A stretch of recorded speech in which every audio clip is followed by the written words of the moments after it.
Next to winning the Civil War and abolishing slavery, building the first Transcontinental Railroad from Omaha, Nebraska to Sacramento, California, was the greatest achievement of the American people in the 19th century. Not until the completion of the Panama Canal in the early 20th century was it rivaled as an engineering feat. The railroad took brains, muscle, and sweat in quantities and scope never before put into a single project.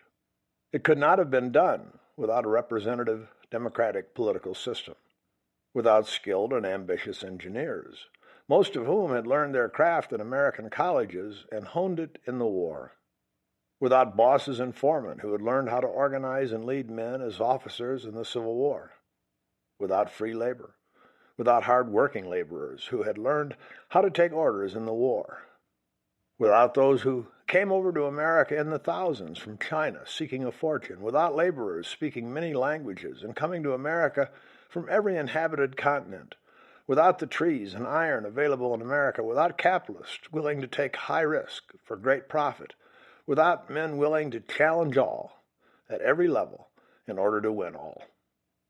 Most of all, it could not have been done without teamwork. The United States was less than 100 years old when the Civil War was won, slavery abolished, and the first Transcontinental Railroad built. Not until nearly 20 years later did the Canadian Pacific span the Dominion, and that was after using countless American engineers and laborers. It was a quarter of a century after the completion of the American road that the Russians got started on the Trans-Siberian Railway, and the Russians used more than 200,000 Chinese to do it, as compared with the American employment of 10,000 or so Chinese. In addition, the Russians had hundreds of thousands of convicts working on the line as slave laborers. Even at that, it was not until 32 years after the American achievement that the Russians finished. And they did it as a government enterprise, at a much higher cost, with a road that was in nearly every way inferior. Still, the Trans-Siberian at 5,338 miles was the longest continuous railway on Earth, and the Canadian Pacific at 2,097 miles was a bit longer than the Union Pacific and Central Pacific combined. But the Americans did it first, and they did it even though the United States was the youngest of countries. It had proclaimed its independence in 1776, won it in 1783, bought the Louisiana Purchase, through which much of the Union Pacific ran, in 1803, added California and Nevada and Utah, through which the Central Pacific ran, to the Union in 1848, and completed the linking of the continent in 1869, thus ensuring an empire of liberty, running from sea to shining sea. How it was done is my subject. Why plays a role, of course, along with financing and the political argument. But how is the theme. The cast of characters is immense. The workforce, primarily Chinese on the Central Pacific and Irish on the Union Pacific, but with people from everywhere on both lines, at its peak approached the size of the Civil War armies, with as many as 15,000 on each line. Their leaders were the big men of the century. First of all, Abraham Lincoln, who was the driving force. Then Ulysses S. Grant and William T. Sherman. These were the men who not only held the Union together north and south, but who acted decisively at critical moments to bind the Union together east and west. One of these was president. A second was soon to be president. The third turned down the presidency. Supporting them were Grenville Dodge, a Union general who was the chief engineer of the Union Pacific and could be called America's greatest railroad builder. Jack and Dan Casement, who were also generals during the war, and then the heads of construction for the line, and many engineers and foremen, all veterans, who made it happen. Dodge and nearly everyone else involved in building the road later commented that it could not have been done without the Civil War veterans and their experience. It was the war that taught them how to think big, how to organize grand projects, how to persevere. The financiers could move money around faster than anyone could imagine. The Union Pacific was one of the two biggest corporations of the time. The other was the Central Pacific. It took imagination, brains, guts, and hard work, plus a willingness to experiment with new methods to organize and run it properly. Many participated, mainly under the leadership of Thomas Dock Durant, Oakes Ames, Oliver Ames, and others. For the Central Pacific, the leaders were California's Big Four: Leland Stanford, Collis Huntington, Charles Crocker, and Mark Hopkins, plus Lewis Clement and his fellow engineers, James Harvey Strobridge as head of construction, and others. Critical to both lines was the Mormon leader Brigham Young. The others were led by the surveyors, the men who picked the route. They were later-day Lewis and Clark types, out in the wilderness, attacked by Indians, living off buffalo, deer, elk, antelope, and ducks, leading a life we can only imagine today. The surveyor who, above all the rest, earned everyone's gratitude was Theodore Judah. To start with, the Central Pacific was his idea. In his extensive explorations of the Sierra Nevada, he found the mountain pass. Together with his wife Anna, he persuaded the politicians, first in California, then in Washington, that it could be done, and demanded their support. Though there were many men involved, it was Judah above all others who saw that the line could be built, but only with government aid, since only the government had the resources to pay for it. Government aid, which began with Lincoln, took many forms. Without it, the line could not have been built, quite possibly would not have been started. With it, there were tremendous struggles, of which the key elements were these questions. Could more money be made by building it fast or building it right? Was the profit in the construction or in the running of the railroad? This led to great tension. The problems the companies faced were similar. Nearly everything each line needed, including locomotives, rails, spikes, and much more, had to be shipped from the East Coast. For the Central Pacific, that meant transporting the material through Panama or around South America. For the Union Pacific, it meant across the eastern United States, then over the Missouri River with no bridges, then out to the construction site. For much of the route, even water had to be shipped, along with lumber. Whether the destination was Sacramento and beyond, or Omaha and beyond, the costs were heart-stopping. Except for Salt Lake City, the lines were building into a void. No one lived in Nebraska west of Omaha, or in Wyoming, Utah, or Nevada. There was no market awaiting the coming of the train, or any product to haul back east, except the Mormon city, which was a long way away until the lines met. There were problems with Indians for the Union Pacific, Indians who had not been asked, or consented, or paid for the use of what they regarded as their lands. For the Central Pacific, there was the problem of digging tunnels through mountains made of granite. That these tunnels were attempted, then dug, was a mark of the American audacity and hubris. The men who built the line had learned how to manage or direct in the Civil War, and there were many similarities, but one major difference. Unlike a battle, there was but one single decisive spot. The builders could not outflank an enemy, or attack in an unexpected place, or encircle. The end of track, the place where the rails gave out, was the only spot that mattered. Only there could the line advance. Only there could the battle be joined. The workforce on both lines got so good at moving the end of track forward that they eventually could do so at almost the pace of a walking man.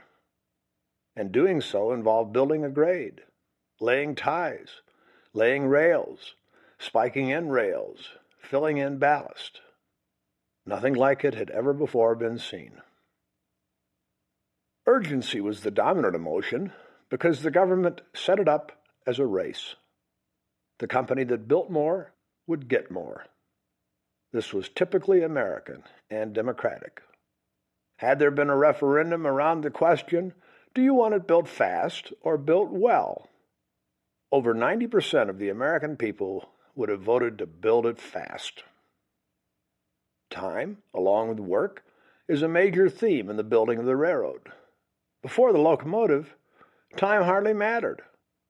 With the coming of the railroad, time became so important that popular phrases included time was, or time is wasting, or time's up, or the train is leaving the station. What is called standard time came about because of the railroads. Before that, localities set their own time. Because the railroads published schedules, the country was divided into 4 time zones. And it was the railroads that served as the symbol of the 19th century revolution in technology. The locomotive was the greatest thing of the age.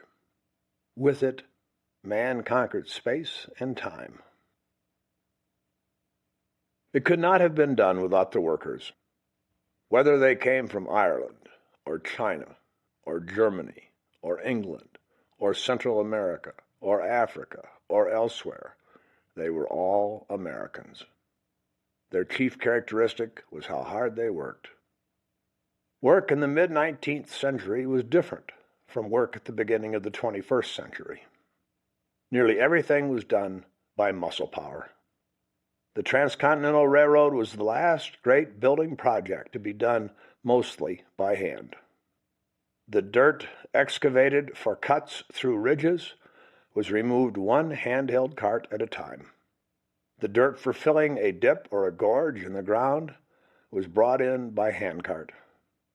Some of the fills were enormous, hundreds of feet high and a quarter mile or more in length. Black powder was used to blast for tunnels, but only after handheld drills and sledgehammers had made an indentation deep enough to pack the powder. Making the grade, laying the ties, laying the rails, spiking in the rails, and everything else involved in building the road was backbreaking. Yet it was done, generally without complaint, by free men who wanted to be there. That included the thousands of Chinese working for the Central Pacific. Contrary to myth, they were not brought over by the boatload to work for the railroad. Most of them were already in California. They were glad to get the work. Although they were physically small, their teamwork was so exemplary that they were able to accomplish feats we just stand astonished at today. The Irish and the others who built the Union Pacific were also there by choice. They were mainly young ex-soldiers from both the Union and the Confederate armies, unmarried men who had no compelling reason to return home after Appomattox, especially the Confederates. They were men who had caught the wanderlust during the war, that most typical of all American desires, and who eagerly seized the opportunity to participate in the stupendous task of building a railroad across a wilderness. It is difficult to get information on individuals in the workforce. The workers didn't write many letters home, and few of those that were produced have been saved. They didn't keep diaries. Still, their collective portrait is clear and compelling, including who they were, how they worked, where they slept, what and how much they ate and drank, their dancing, gambling, and other diversions. They could not have done it alone, but it could not have been done without them. And along with winning the Civil War and abolishing slavery, what they did made modern America. Chapter 1. Picking the Route, 1830 to 1860. August 13, 1859, was a hot day in Council Bluffs, Iowa. The settlement was on the western boundary of the state, just across the Missouri River from the Nebraska village of Omaha. A politician from the neighboring state of Illinois, Abraham Lincoln, went to Concert Hall to make a speech. It attracted a big crowd because of Lincoln's prominence after the previous year's Lincoln-Douglas debates and the keen interest in the following year's presidential election. Lincoln was a full-time politician and a candidate for the Republican nomination for president. The local editor called Lincoln's speech, never recorded, one that set forth the true principles of the Republican Party. In the audience was Grenville Mellon Dodge, a 28-year-old railroad engineer. The next day, he joined a group of citizens who had gathered on the big porch of the Pacific House, a hotel, to hear Lincoln answer questions. When Lincoln had finished and the crowd dispersed, W.H.M. Pusey, with whom the speaker was staying, recognized young Dodge. He pointed out Dodge to Lincoln and said that the young engineer knew more about railroads than any two men in the country. That snapped Lincoln's head around. He studied Dodge intently for a moment, and then said, "Let's go meet." He and Pusey strolled across the porch to a bench where Dodge was sitting. Pusey introduced them. Lincoln sat down beside Dodge, crossed his long legs, swung his foot for a moment, put his big hand on Dodge's forearm, and went straight to the point. "Dodge, what's the best route for a Pacific Railroad to the west?" Dodge instantly replied, "From this town out the Platte Valley." Lincoln thought that over for a moment or two, then asked, "Why do you think so?" Dodge replied that the route of the 42nd parallel was the most practical and economic for building the railroad, which made Council Bluffs the logical point of beginning. Why? Lincoln wanted to know. Because of the railroad's building from Chicago to this point, Dodge answered, and because of the uniform grade along the Platte Valley all the way to the Rocky Mountains. Lincoln went on with his questions until he had gathered from Dodge all the information Dodge had reaped privately doing surveys for the Rock Island Railroad Company on the best route to the west. Or, as Dodge later put it, "He shelled my woods completely and got all the information I'd collected." The Transcontinental Railroad had been talked about, promoted, encouraged, desired for 3 decades.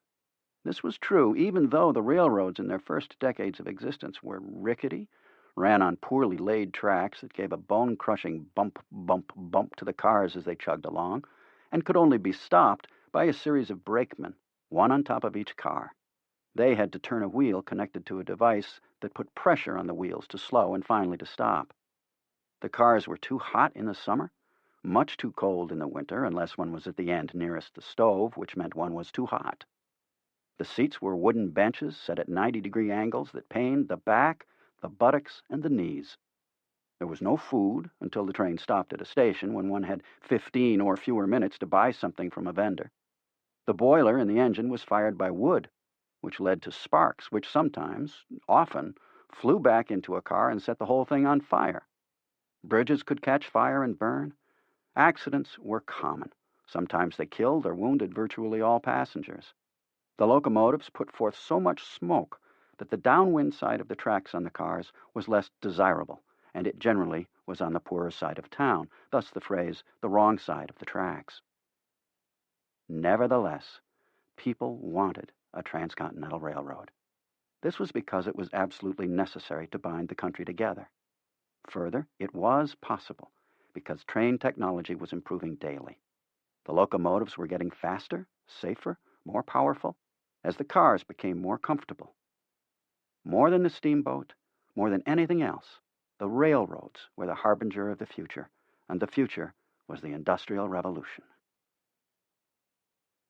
In 1889, Thomas Curtis Clark opened his essay on the building of a railway with these words: "The world of today differs from that of Napoleon more than his world differed from that of Julius Caesar, and this change has chiefly been made by railways." That was true, and it had happened because of the American engineers, one of whom said, "Where a mule can go, I can make a locomotive go." The poetry of engineering, which required both imagination to conceive and skill to execute, was nowhere more in evidence than in America, where it was the most needed. In England and Europe, after George Stephenson launched the first locomotive in 1829, little of significance in design change took place for the next 30 years. In America, nearly everything did, because of the contempt for authority among American engineers, who invented new ways to deal with old problems regardless of precedent. America was riper than anywhere else for the railroad. It gave Americans the confidence to expand and take in land far in excess of what any European nation or ancient civilization had been able successfully to control.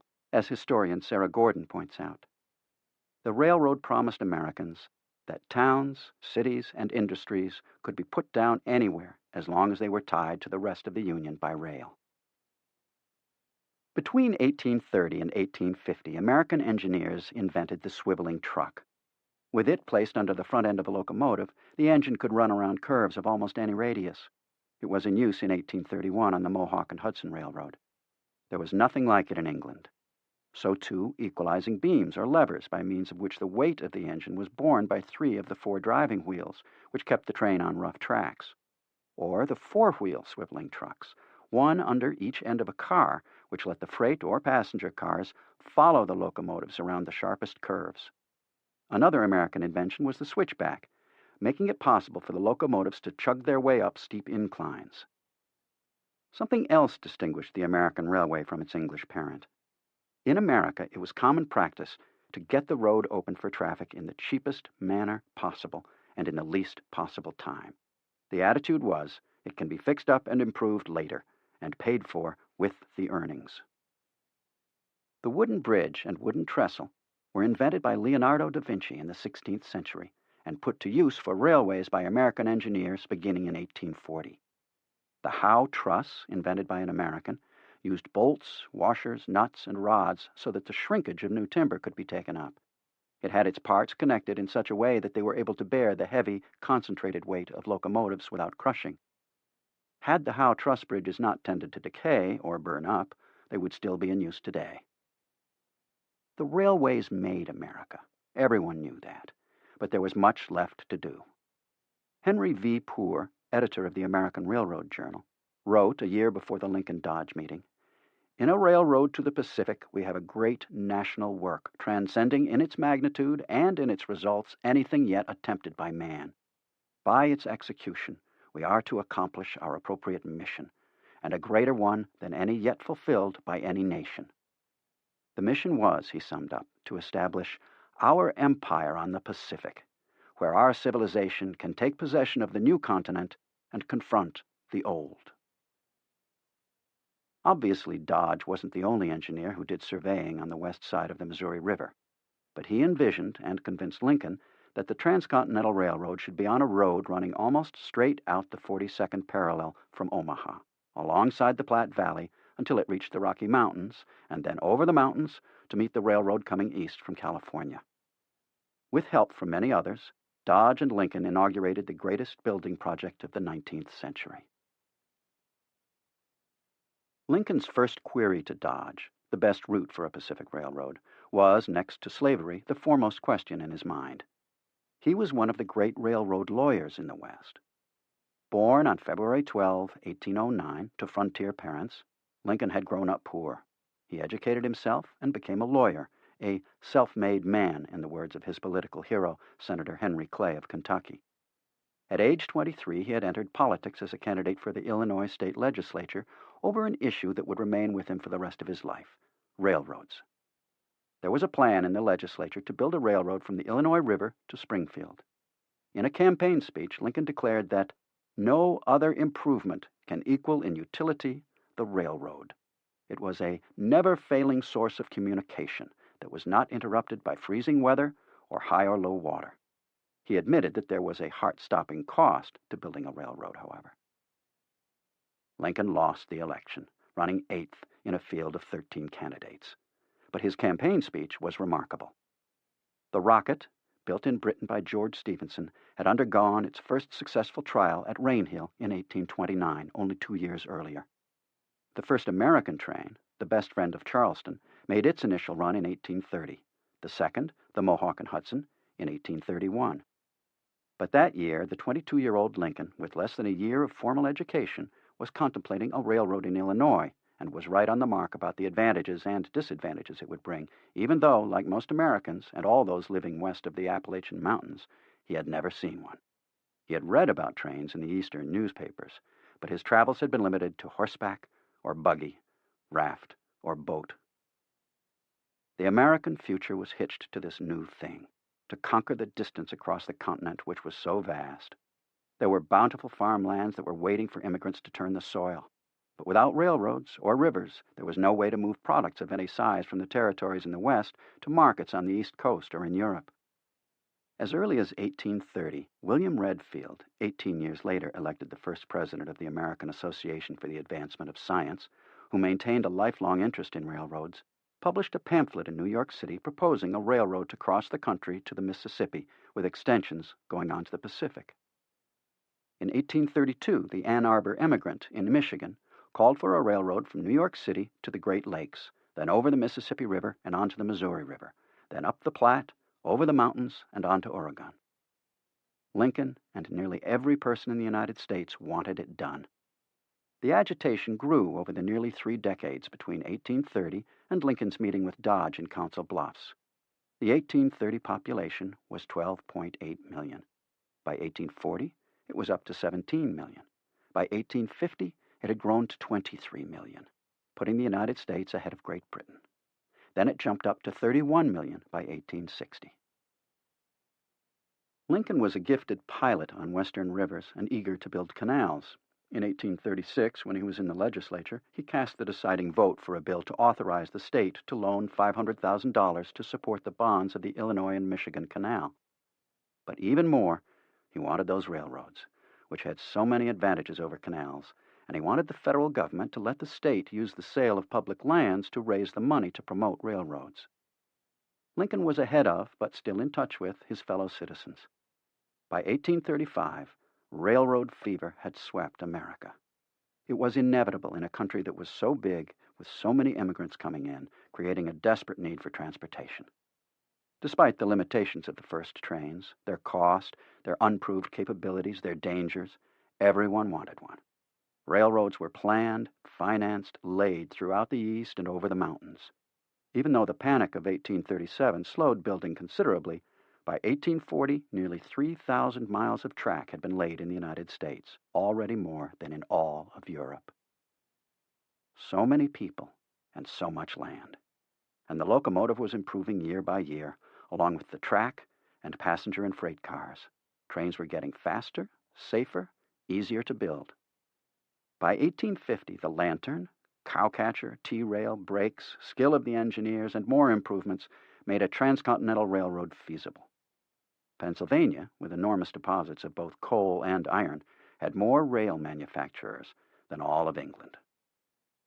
As one observer noted, the key to the evolution of the American railway is the contempt for authority displayed by our engineers.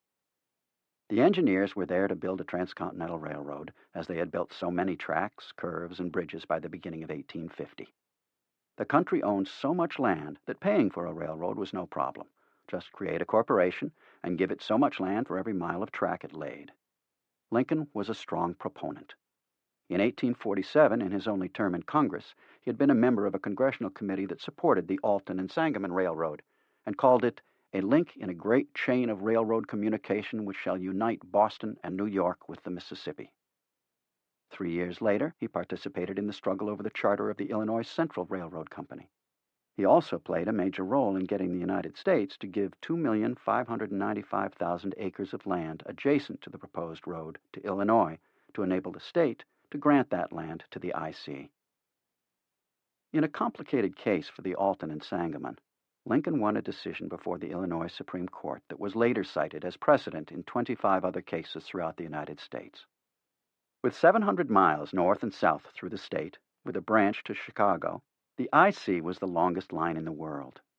The following year, 1852, he defended the yet unfinished Illinois Central in a case involving the right of the state legislature to exempt the railroad company from county taxes.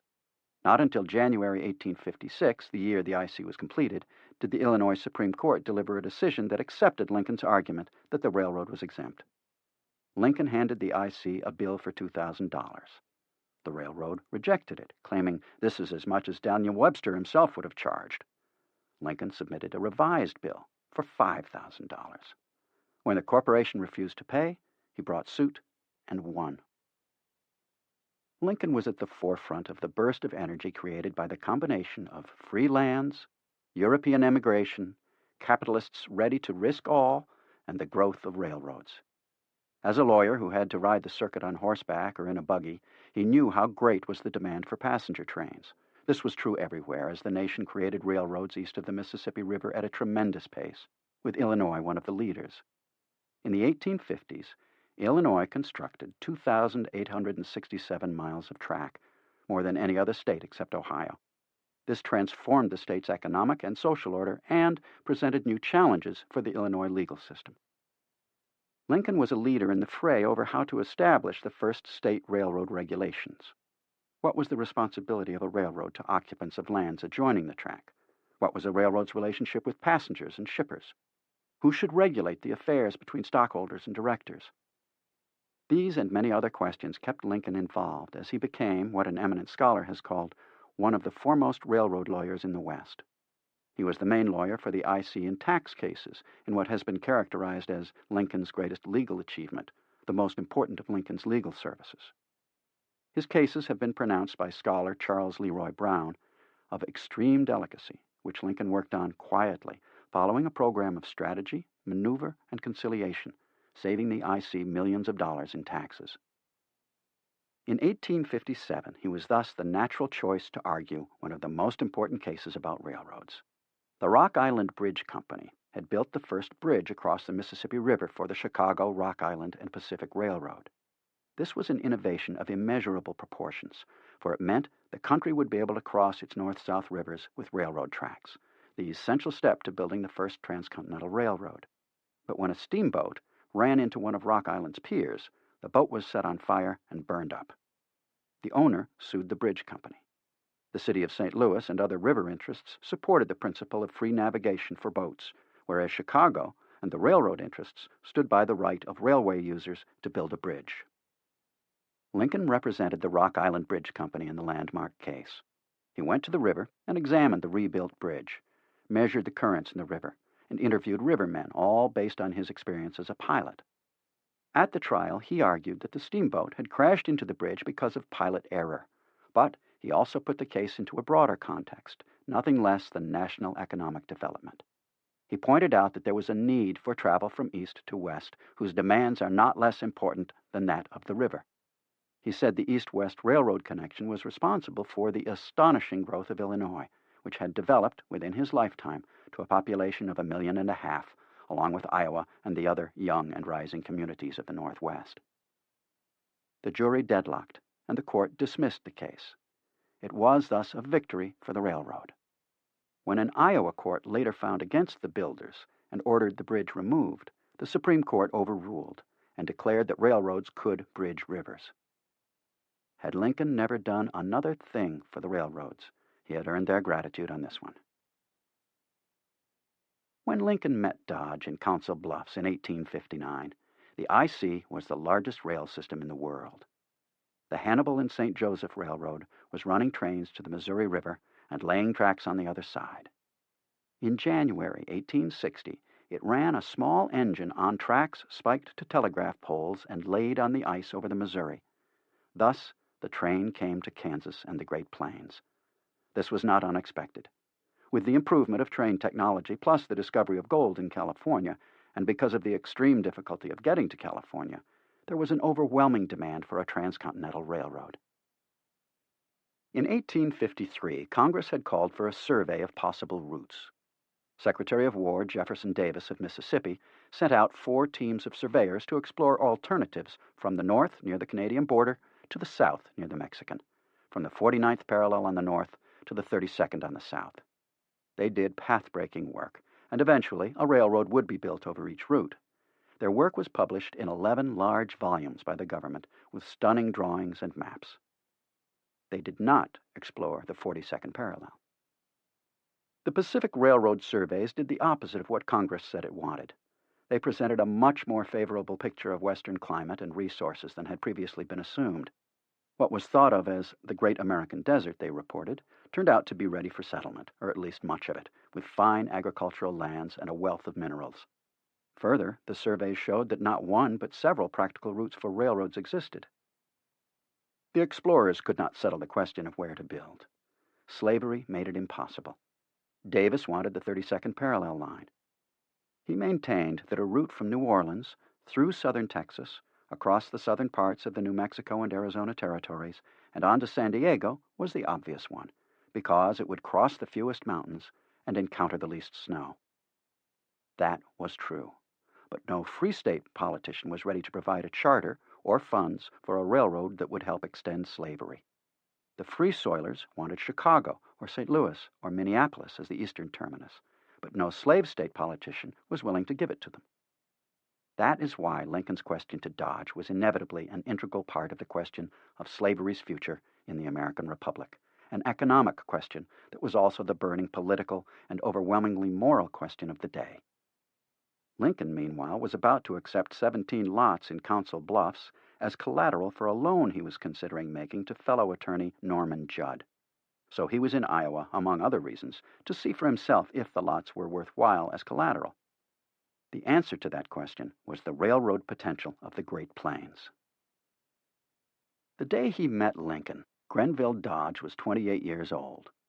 Born April 12, 1831 in Massachusetts, the son of a common laborer, he had worked on his first railroad at age 14 as a surveyor for Frederick Lander, who became one of the ablest surveyors in the exploration of the West. Lander was impressed by Dodge and told him to go to Norwich University in Vermont to become an engineer. He also gave Dodge his first vision of a Pacific Railroad. In 1848, Dodge entered Norwich, where the enthusiasm for railroad expansion was at a fever pitch. He found a faculty in Norwich who were, in his words, filled with enthusiasm for expansion of railroads from the Atlantic to the Pacific. Like them, Dodge was also strong for steam power. In his diary in the fall of 1850, he wrote, 43 years ago today, on October 12, 1807, Fulton made his first steamboat trip up the Hudson River. How wonderful has been the effect of his discovery. In the short space of 43 years, steam power has revolutionized the world. 2 months later, Dodge moved to Illinois, where the Rock Island was just getting ready to grade for the track. He worked for the Rock Island and other railroads. All travel to the west was still over the Indian trails and the plank roads and down the canal. There was much to do. In January 1852, Dodge went to work for the IC. The railroad drove up the price of lands per acre from $1.25 to $6 in 1853, and to $25 by 1856, the year it was completed. But the 21-year-old Dodge was more interested in the Rock Island's construction to the west than in the IC headed south. He quit the IC in 1853 and went back to work with the Rock Island, writing his father, "It is the true Pacific Road and will be built to Council Bluffs and then on to San Francisco, this being the shortest and most feasible route." He was right about part of this. The Chicago Rock Island was the first railroad to cross Illinois from Chicago to the Mississippi River. Henry Farnham, who had railroad experience in Connecticut, and Chicago resident Joseph Sheffield had done a survey westward from Rock Island. In 1852, they made another survey across Iowa, this time for the Mississippi and Missouri Railroad, organized by the Rock Island with Peter A. Day as engineer. In the autumn of 1852, Dodge made an application to Day. Day later said that he took Dodge on that fall, and very soon I discovered that there was a good deal in him. I discovered a wonderful energy. If I told him to do anything, he did it, under any and all circumstances. That feature was particularly marked. He so enhanced my opinion of him that in May 1853, when I came out to Iowa City to make surveys from Davenport west, I took him with me. Since Day was one of the best railroad engineers in the country, if not the best, that was gratifying. Dodge called Day the most eminent engineer of the country, a man of great ability, known for his uprightness and the square deal he gave everyone. Day put the youngster to work on a construction party, then as a surveyor across Iowa for the M&M. Iowa was a natural link between the roads being pushed west from Chicago and any road crossing the Missouri River. When Chicago became a railroad center, Iowa became the necessary bridge between the Midwest and the Far West. The M&M had made a bargain with the Davenport and Iowa City Railroad by promising to complete the main line from Davenport to Iowa City in 2 years. 2 weeks after this agreement, Day went to work with Dodge helping. Then Dodge went surveying on his own west of Iowa City, with the Missouri River as his destination. It was 1853. Dodge led a party of 14 men, including a cook and a hunter. He hoped to make the Missouri before the snow fell. His expenses ran to $1,000 per month. He was pleased by the opportunity and overjoyed at the wilderness he was entering. He wrote his father, "Oh, that you could come out and overtake me on the prairies of Iowa. Look at the country and see how we live." He was also ready to seize the main chance. He told his father, "We shall make an examination of the Great Platte as far into Nebraska as we think fit."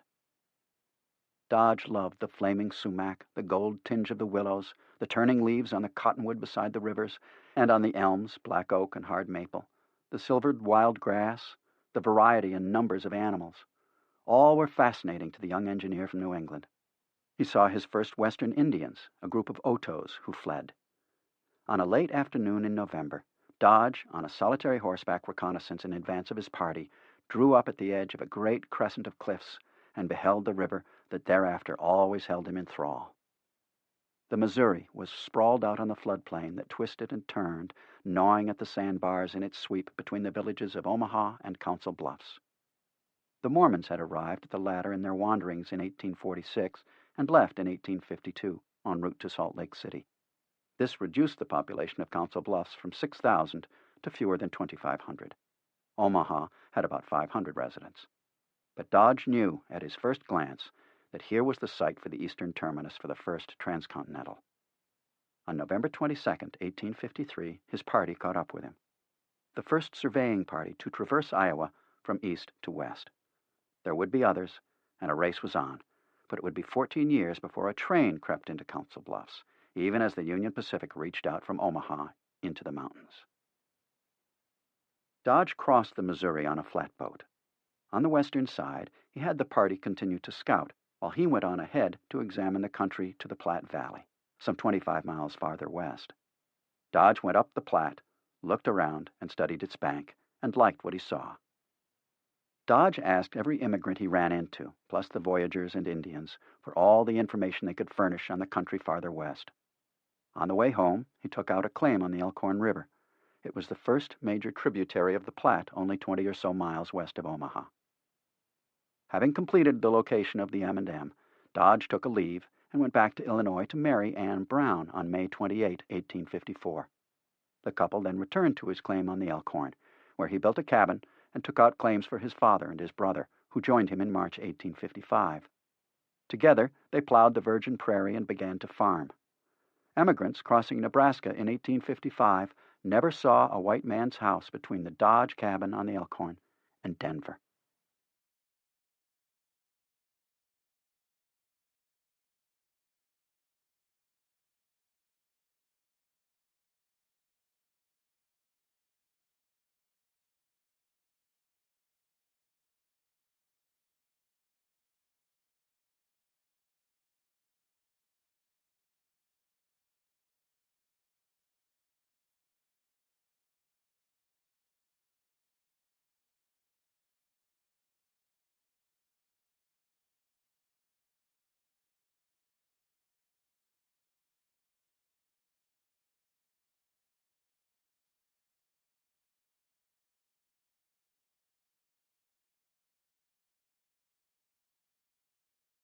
In July 1855, two exhausted and seriously ill men rode up to Dodge's cabin on spent horses. Dodge was amazed. One of them was Frederick Lander, the man who had influenced him to go to Norwich University. He welcomed Lander and his companion, helped them off their horses and into the cabin, nursed them, and got their story. Lander said he had been surveying for the government from Puget Sound in the Washington Territory to the Missouri River, that he had started with 6 men, but only he and the man with him had survived. Still, he had completed his survey. That evening, Dodge and Lander sat on the banks of the Elkhorn watching the fireflies and talking railroads.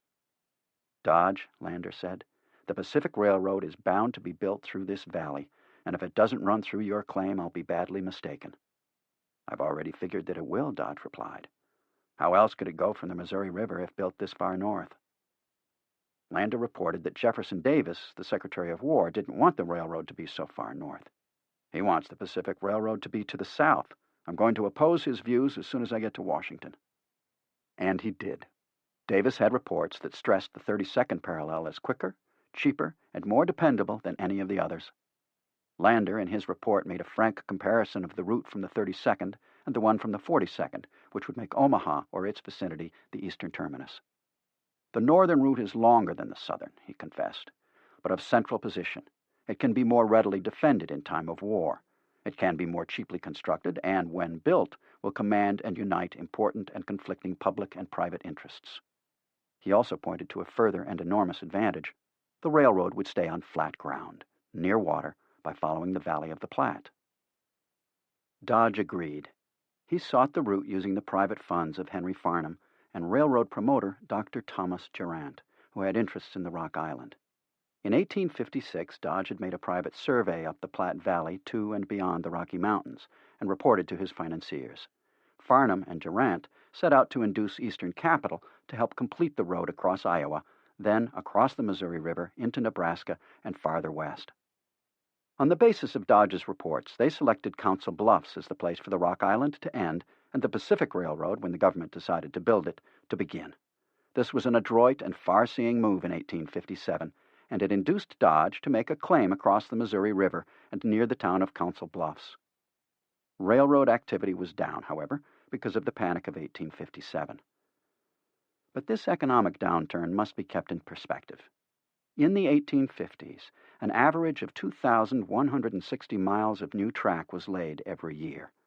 More miles of track were laid in the United States, mainly in the North, than in all the rest of the world. And by 1859, just under half of the world's railroad tracks would be in the various states of the Union. The brand new rail network would carry some 60% of all domestic freight.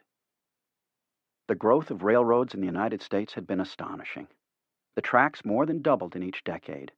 In 1834, there were but 762 miles. In 1844, it was up to 4,311 miles. By 1854, the trackage numbered 15,675 miles. On January 1st, 1864, the amount of completed railway had grown to 33,860 miles, with 16,000 more miles under construction, most of it in the northern states. In 1858, Farnham and Durant, who had a medical degree but never practiced and instead operated on Wall Street, where he was called Doc, asked Dodge to visit them in New York City at the office of the Rock Island Railroad, located over the Corn Exchange Bank. Dodge thus was present at a meeting of the board of directors, where a secretary read his report on the Platte route. Before he was half through, Dodge reported, nearly every person had left the room, and when he had finished, only Mr. Farnham, Doc Durant, the reader, and myself were present. Dodge had heard one of the directors say he did not see why they should be asked to hear such nonsense. But Dodge told the two remaining directors, "I believe your road will draw the bulk of emigration crossing the Missouri. From Council Bluffs, it will then go up the north side of the Platte River along the Mormon Trail. The Pacific Railroad is bound to be built along this trail." Farnham and Durant believed him, and they acted on that belief, saying they felt that if they could stimulate interest in the Pacific Road, it would enable them to raise funds to complete their line across the state. Dodge went to work making a grade, the bed of a railroad track, east from Council Bluffs. By no means was anything, much less everything, settled, even though in 1856 both political parties had advocated the Transcontinental Railroad in resolutions. But whether there would be a Pacific Railroad as long as the United States remained half slave, half free, was a long way from being decided.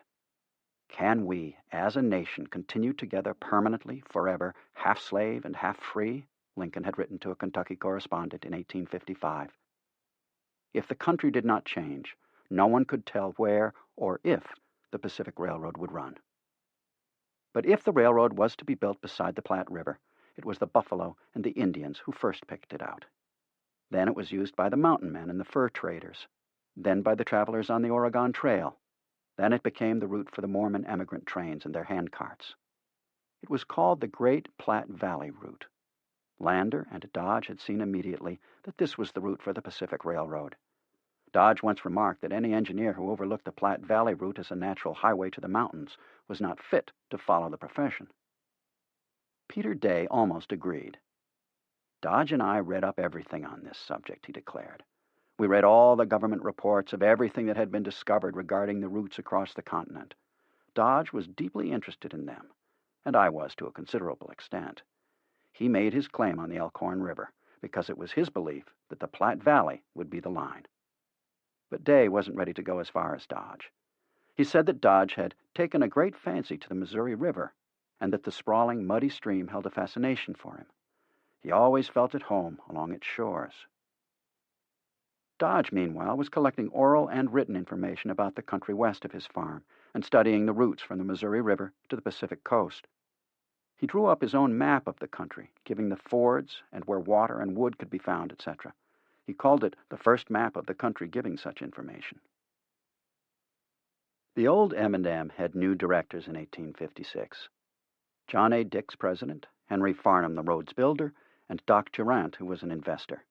They got started by telling the citizens of Pottawatomie County, where Council Bluffs is located, that if the citizens would vote for a $300,000 bond issue for the railroad, they would begin to grade for track eastward across Iowa. Then they crossed the river to Omaha to tell the citizens that for a $200,000 bond issue from them for the M&M, work would start in Council Bluffs during the year. The Council Bluffs bonds were voted June 13, 1857. But in October, the road went into the hands of receivers because the panic of 1857 caused everything to fall through. Western Iowa and eastern Nebraska saw land that had boomed to $7 an acre fall to $1. In 1858, Dodge decided to move across the river and make his permanent home in Council Bluffs, where he went into banking, milling, merchandising, contracting, freighting, and real estate, a good indication of how varied were the interests of businessmen in the Missouri River towns in the late 50s. He bought lots in the Riddle Tract, down in the Missouri River floodplain, the same location as the lots Lincoln was willing to assume in 1859 as collateral. The Council Bluffs Bugle was very suspicious. It has been rumored that G.M. Dodge, in consequence of being so largely interested in the Riddle Tract, was bound to make his surveys in such manner as would ensure his own investments. Dodge was buying for the M&M, which wanted to retain a portion of the land for the road's shops and yards, and to subdivide the remainder and place them on the market. Norman Judd, attorney for the M&M and a legal and political associate of Lincoln, borrowed the money from Lincoln to buy 17 lots for $3,500, using the lots as collateral. In the spring of 1859, Dodge went up the valley of the Platte on a third survey for Henry Farnham of the Rock Island. He got back to Council Bluffs on August 11, the day before Lincoln arrived in town. Lincoln had been making some political speeches in Iowa and Nebraska. When he reached St. Joseph, Missouri, he could have taken the only line of railroad across the state to return to Illinois, but instead he had gone aboard a stern-wheel steamboat that toiled up the Missouri River for nearly 200 miles to Council Bluffs. Lincoln wanted to check out what the situation was with regard to the Pacific Railroad because of, as J.R. Perkins, Dodge's first biographer, noted, his far-seeing plans to identify himself with the building of the great Transcontinental Railroad. The Republican paper in town, the Nonpareil, gave Lincoln a warm welcome, saying that the distinguished sucker, Iowa slang for someone from Illinois, has yielded to the solicitations of our citizens and will speak on the political issues of the day at Concert Hall. The celebrity of the speaker will most certainly ensure him a full house. Go and hear Old Abe. The next morning, Lincoln, his friends the Puseys, and other citizens of the town strolled up a ravine to the top of the bluff to view the landscape. From the point where he stood, now marked with a stone shaft and a placard, the vast floodplain of the Missouri stretched for 20 miles north and south, and for 4 miles to the west to Omaha.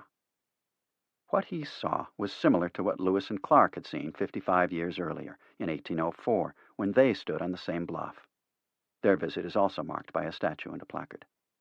In 1859, as in 1804, there were no railroad tracks crossing each other, no houses, only unbroken fields of wild grass and sunflowers. But there were a few streets in the rapidly growing village of Omaha running up and down the river hills. It is unknown whether Lincoln knew Lewis and Clark had been there. Certainly he knew that they were the first Americans to cross the continent east to west, and that they had reported that there was no all-water route. To his friend Pusey, Lincoln said, "Not one, but many railroads will center here." The next day, in answer to his question, he learned from Dodge how right he had been. He thus began an association with Dodge that would make the two of them the great figures of the Union Pacific Railroad. In 1859, one of the most prominent newspaper editors in America, Horace Greeley, founder and editor of the New York Tribune, made a famous trip west to California. He published his account of the trip in his 1860 book, An Overland Journey from New York to San Francisco, in the summer of 1859. "Let us resolve to have a railroad to the Pacific, to have it soon," he wrote. "It will add more to the strength and wealth of our country than would the acquisition of a dozen Cubas." He said he had made the long, fatiguing journey in order to do something toward the early construction of the Pacific Railroad, and I trust that it has not been made wholly in vain. But he also said that part of the route he covered, the part over the Humboldt Valley in Nevada and in the desert beyond, was unfit for human life. "I thought I had seen barrenness before," he wrote, "but in that territory famine sits enthroned and waves his scepter over a dominion expressly made for him." Dodge returned to Council Bluffs, but not to his businesses. He wanted to build the railroad to the Pacific. He loved doing surveys through virgin country.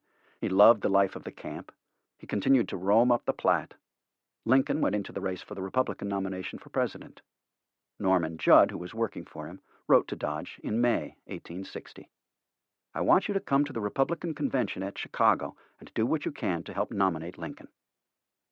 Dodge did, along with a strong group of Iowa delegates who were connected with the Rock Island Line, including H.M. Hoxie of Des Moines, who later received the contract to construct the first 100 miles of the Union Pacific, John Casson of Des Moines, attorney for the railroad and a prominent Republican, J.B. Grinnell, who founded the town and college of Grinnell along the route of the M&M, and others.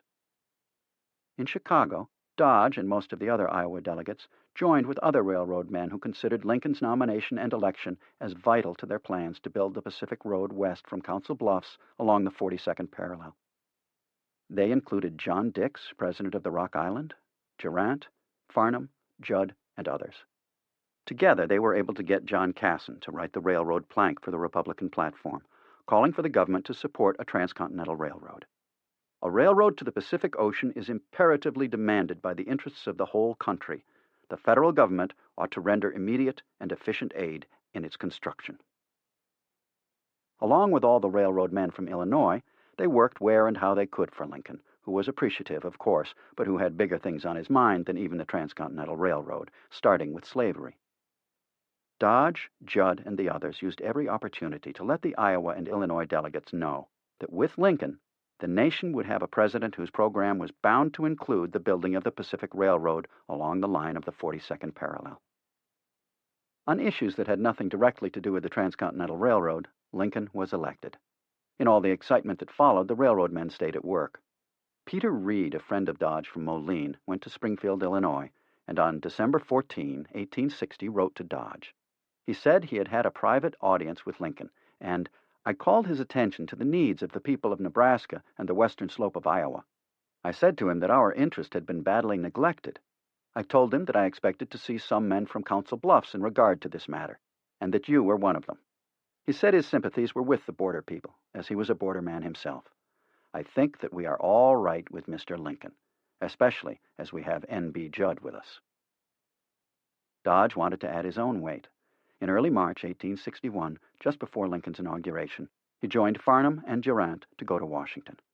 He wrote his wife, "I came here with Farnham, Durant, and some others, and we are busy before the railroad committees. Compromise measures have passed the House, but will be killed in the Senate." Dodge's group was in the capital on the eve of the Civil War, contending for a single route for the Pacific Railroad to run from Council Bluffs straight west. Judd was there and helping, although his mind was more on getting the ambassadorship to Germany, which he did. Taking into account all that was going on around Lincoln's inaugural, it seems near impossible that Dodge and the others were there arguing for their own version of the railroad, but it was happening. Lincoln, on the train from Springfield as he headed east, had taken a turn at driving the locomotive. Dodge went to the inaugural and told his wife, "Old Abe delivered the greatest speech of the age. It is backbone all over." Then he got to the point. "It looks as though we can get all our measures through, and then I'll make tracks for home." 2 weeks after Lincoln's inauguration, Dodge and 2 office seekers called on Lincoln to press the railroad. Dodge wrote his wife, "Politically, the skies are dark. Lincoln has a hard task before him, but he says that he thinks he can bring the country out all right. I have carried all my points except one." Dodge went off to New York, where he agreed to drop his personal business in Council Bluffs and identify himself with the Rock Island Railroad.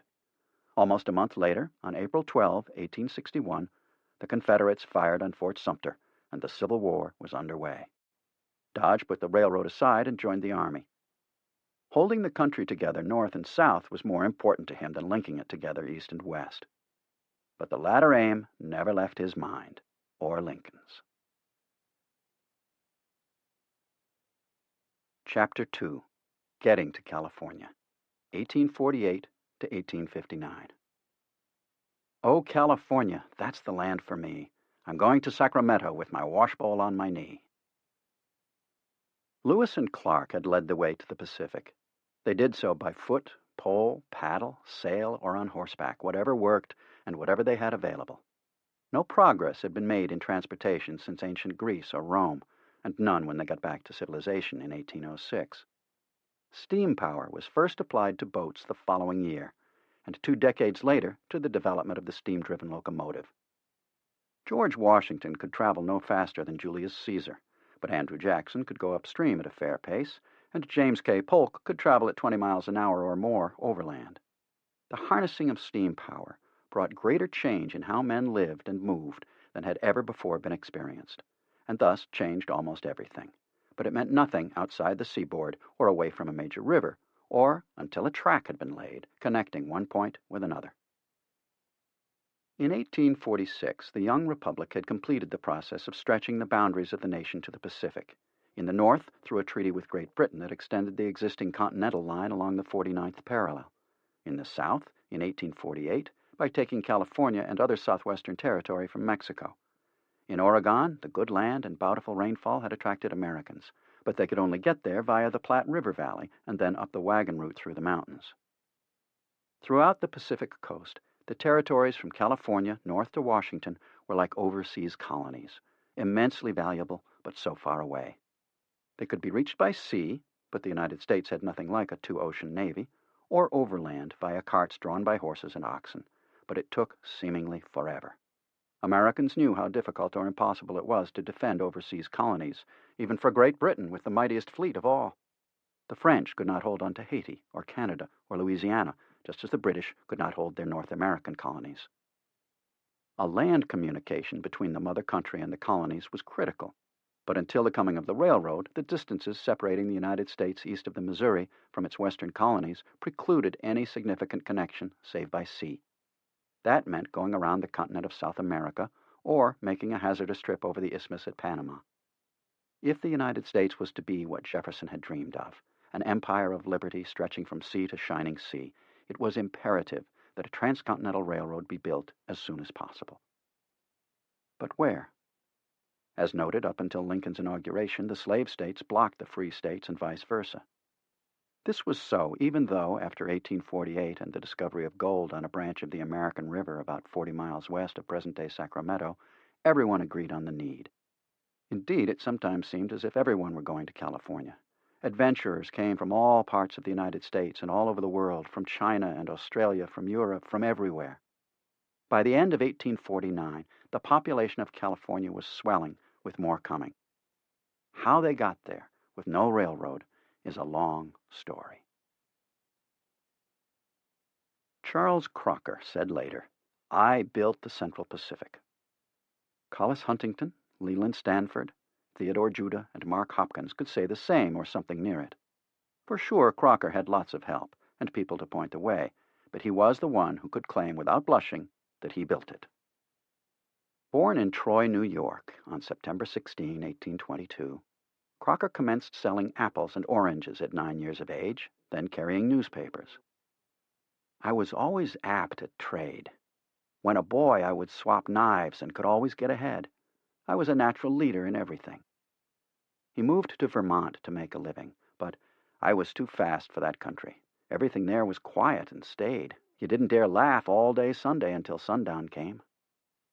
He struggled with poverty, working 16 hours a day for $11 a month. He never went to any school beyond 8th grade. In his 20s, he was certain he could do whatever was required at any job or trade.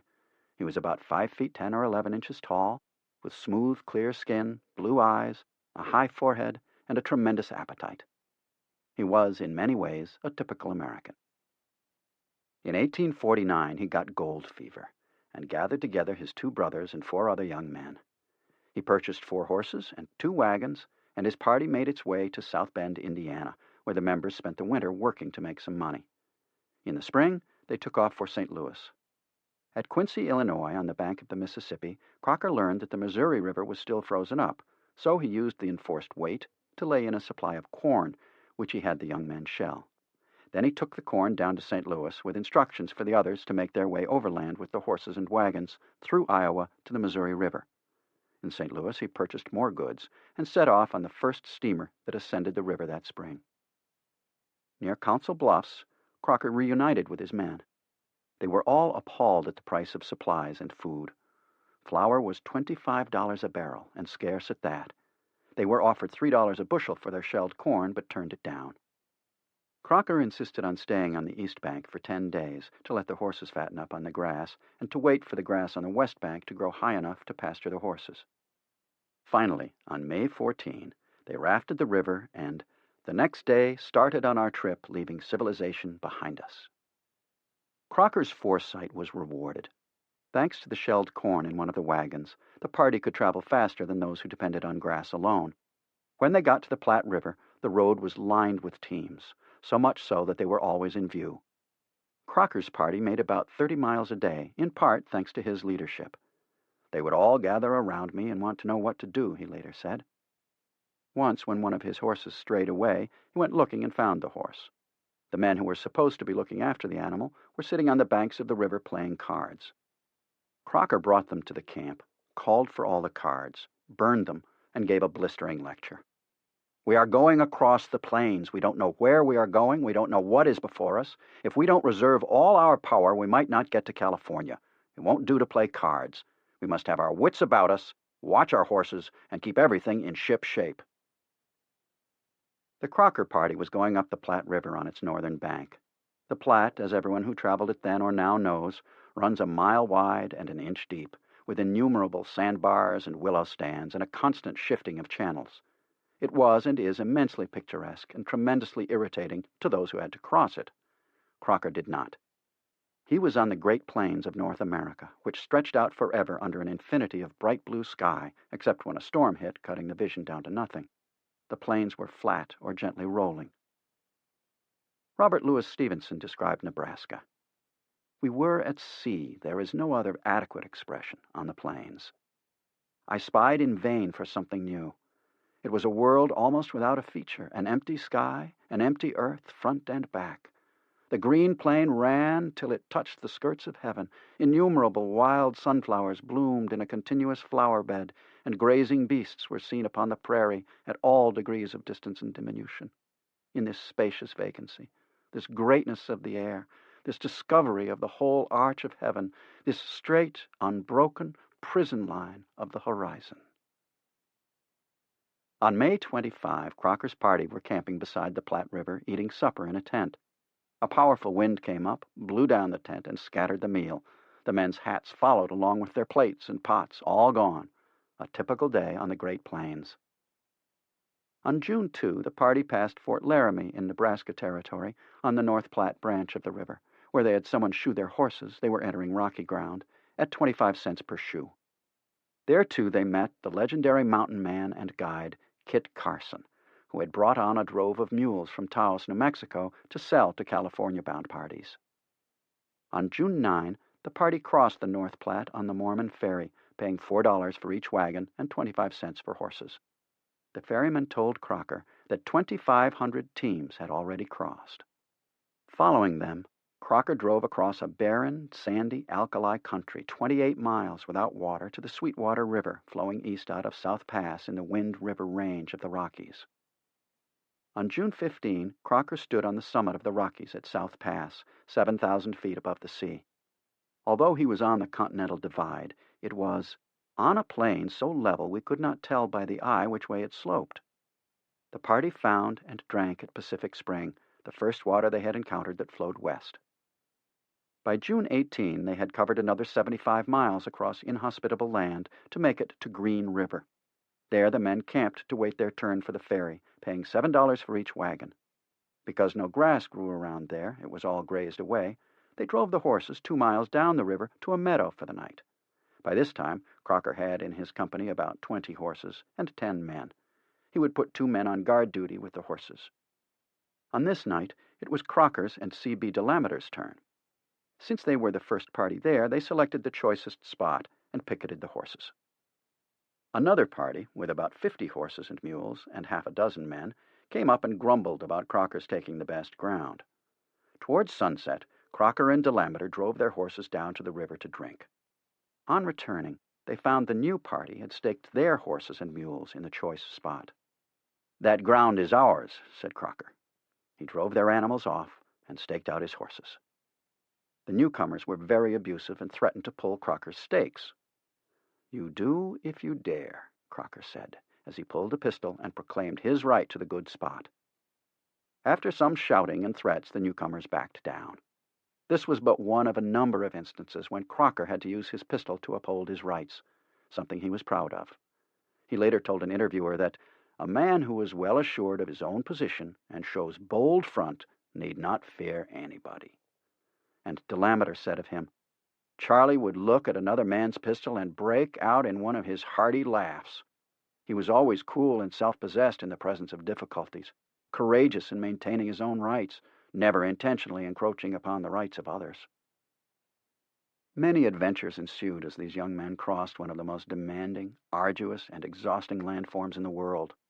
Crocker and his men would make frequent excursions to examine the picturesque features. Delameter kept a diary. June 28.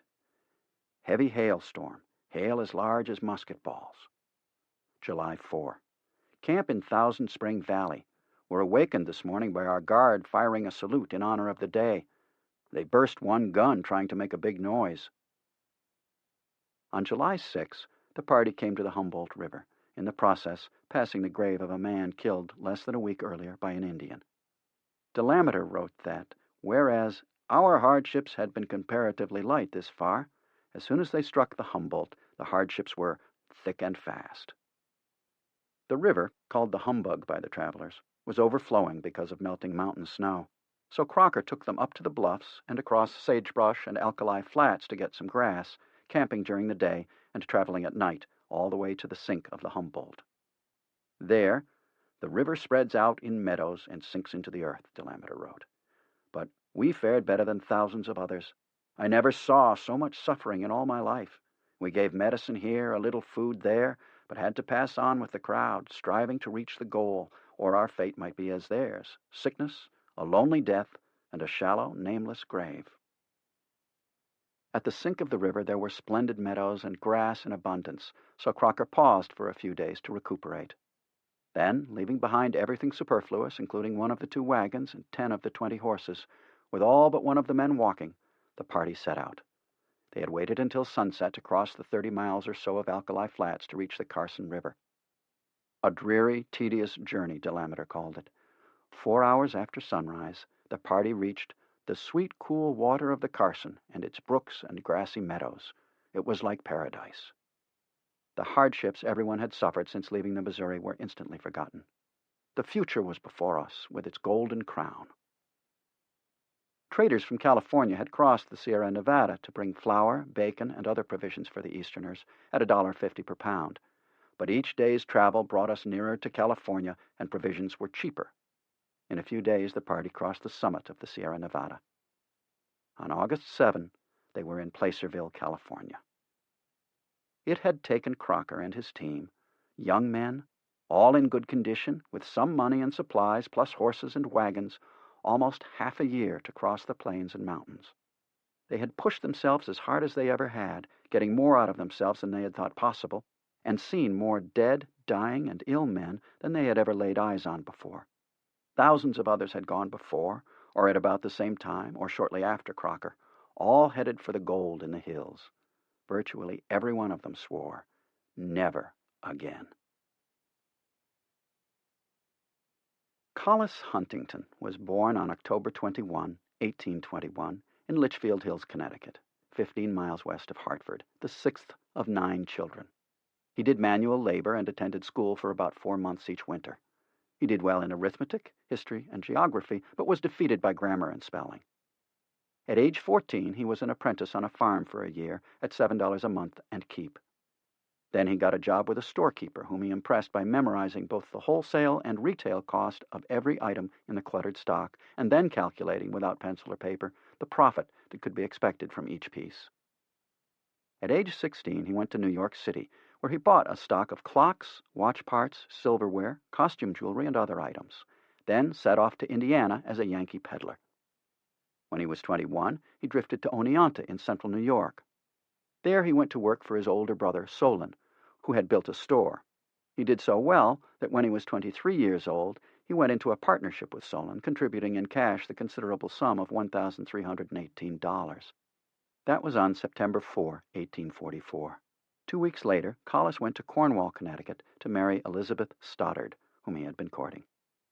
For the next 4 years, he went to New York City to make purchases for the Oneonta store. As in the past, he did well.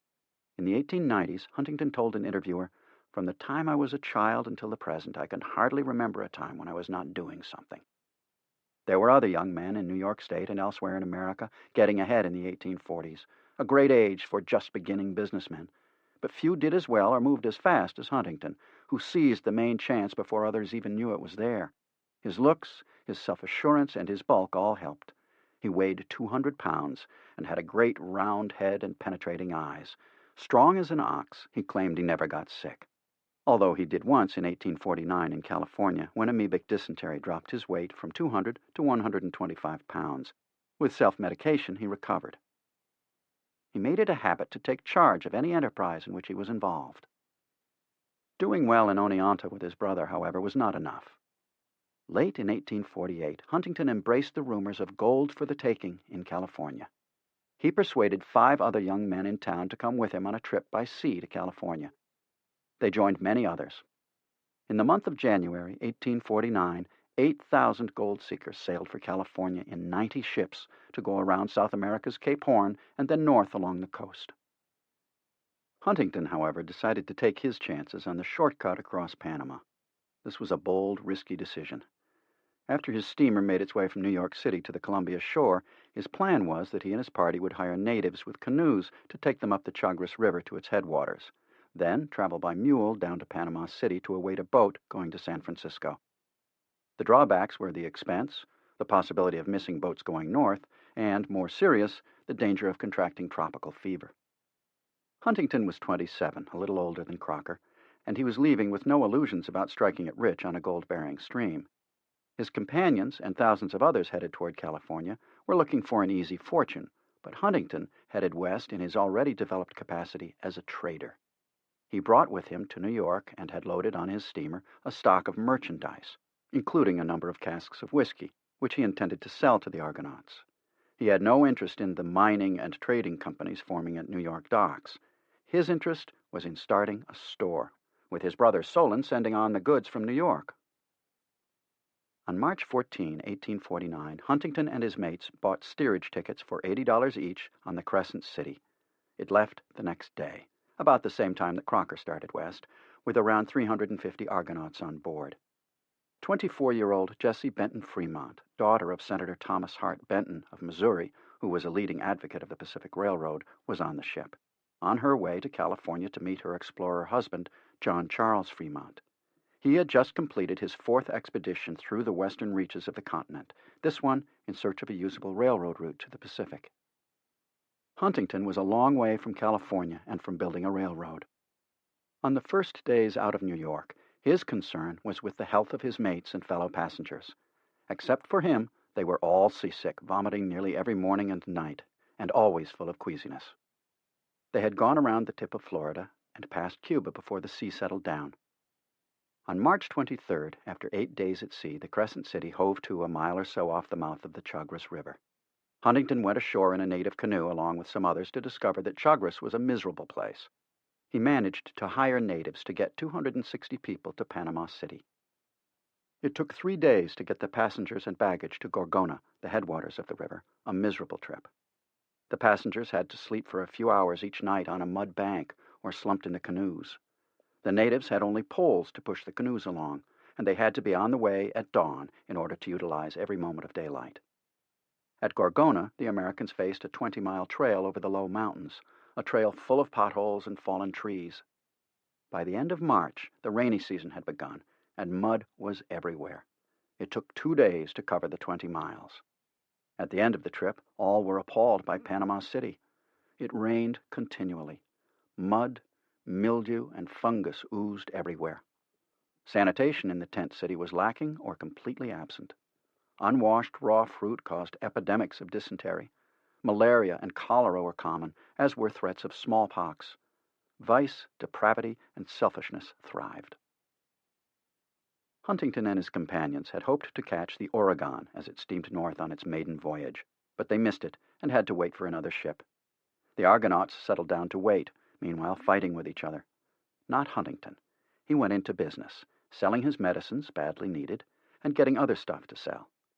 On his way from Gorgona, he had noticed ranches with food and other provisions, such as primitive cloth, rush mats, and the like, for sale. The business thrived. His buying and selling required frequent trips through the fever-laden jungle. Huntington estimated that he had made the crossing at least 20 times. It was only 24 miles, he recalled. I walked it. What was for other men sheer agony was, for Collis Huntington, a challenge. Once he varied his routine. There was a decrepit schooner on a little river. I went down and bought her, he recalled, and filled her up with jerked beef, potatoes, rice, sugar, and syrup in great bags, and brought everything up to Panama and sold them. Stuck on the beach at Panama City for nearly 2 months, Huntington managed to make $3,000.17. May 18, Huntington and his companions escaped via the Dutch bark Alexander von Humboldt, with 365 passengers plus crew. Once away from the coast, the Humboldt was becalmed. Day after day, the bored passengers went through beans, weevily biscuits, tough beef, and vile-tasting water. After a week, all provisions had to be rationed. Finally, on June 26, 5 weeks since setting off, wind finally stirred the sails. Still, not until August 30, after 104 days at sea, did the Humboldt enter San Francisco Bay. Huntington gazed at one of the world's most magnificent harbors, but what he most noticed was the deserted ships. On inquiry, he discovered that when the ships tied up at the wharves, all the crew, from wherever, immediately deserted and headed for the gold. He had made it, and in the process he earned more money in Panama than he had had with him when he started, and he had avoided tropical fever. But it had been a trip of nearly half a year, dangerous and arduous beyond description, something he never wanted to do again. Only those who were young, physically fit, and full of ambition would dare try to cross Panama or go overland from the eastern United States to the Pacific. There was a third way, by boat around Cape Horn, but that took at least 6 months and was 18,000 miles long, not to mention dangerous and expensive. Lieutenant William T. Sherman went via that route in the first year of the Mexican War, 1846. A West Point graduate in 1840, he had been on recruiting duty in Zanesville, Ohio, when the war began. For Sherman, it was intolerable that he was missing the hostilities. He left his sergeant in charge and made his way east, traveling by stagecoach. There were no trains west of the mountains. At Pittsburgh, he found orders relieving him from recruiting and putting him in Company F, 3rd Artillery, which was gathering at Governor's Island to take a naval transport to California. He took trains from Pittsburgh to Baltimore, then Philadelphia, and finally New York, in a great hurry for fear he might miss the boat. He made it, along with 113 enlisted men and 4 other officers from the company, plus Lieutenant Henry W. Halleck of the Engineers. The Lexington was at Brooklyn at the Naval Yard making preparation, which meant taking on the stores sufficient for so many men for such a long voyage. The War Department authorized the officers to draw 6 months' pay in advance so they could invest in surplus clothing and other necessities. When the ship was ready, on July 14, 1846, a steam tug towed her to sea. Off the Lexington sailed for the tip of the continent. On fair days, the officers drilled the men in the manual of arms, or put them to work on the cleanliness of their dress and bunks, with some success. They played games, never gambling, and chiefly engaged in eating our meals regularly, according to Sherman. At last, he added, after 60 days of absolute monotony, The island of Raza, off Rio de Janeiro, was descried. After a week in port, taking on supplies, the ship was off again. In October, the Lexington approached Cape Horn. Here we experienced very rough weather, buffeting about under storm staysails and spending nearly a month before the wind favored our passage and enabled the course of the ship to be changed for Valparaiso. At last, the swelling sea at Cape Horn was left behind, and 2 months after leaving Rio, the Lexington reached Valparaiso. There, the officers replenished their supplies, and the voyage was resumed. Now they were in luck. For the next 40 days, they had uninterrupted favorable trade winds. Once they had settled down to sailor habits, time passed quickly. Sherman had brought along all the books he could find in New York about California, and he and the other officers read them over and over. About the middle of January, the ship approached the California coast. But when land was made, there occurred one of those accidents so provoking after a long and tedious voyage. The navigator misread the position of the North Star, and the ship was far north of its destination, Monterey, the capital of Upper California. The captain put about, but a southeast storm came on and buffeted the ship for several days. Eventually, it got into the harbor. It was January 26, 1847.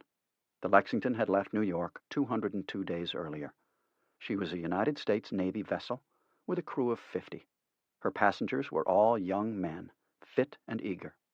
The ship of no nation tried to stop her or impede her progress, yet it took her over half a year to get from New York to Monterey. Her route was the only way to get any goods too large to be handled by horses in a stagecoach from the East Coast to the West Coast.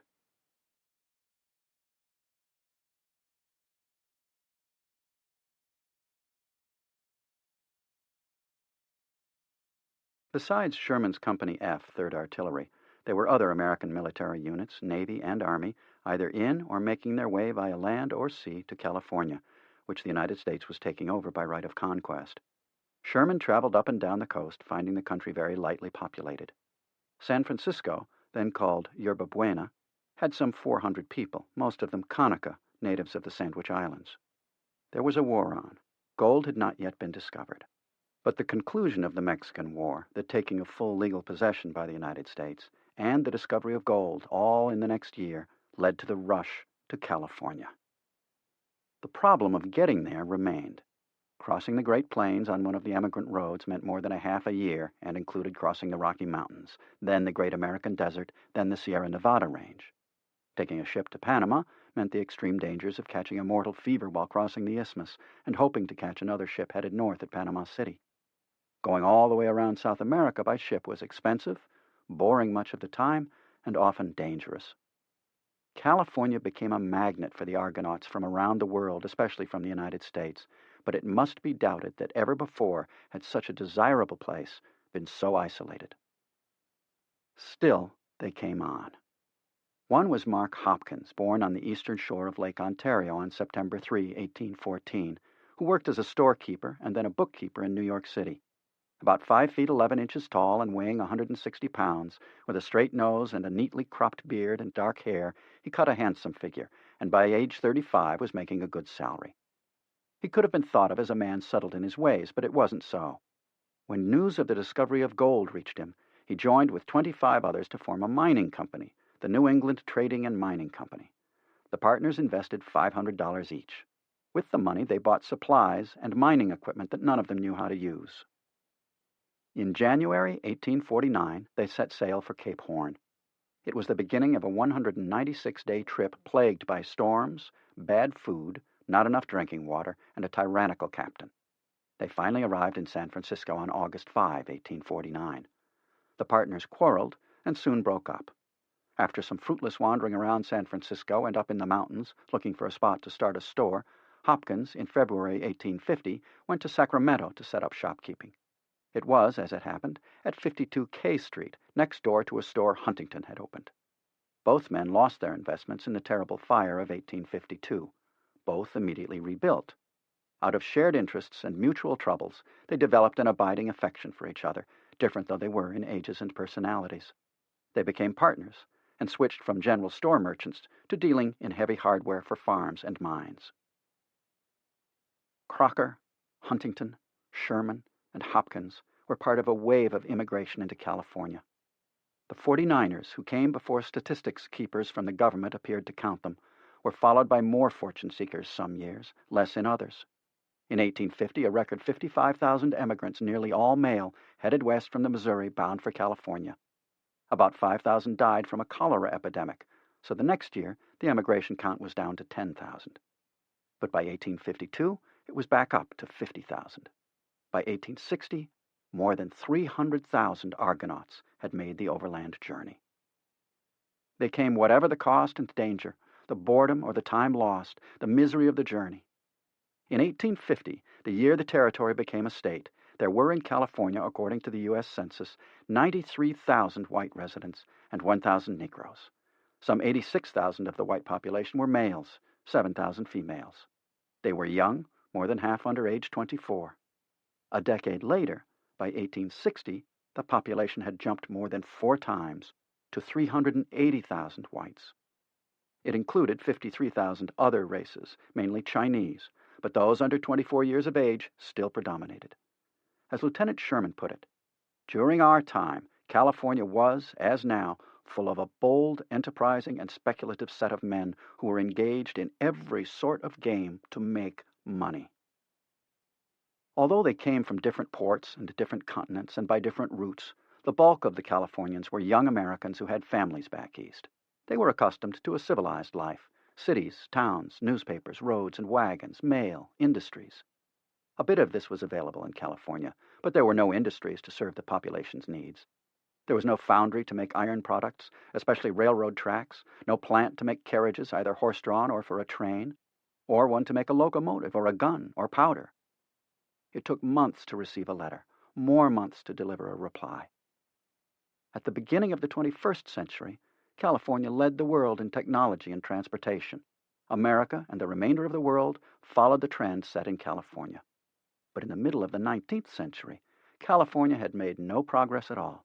Whatever folks wanted, they had to import, which was terribly expensive and took what seemed like forever.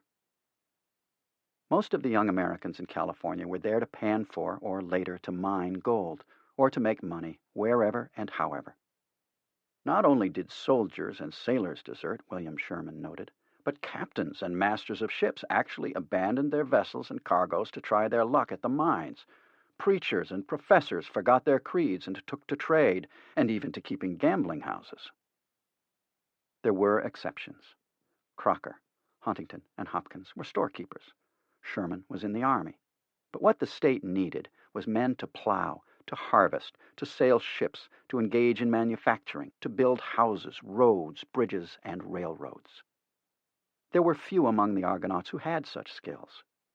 In November 1849, Sherman was ordered to instruct Lieutenants Warner and Williamson of the Engineers to survey the Sierra Nevada, to look for a way for a railroad to pass through that range, a subject that then elicited universal interest. But Lieutenant Warner was killed by Indians, and that cast a pall over the whole enterprise. In any event, there were no rails or spikes or locomotives of any kind in California, nor any railroad, come to that, but one was wanted. In 1852, a group of optimistic Californians formulated plans for a railroad to run north and east from Sacramento to tap the rich placer mining regions of the lower Sierra slopes. Captain William T. Sherman was one of the group. The name of the line was Sacramento Valley Railroad, and stock was sold at 10% down. The next year, after a trip east, Sherman resigned from the Army and became a banker in San Francisco and vice president of the Sacramento Valley Railroad.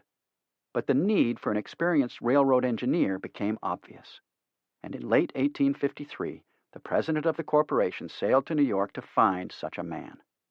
He conferred with Governor Horatio Seymour of New York State, elected 1852, and his brother Colonel Silas Seymour, who knew and recommended a 28-year-old engineer, Theodore D. Judah. Ted Judah was born on March 4, 1826, in Bridgeport, Connecticut. His father, an Episcopal clergyman, moved to Troy, New York, while Ted was still a boy. Ted passed up a naval career to go to the Rensselaer Polytechnic Institute in Troy, where he graduated with an engineering degree. It was an age and a place of great railroad building. Young Judah threw himself into it with gusto, imagination, and energy. From 1844 on, he was continuously engaged in planning and construction, mainly of railroads. He worked on the Troy and Schenectady Railroad, the New Haven, Hartford, and Springfield Railroad, the Connecticut River Railway, the Erie Canal, and several other projects. At age 21, he married Miss Anna Ferrona Pierce, daughter of a Greenfield, Massachusetts merchant. She was an artist, a lively writer, a splendid personality, and the perfect choice as someone to help his career. She moved with her husband 20 times in half a dozen years. They went to Niagara Falls, where he planned and built the Niagara Gorge Railroad, one of the great feats of engineering of the 1840s. In an 1889 letter, Anna Judah wrote, "Our cottage on the banks of the river between the falls and the suspension bridge is still there, with the beautiful view of both falls and whirlpool rapids below the bridge. He selected the site, built the cottage, there had his railroad office, and did his work for that wonderful piece of engineering."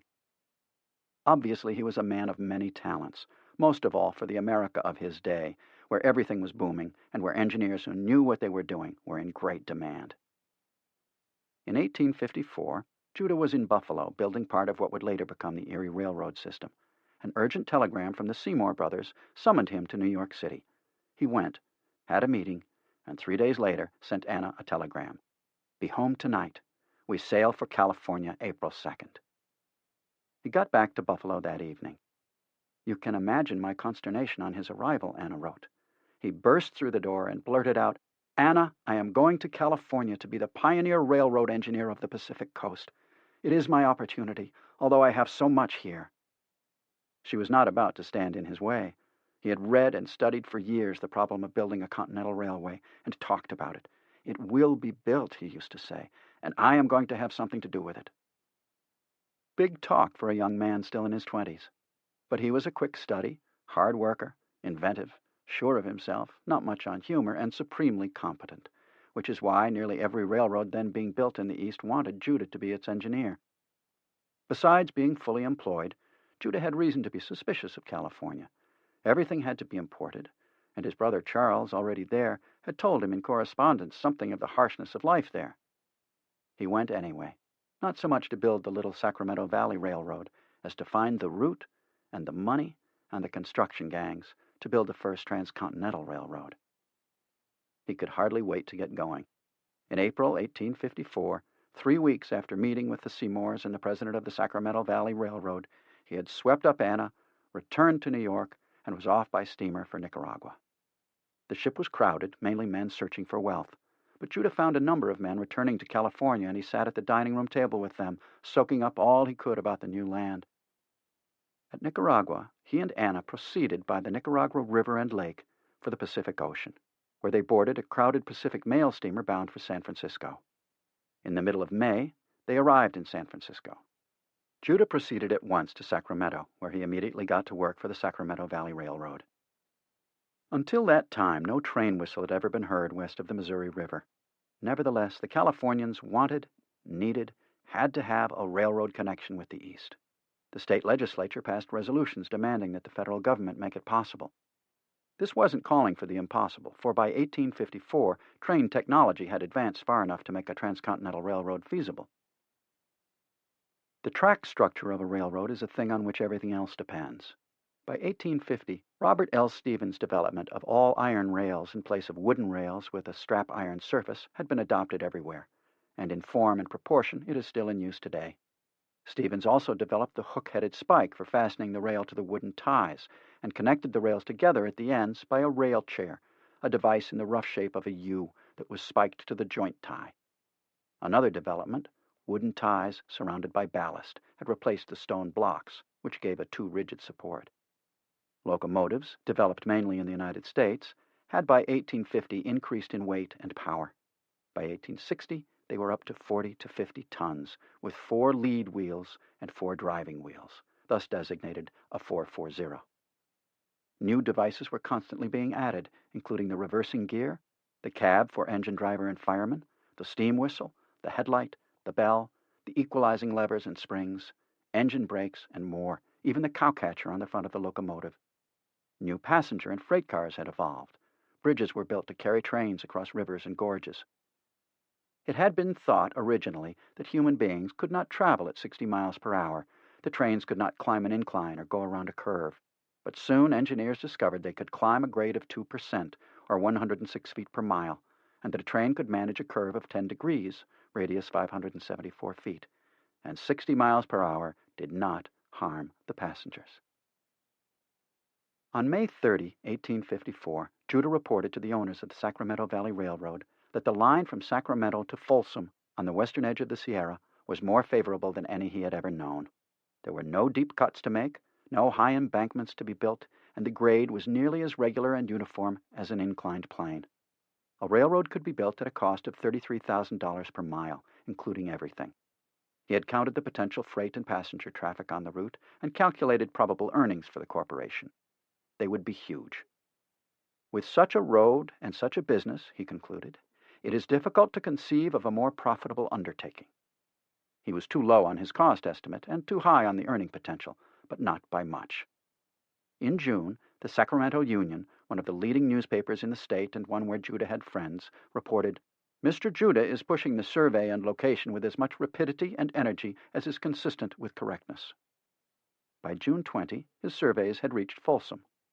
On November 30, the Sacramento Valley Railroad, financed by stock on which investors had put 10% down, signed a contract with a well-known firm of Eastern contractors, Robinson, Seymour and Company, for a total of $1.8 million, of which $800,000 was paid in capital stock at par and $700,000 in 10% 20-year bonds, $45,000 per mile. On February 12, 1855, actual grading commenced with a 100-man workforce. Robinson Seymour started sending rails and rolling stock on the clipper ship Winged Racer. It arrived in June. On August 9, the first rail west of the Missouri and the first in California was laid.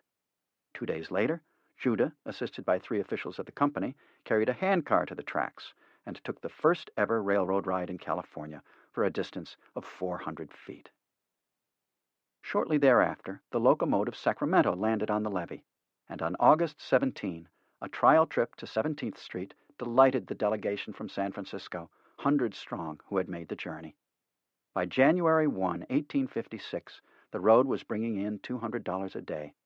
By Washington's birthday, it had been completed to Folsom and held a grand opening excursion and a ball. A railroad had come to the Pacific coast. Over the following months, Judah worked on various railroad surveys and projects. The Sacramento Valley Railroad had a difficult time staying in business because receipts from the placer mines west of the Sierra fell off and the population of the canyon towns diminished. He was with the California Central Railroad and the Benicia and Sacramento Valley Railroad Company, and then became chief engineer of a yet-to-be-built line called the Sacramento Valley Central Railroad. Meanwhile, in 1856, he and Anna made the first of 3 sea voyages back east to go to Washington to promote a transcontinental railroad on the correct assumption that only the federal government could afford, by selling the public lands it held, to finance it. By then, the railroad across the country had become an obsession with the young engineer. He was ambitious, accustomed to thinking big and getting done what he set out to do, and eager to seize the opportunity.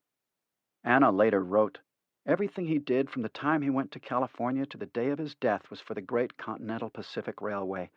Time, money, brains, strength, body and soul were absorbed. It was the burden of his thought day and night, largely of his conversation, till it used to be said, 'Judah's Pacific Railroad crazy.' And I would say, 'Theodore, those people don't care.'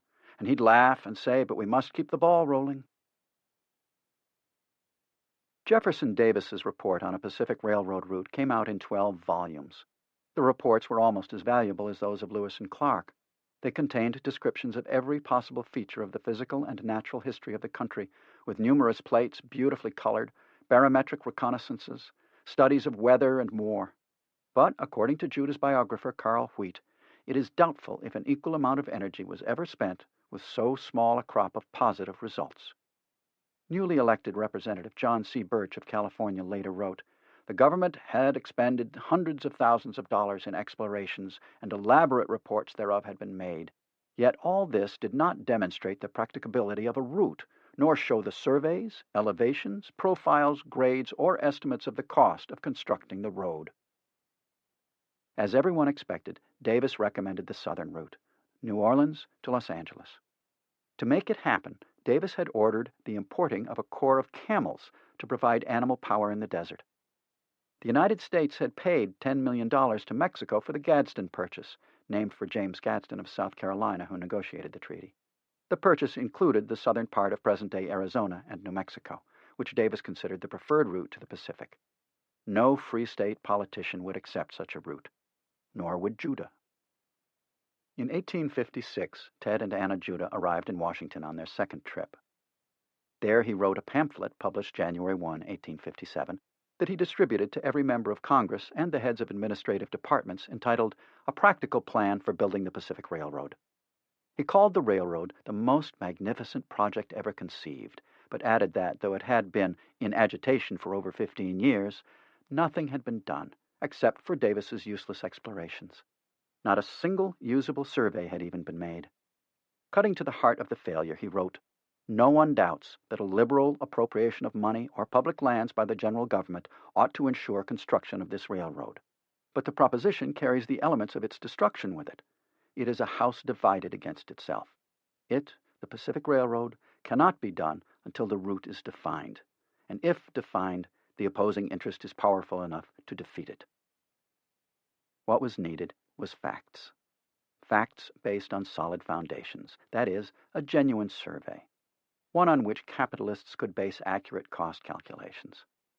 The capitalists didn't care how many different varieties and species of plants and herbs or grass were located where. They wanted to know the length of the road, the alignment and grades of the proposed railroad, how many cubic yards of dirt to be moved, any tunnels, how much masonry, and where can it be obtained, how many bridges, river crossings, culverts, what about timber and fuel, water, what is an engineer's estimate of the cost per mile, what will be its effect on travel and trade.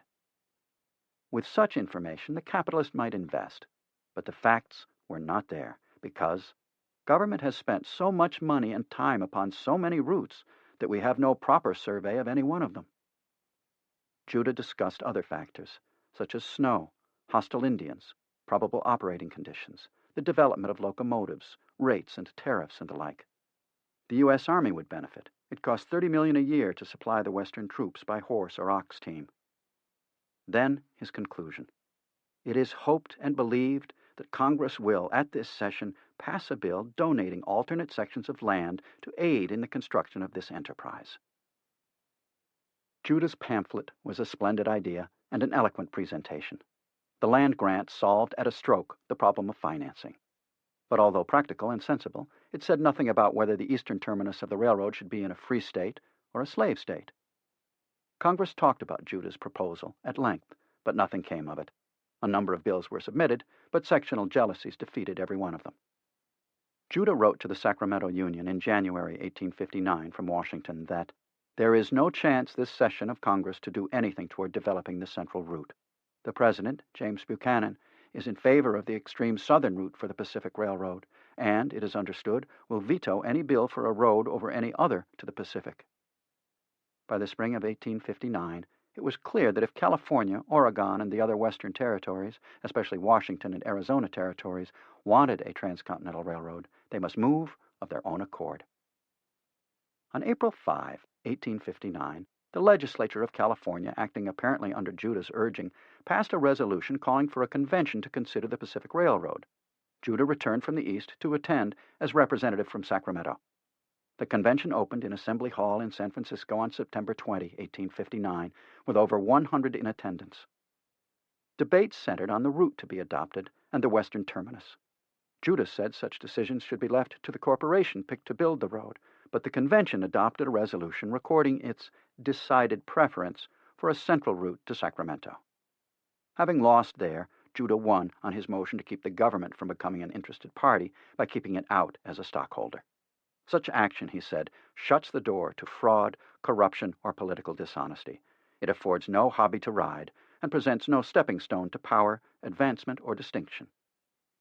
Judah was on the mark, here and in most other resolutions he sponsored and supported. On October 11, the convention's executive committee appointed him as its accredited agent to convey its memorial to Congress, a selection that was universally applauded. The San Francisco Daily Alta California newspaper, for example, wrote, In saying that no better selection could have been made for this responsible duty, we but reiterate what is well known to all who are acquainted with Mr. Judah. Few persons in California have a more thorough acquaintance with the question of the construction of the Pacific Railroad than has Mr. Judah, and his services in this capacity will be invaluable.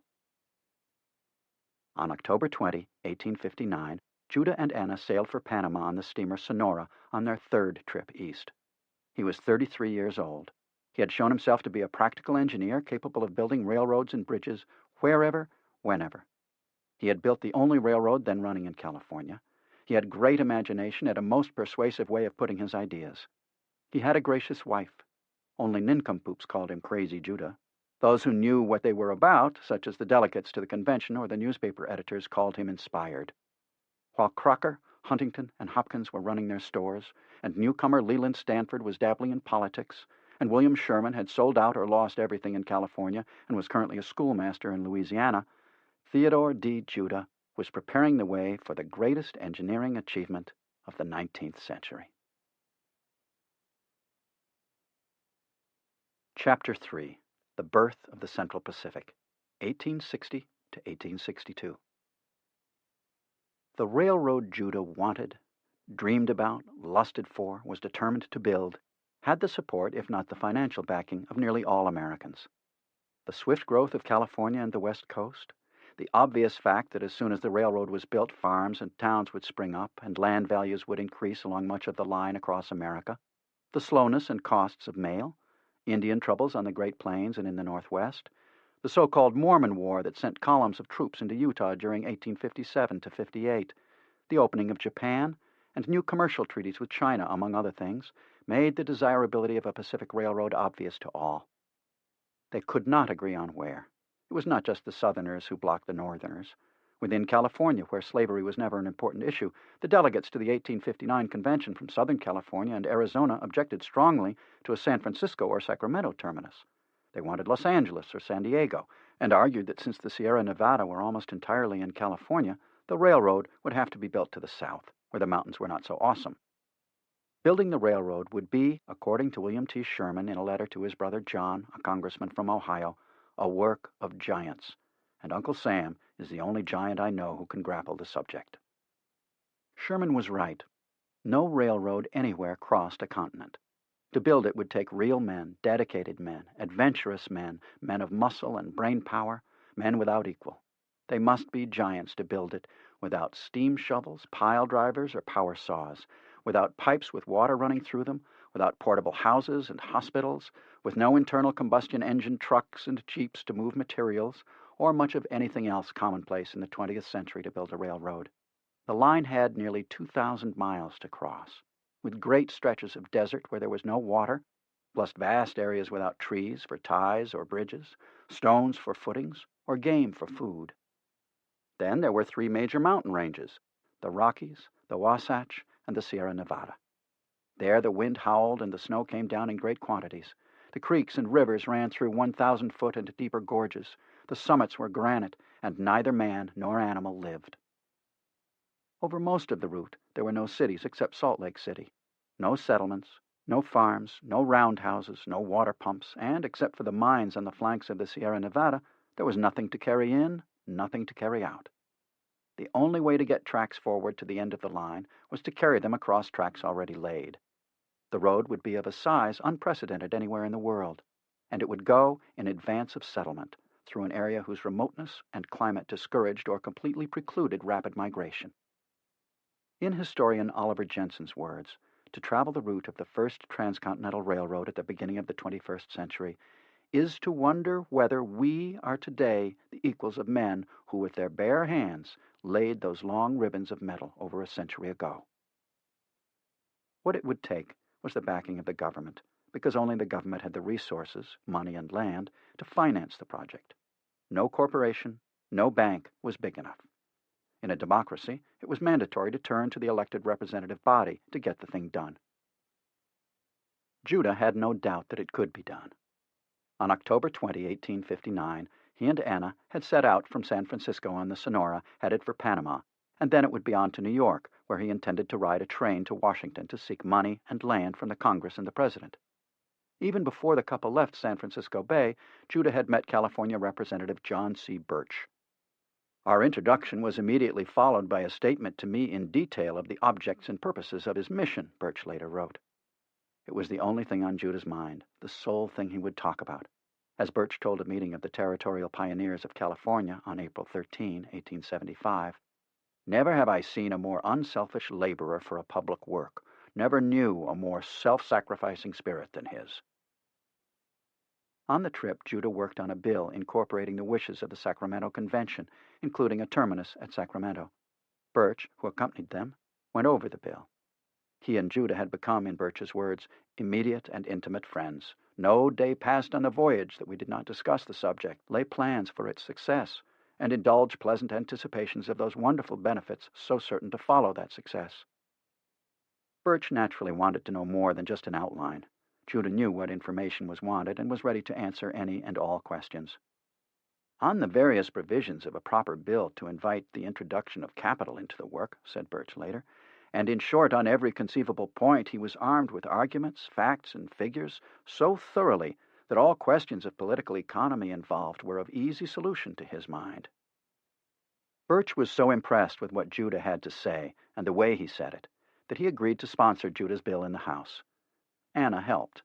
Senator Joseph Lane of Oregon was also on the Sonora and was naturally in on the Pacific Railroad discussion.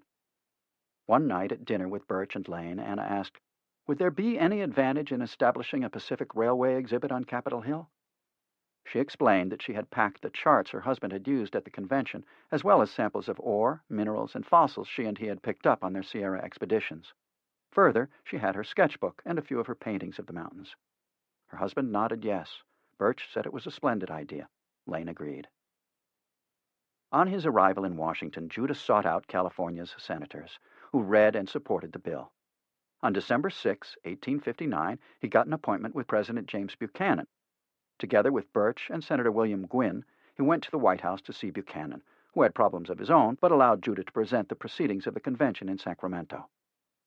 "He received us graciously," Judah wrote, "and expressed himself generally in favor of the Pacific Railroad." In so doing, Buchanan was reversing his own earlier position, but his Democratic Party, like the Republicans, had in 1856 adopted a resolution favoring a Pacific Railroad.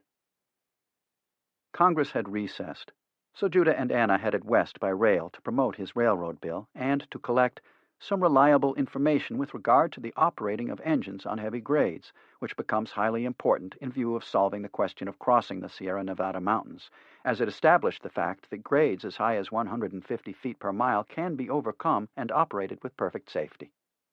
He found out that such was actually the case with the Baltimore and Ohio, which in crossing the Appalachian Mountains provided an example of what could and should be done. On his way west, he also spoke to investors, and at meetings in New York, Albany, Syracuse, Buffalo, Cleveland, Columbus, Chicago, and Cincinnati, in order, as he said, to awaken as much interest as possible in our efforts. On returning to Washington, with Birch's support, Judah was given a room in the Capitol to promote his railroad. Judah was a born genius at publicity, at pushing projects, and at persuasiveness. At Anna's suggestion, he made the room into the Pacific Railroad Museum, displaying maps, diagrams, surveys, reports, and other data, as well as her collection and paintings. He had it completed by January 14, 1860, and from then until he left for California a half-year later, he was, in his words, constantly engaged in endeavoring to further the passage of a Pacific Railroad bill. Scores of members of both houses, officials of the departments and bureaus, plain citizens, reporters, and editors came to call. His knowledge of his subject was so thorough, Representative Birch said, his manners so gentle and insinuating, his conversation on the subject so entertaining, that few resisted his appeals. More than a few, it turned out. Judah was not convincing enough. There were practical problems: how to get over mountains, across rivers, through deserts, and the location, ever the location. Southerners would not support any railroad north of the Mason-Dixon line. Judah was in the galleries when Representative Samuel Curtis of Iowa, chairman of the House Select Committee on the Pacific Railroad, introduced a bill to build a transcontinental railroad from Iowa to Sacramento. Curtis had a number of inducements to investors in his bill, including giving land along the route to the corporation that built the road. But his bill differed from the one Judah and Birch were working on, in that Curtis proposed a generous government loan of $60 million, thought to be about half of the projected costs.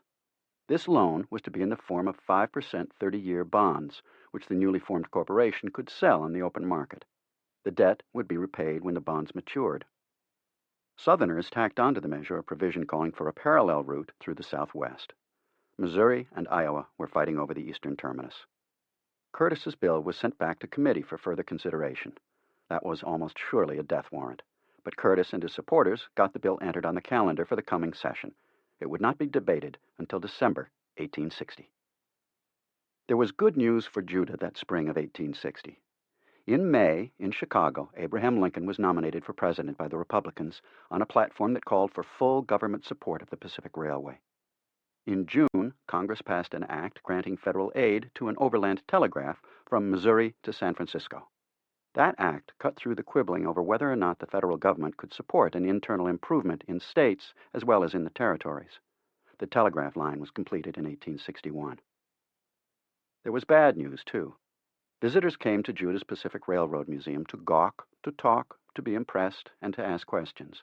Chiefly, how do you propose to get across the Sierra Nevada mountains? It was one thing for the Baltimore and Ohio to cross the Appalachians, another altogether to attempt the Sierra. He made up his mind, according to Anna, that he would never go to Washington again till he had been on the Sierra Nevada and made a survey, so that when he returned, it would be with his maps, profiles, estimates, etc., for a railroad across the same. He was sure it could be done, but he had to convince the politicians, so that what I believe without the surveys I can intelligently show to senators, members of Congress, etc. With facts and figures they cannot gainsay my honest convictions, as now. In the summer of 1860, Judah and Anna set sail for California. Judah wrote a report to the executive committee of the convention which had sent him to Washington. He covered in considerable detail his own activities and what had happened to his bill and Curtis's bill, but had to confess that the debate on the slavery question and other matters of little moment left us no time for the consideration of the Pacific Railroad bill. Then he made up his expense account. He said the whole trip cost him $2,500, but he was charging the convention only $40 to cover his printing expenses.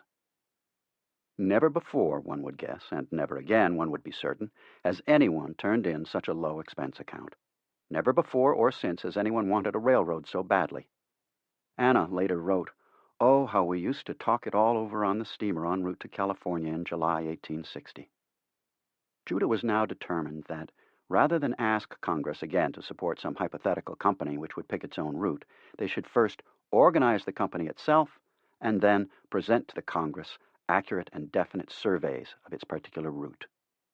To make that possible, immediately on arrival in Sacramento, Judah set off for the Sierra.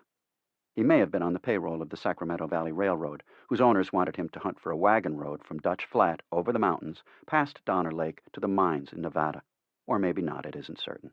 In any event, he was doing what he loved best, sleeping in the open, camping out in wilderness mountain country, cooking over a fire, eating with his back to a tree, watching out for mountain lions, taking barometric readings to establish altitude, mapping out a route, noting the flora and fauna, looking everywhere, enjoying life as few people ever have. Anna wrote that he went over the different passes, including Hennis, Beckworth, and Donner. No one knew what he was doing. The engineer was in the mountains. I remained in Sacramento among friends. Sometimes she joined him on his excursions, painting while he measured. Judah was working his way up the ridgeline between the North Fork of the American River and the Bear River in California, going from Auburn through Clipper Gap to Illinois Town, soon renamed Colfax, past Cape Horn, on to Dutch Flat, and then possibly to Immigrant Gap and Donner Pass. This was rugged, mountainous country, extremely picturesque, but it seemed there was no chance for a railroad beyond Dutch Flat. At Cape Horn, for example, 2 miles above Illinois Town, the drops beneath the old unused wagon road Judah was following were as much as 1,500 feet. It seemed to everyone who had been there that it was impossible to build a rail line around Cape Horn. Everyone, that is, except Judah. The man who had built the suspension bridge at Niagara Falls knew that it mattered not if grade for the track was built above a 1,500-foot drop or over a 15-foot drop. What interested him most were the widely spaced saddles in the ridgeline. By weaving in and out of them, the railroad could ascend toward the ultimate crest of the mountains on an even grade, not in excess of the capability of the locomotives, or a maximum of 100 feet per mile. By this time, early October 1860, most of America was discussing the presidential election, with the South threatening to secede if Lincoln and the Republicans won. But out in California, Judah was preparing his maps and reports on the Sierra. A letter arrived from a Dutch flat druggist, Daniel W. Strong, called Doc by his customers. Doc had heard about Judah's exploring and wanted to show him the old emigrant road from Donner Lake, which had been abandoned after the Donner tragedy in 1846 to 47.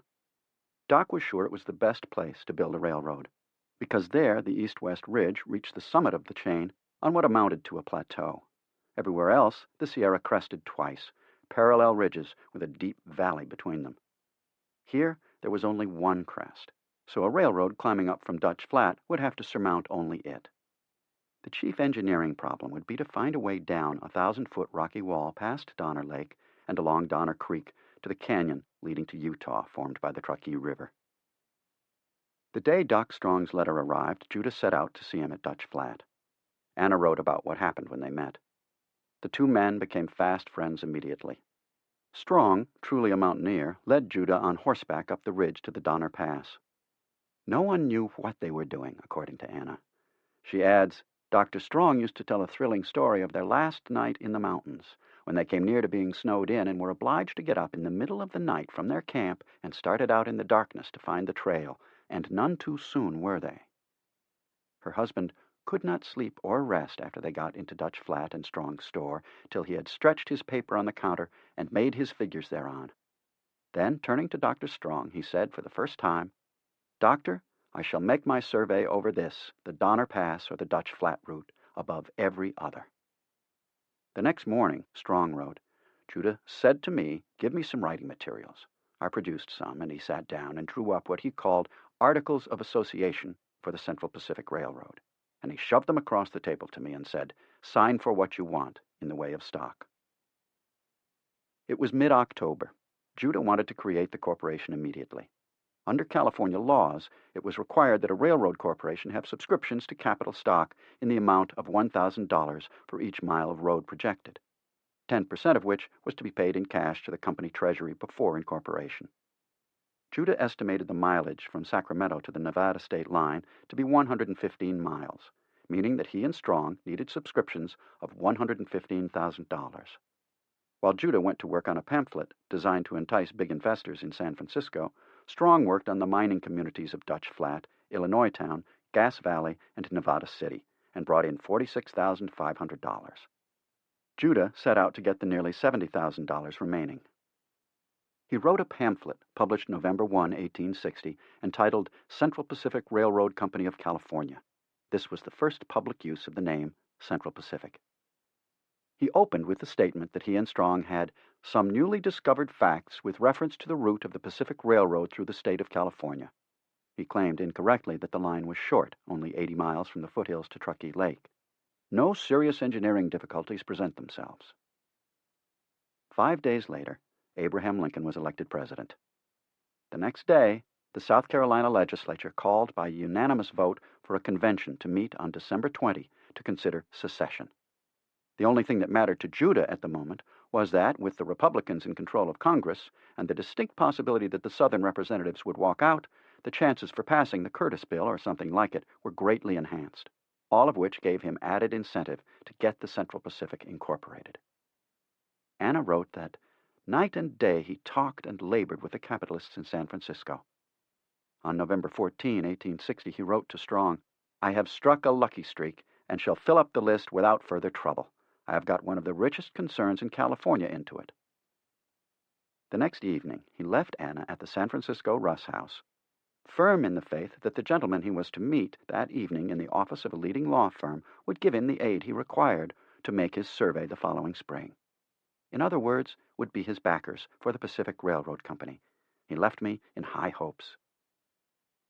Judah was shattered by the reaction. His potential backers scoffed at his idea. For example, how did he know he could build a line across the Sierra Nevada for $70,000 per mile? Judah had not made a proper survey and needed money to do so. And what about the snow? Judah had not a shred of information about how to keep the road free of snow. Besides, there was no guarantee that Congress would pass the Curtis or any other bill aiding the railroad, and even if it did, building the thing would take 12 to 20 years. Judah shook his head. He asserted he could do it in 7 years. They said they could make more money quicker in other investments. Judah went back to his wife and told her, "Pack your bag, for I am going up to Sacramento on the boat tomorrow. Remember what I say to you tonight, so you can tell me sometime. Not 2 years will go over the head of these gentlemen I have left tonight, but they will give all they have to have what they put away tonight. I shall never talk or labor any more with them. I'm going to Sacramento to see what I can do with the wealthy businessmen of that city." Starting the day after he arrived, Judah held several meetings at the St. Charles Hotel in Sacramento on J Street. At some, as many as 30 men were present. At others, fewer than a dozen. Dr. Strong was there, along with merchant Lucius Booth, James Bailey, a Sacramento jeweler, Cornelius Cole, later congressman and senator from California, B.F. Leet, one of Judah's surveyors, and some others. One of those present was Charles Crocker, now weighing 250 pounds, who was running a dry goods store in town, had been present for the organization of the Republican Party in California, 1856, and had just been elected to the state legislature. Collis Huntington was also there, with his partner in their general store, Mark Hopkins. So was Leland Stanford, also a storekeeper, but intensely involved in politics as a Republican candidate for state treasurer, and later for governor. "We none of us knew anything about railroad building," Crocker later said. "But at the same time, we're enterprising men and anxious to have a road built and have it come to Sacramento." Judah presented his case. He had decided to forget about a transcontinental railroad and concentrate instead on getting up to the California mountains, perhaps crossing them to the Nevada line. According to Anna, what he told the assembled potential investors, nearly all of them Sacramento store owners, was, "You are tradesmen here in Sacramento City. Your property and your business is here. Help me make the survey. I'll make you the Central Pacific Railroad Company, and with the congressional bill passed, you have the control of business which will make your fortune in trades, etc., etc. If nothing more, why, you can own a wagon road from Dutch Flat over the mountains, if not a railroad." Ears turned up and attention concentrated on Judah. Here was what the merchants wanted to hear. They could sell more of their goods, expand their business, and stifle competition. Their property would become more valuable. They could control the traffic from their city to the Nevada mines and thus control that market. Judah told them that he had crossed the crest of the Sierra on 23 separate occasions, that he was convinced the Donner Pass route beyond Dutch Flat was the best, and that he had to have financial backing for the purpose of making a careful instrumental survey of the proposed line. "I think everyone present," Cornelius Cole later wrote, "agreed to take stock in the concern. Several subscribed for 50 shares each, but no one for more than that. I took 15 shares and subsequently acquired 10 more. The initial money was to pay for a survey beginning on the levee on Front Street and then heading up the American River." Judah had his start. He told Anna the next morning, "If you want to see the first work done on the Pacific Railroad, look out of your bedroom window. I'm going to work there this morning, and I'm going to have these men pay for it." She replied, "I'm glad, for it's about time somebody else helped." Looking out the window later that morning, she saw her husband and a few helpers run their lines down the muddy streets with chains and stakes and heavy brass instruments.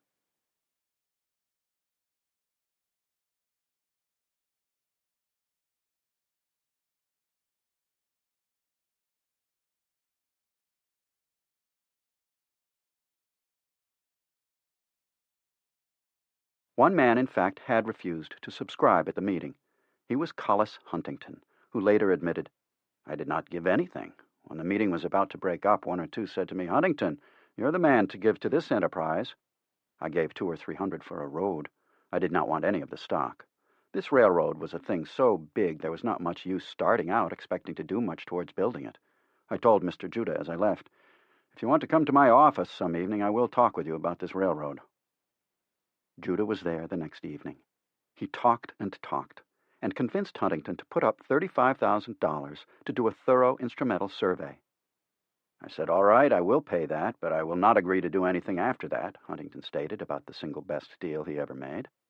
"I may go on," he added, "but don't promise to do anything now but make a survey." He, his partner Hopkins, Stanford, James Bailey, Crocker, and Lucius Booth were all Sacramento merchants with goods to sell to Nevada miners, who were almost as numerous and as much in need of goods as those in California had been a decade before. "We organized a corps of engineers in the spring of 1861, Crocker later said, and sent them with Mr. Judah at the head to run a line along the mountains to the big bend of the Truckee River, today's Wadsworth, Nevada. It was merely a trial line, what we called a base line, but from that we found that the grades which Judah had said could be obtained were actually practicable and were obtained. Judah, accompanied by Strong and others, made his way to Dutch Flat that spring, then waited for the snows to melt before going on. Strong said that it took pretty much all summer to make the survey to the state line. At various times, Huntington, Crocker, and Stanford joined Judah in the Sierra for a personal look. At one point, Huntington, Judah, and a hired Chinese employed to carry blankets and provisions spent a week in the canyon of the Feather River and decided it was wholly impractical for a railroad. On June 28, 1861, with the Civil War already underway, the Central Pacific Railroad of California came into formal existence. It was incorporated with Stanford as president, Huntington vice president, Hopkins treasurer, James Bailey secretary, Judah chief engineer, and with Stanford, Crocker, Bailey, Judah, Huntington, Hopkins, Strong, and Charles Marsh as directors. Their combined wealth, according to Huntington, was $159,000. Neither Congress, the state of California, nor any syndicates of capitalists had put a single penny into the corporation. California's first and greatest historian, Hubert Howe Bancroft, commented that for so stupendous and hazardous an enterprise, it appears an act of madness or of inspiration. Many said that those Sacramento merchants who had ventured upon it would sink their personal fortunes in the canyons of the Sierra. Stanford had become the Republican candidate for governor, which was still the chief political concern in California, despite the beginning of the Civil War back east. Judah wrote Strong, "Election and politics so monopolize everything here now that our people have very little time to talk railroad matters. I'm trying to put my little road upon its legs, and it looks rather favorable, but, like everything else, can do nothing with it until after the election." On August 7, 1861, Judah was quoted in the Union as saying, "The problem as to crossing the Sierra Nevada has been solved." It had indeed. William Hood, for many years chief engineer of the Central Pacific, declared in 1925, "Were there now no railroad over the Sierra, the Donner Lake route would still be selected over all others as the best possible route." On September 4, Stanford won election as governor. 3 weeks later, Judah placed before the partners his written report on the results of his months of careful work. It was a masterpiece. Judah opened by listing the most objectionable features of locating the railroad in the Sierra Nevada. First, the great elevation to be overcome. Second, the impracticability of river crossings on account of the deep gorges cut by the rivers. Third, that the Sierra possessed 2 distinct summit ranges to be crossed. But the line he had found ran up the ridge with maximum grades of but 105 feet to a mile, and with no major canyons or rivers to cross. As for the double summit, he had found a route that entirely avoided the second range. His line ran up the divide between the rivers, from gap to gap, in order to secure the best possible gradients, and was, in fact, the line followed by the Central Pacific. He discussed the snow problem and was unduly optimistic. "A railroad line upon this route can be kept open during the entire year, even though the snow would constitute a not inconsiderable problem." He thought that 18 tunnels, mainly through the mountains towering above Donner Lake, would be driven with relative ease, even the longest, at 1,370 feet. The route contained extensive forests of pitch and sugar pine, fir, and abundant quantities of cedar and tamarack, which would make excellent supports for bridge trusses and cross ties, and provide lumber for buildings. He concluded the report with a list of the maps and profiles attached to the original copy.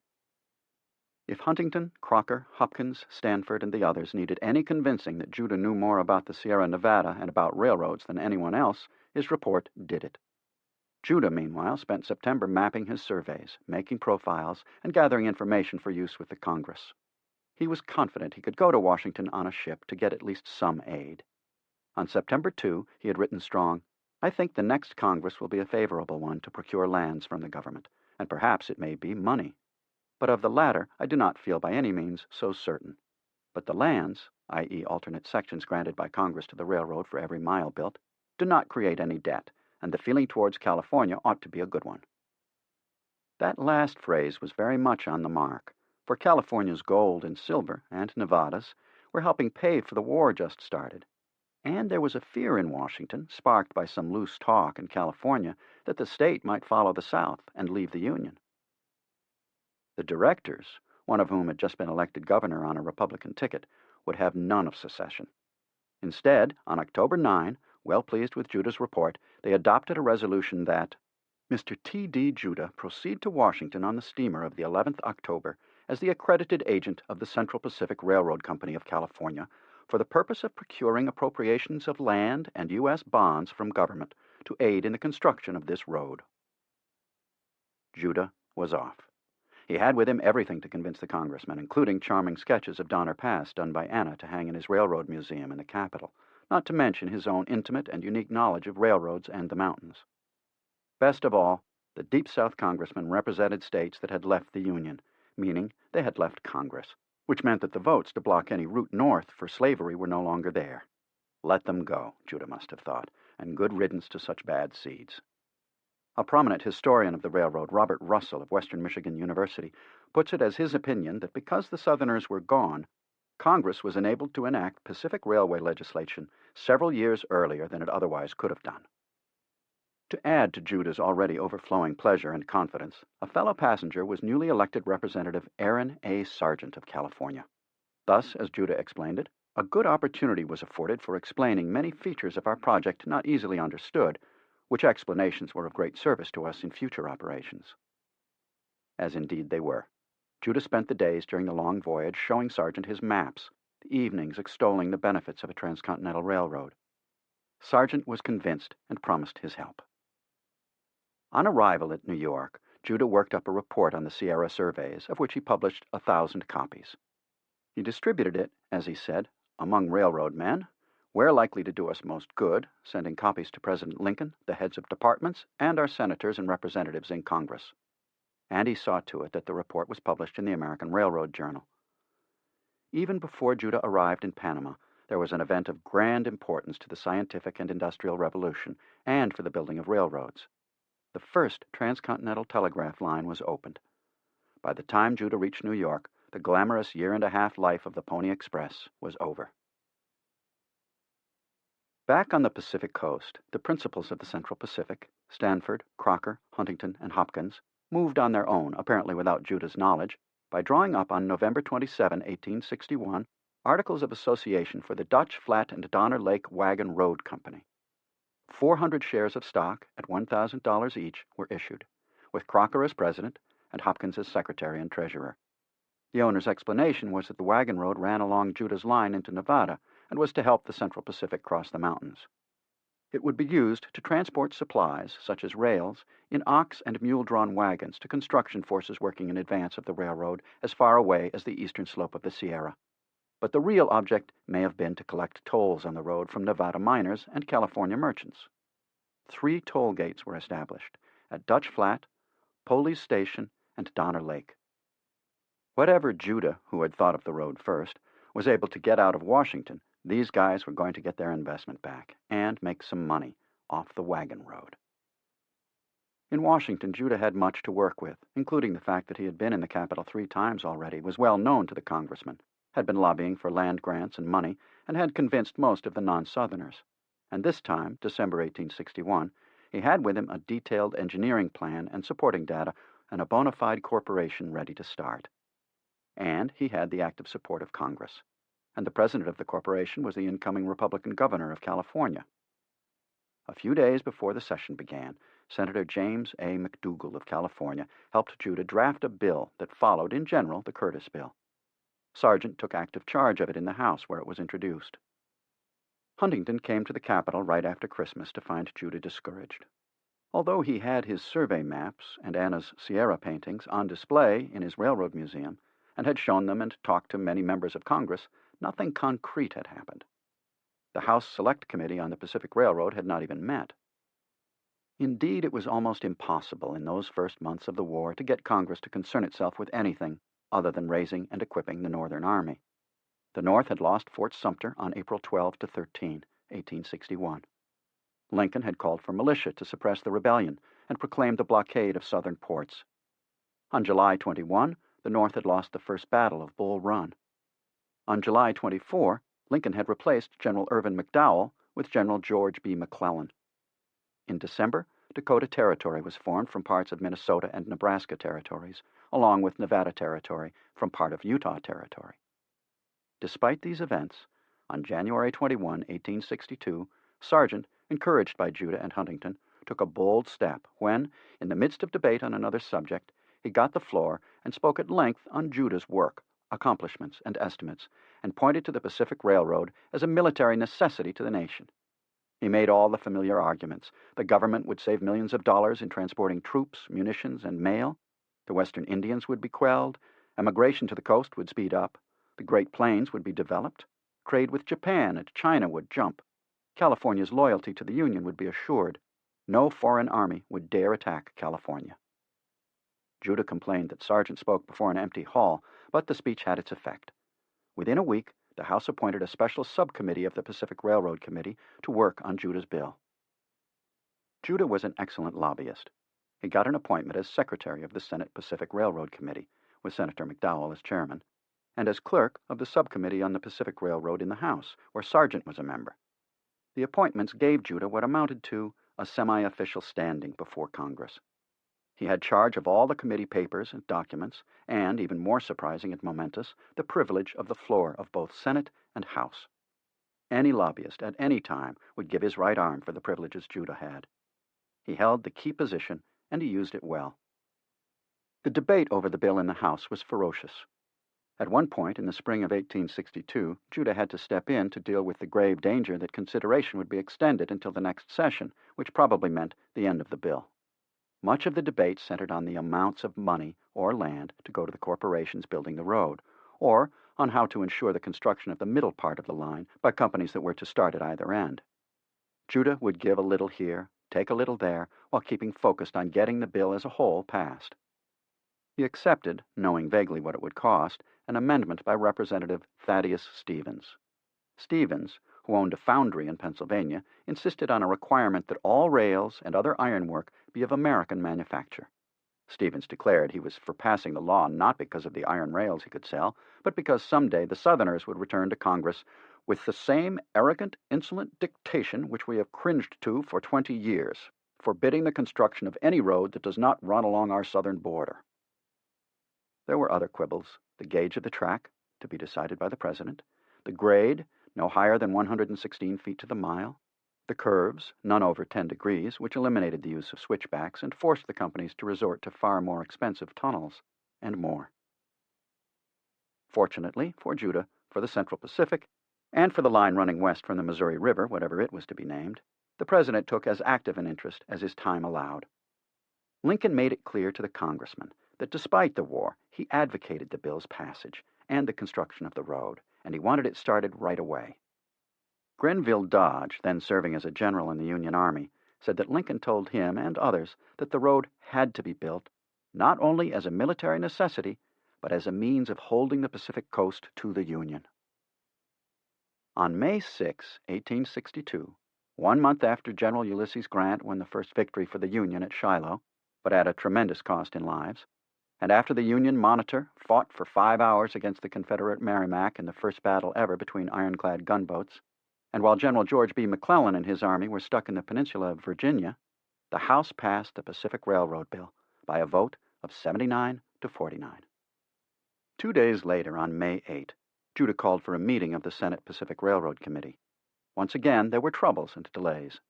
Representative Justin Morrill of Vermont, who could be far-seeing on some matters, he was the sponsor of the Morrill Act, which granted to each loyal state 30,000 acres for each senator and representative for the purpose of endowing at least one state agricultural college.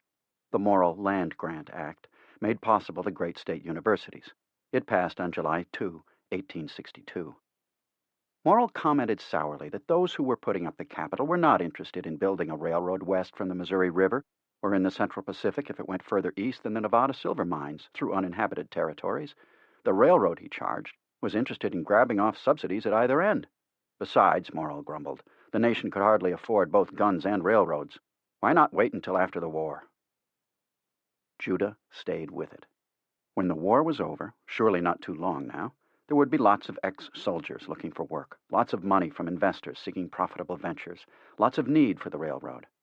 Robert Russell argues that because the war had accustomed Congress to appropriations of vast proportions, the bill went through. He adds that it was a matter of pride with many congressmen to demonstrate that the Union was strong enough to crush rebellion and take measures to ensure its future prosperity at the same time. On May 23, 1862, Judah wrote to the editors of the Sacramento Union, "The Pacific Railroad is a fixed fact, and you can govern yourselves accordingly."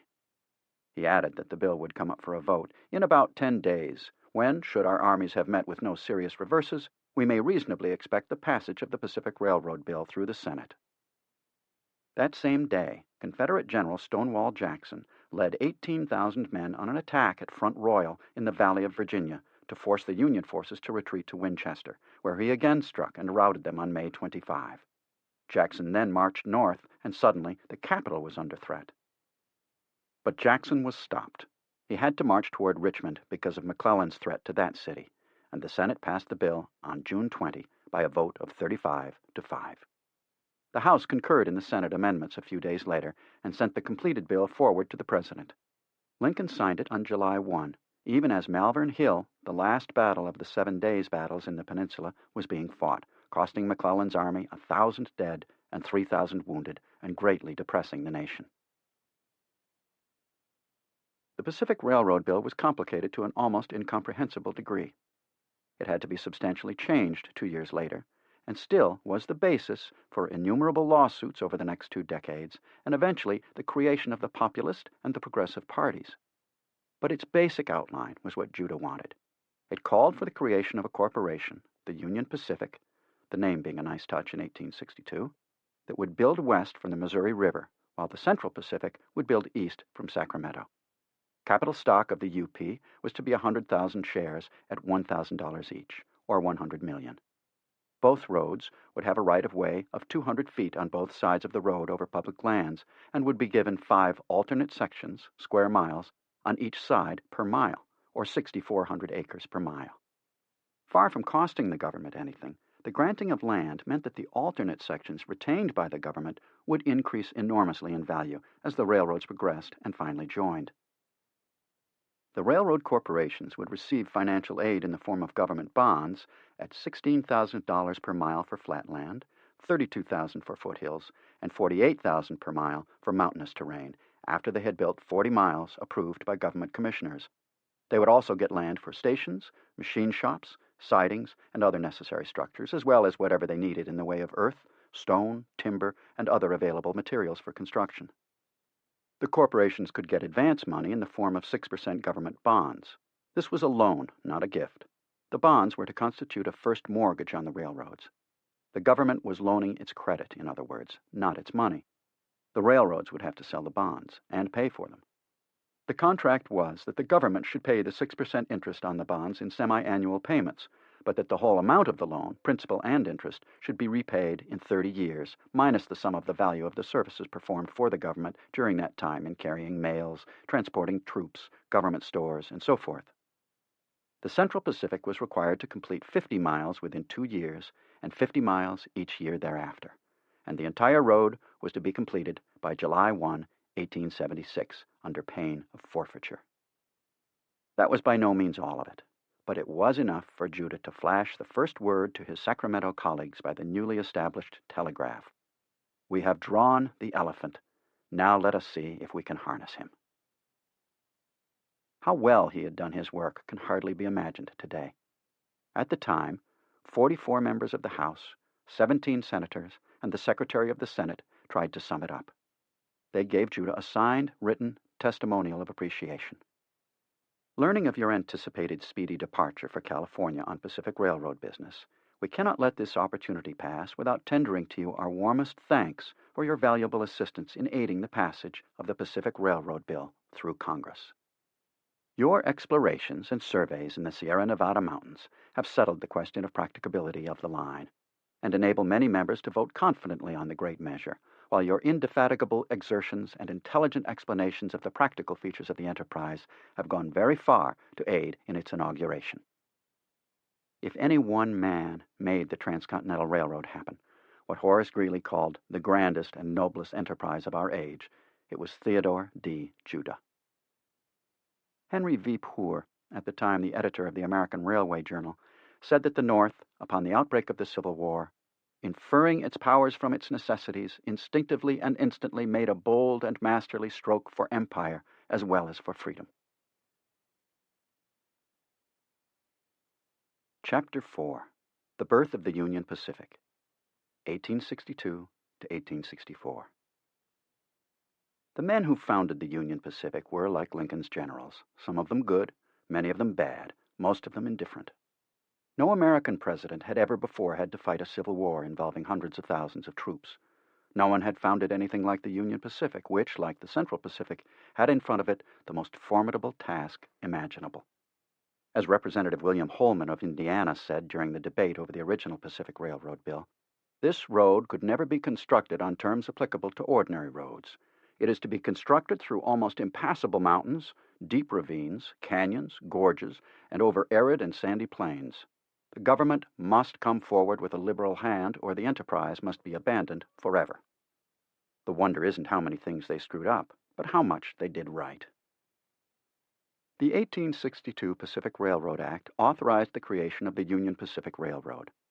The bill mandated the 163 men appointed in the act to serve as a board of commissioners who were to work out a provisional organization of the company. They held their first meeting in Chicago.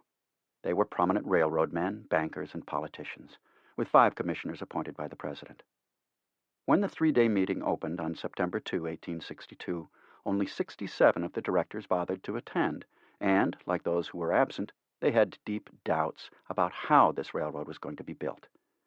They selected Samuel R. Curtis as temporary chairman.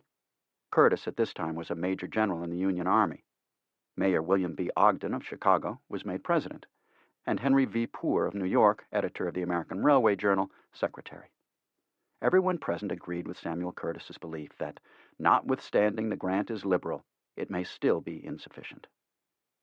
The directors also agreed that their biggest problem was the first mortgage nature of the government bonds, which would make it near impossible for the company to sell its own bonds. But there were many other difficulties needing attention. Most of all, the project needed promoters who were tough and practical, men who could lobby Congress for a new, more generous bill, as well as convince their fellow citizens to buy stocks and bonds in the company. Men who would organize the vastest enterprise ever seen in North America, except for the Union and Confederate armies, and push the railroad across the continent in the face of every obstacle. General Dodge, meanwhile, was cutting a swath for himself in the Union Army. He was wounded at the Battle of Pea Ridge, Arkansas, March 6 to 8, 1862, and it was while he was recovering in the hospital in St. Louis that men interested in the Pacific Railroad had visited him and urged him to leave the Army. "I have enlisted for the period of the war," was Dodge's reply. 2 months later, he had got another plea to quit the Army and go to work for the Pacific Railroad. This time it came from Peter Reed of Moline, Illinois, a politician and promoter of the Rock Island Line. With the Pacific Railroad bill on the verge of passing, he reminded Dodge, "You once told me that if we could get the Pacific Railroad through, you would quit the Army and identify yourself with it. In the first place, Dodge, you cannot possibly last where the labor and excitement are so great. The Pacific Railroad is a big lick in your affairs and mine, and you can hardly keep out." Dodge again refused. In June 1862, out of the hospital, Dodge wrote his wife, "I am at my old job again, railroading." The Union Army had to build its own lines to move troops and supplies in the South, and Dodge was building a road 64 miles long to Corinth, Mississippi. He stayed with building new roads or repairing old ones. In his memoirs, Grant said of Dodge, "Besides being a most capable soldier, he was an experienced railroad builder. He had no tools to work with except those of the pioneer, axes, picks, and spades. He had men making the tools, others working on bridges, others making the grade, still others laying the track. Thus every branch of railroad building," Grant wrote, "was all going on at once. General Dodge had the work finished in 40 days after receiving his order." Grant was destined to play a major role in the building of the American railroad system. Like Lincoln, he was enamored with the trains. He had first seen one while on his way to West Point in 1839. It ran from Harrisburg to Philadelphia. When he got on it, "I thought the perfection of rapid transit had been reached. We traveled at least 18 miles an hour when at full speed, and made the whole distance averaging as much as 12 miles an hour. This seemed like annihilating space." That last sentence summed up exactly the sentiments of the thinking men of the age. After Dodge had completed laying the track to Corinth, Grant put him to repairing lines torn up by the enemy. The number of bridges to rebuild was 18, many of them over deep and wide chasms. The length of the road repaired was 182 miles. As Dodge's biographer J.R. Perkins says, with only a bit of exaggeration, railroading was new, much of the machinery was defective, and the art of road building was all but in its infancy. Nevertheless, Dodge did magnificently, impressing Grant and his other superiors and railroad men. For example, he put in crib piers for the Mobile and Ohio Railroad. When officials of the company after the war ordered them taken out and truss bridges put in, one of them examined the wartime work and remarked, "General Dodge must have thought the war was going to last forever." His wife wrote him that she wanted him to resign and to take up the $5,000 per year salary the railroad was offering if he would become chief engineer for the UP. Dodge wrote back, "My heart is in the war. Every day tells me that I am right, and you will see it in the future." Before adjourning on September 5, 1862, the first meeting of the appointed directors of the Union Pacific arranged to open stock subscription books in 34 cities and advertise the sale in numerous newspapers. With the glittering promise of a transcontinental railroad that looked to make tons of money, and with all the loose cash floating around from wartime profits and inflation, the directors were certain, or at least hopeful, that the Northerners would flock to do their patriotic duty and sign up. Alas, in the first 4 months of sales, a grand total of 45 shares were sold to 11 brave men. Brigham Young, leader of the Mormons, was easily the biggest buyer, and the only one to pay in full for his 5 shares, which made him the UP's first, and for a long time only, stockholder in good standing. Doc Durant, the Wall Street speculator who had apparently put up the money for some of the other purchasers, bought 20 shares, at 10% down, for himself, and made the rounds of his friends, looking for them to subscribe. George Francis Train, an erratic promoter and self-styled champion crank, who had earned a fortune in shipping and had been involved with Durant in a speculation on contraband cotton, took 20 shares. Dodge was a man who had no fear of taking risks. In the spring of 1863, he had in his camp nearly 1,000 former slaves who had walked off their plantations to gather around Union troops. Dodge put them to work. Then he said to reporter Charles A. Dana, "I believe that the Negroes should be freed. They are the mainstay of the South, raising its crops and doing its work, while its able-bodied men are fighting the government." Dana published the statement. Dodge went further in his actions than in his words. He began arming former slaves, saying as he did so that there is nothing that so weakens the South as to take its Negroes. From the perspective of the 21st century, Dodge was exactly right. But among the men of the 1860s era, he created great consternation. They were not at all sure they wanted the slaves to be free, and for sure they did not want the African Americans bearing arms for the Union. Thus, Dodge was surprised and worried when, in the spring of 1863, he received a dispatch from General Grant ordering him to proceed to Washington to report to President Lincoln. There was no explanation, and Dodge confessed, "I was somewhat alarmed, thinking possibly I was to be called to account." But on arriving in Washington, he discovered that Lincoln wanted to talk railroads, even though Robert E. Lee and the Army of Northern Virginia were just then preparing to march into Pennsylvania. The president had been charged by the Act of 1862 with fixing the eastern terminus of the UP. He recalled his 1859 talk with Dodge and wished to consult with him. Nearly every village on the Missouri River wanted the Transcontinental to start at its site.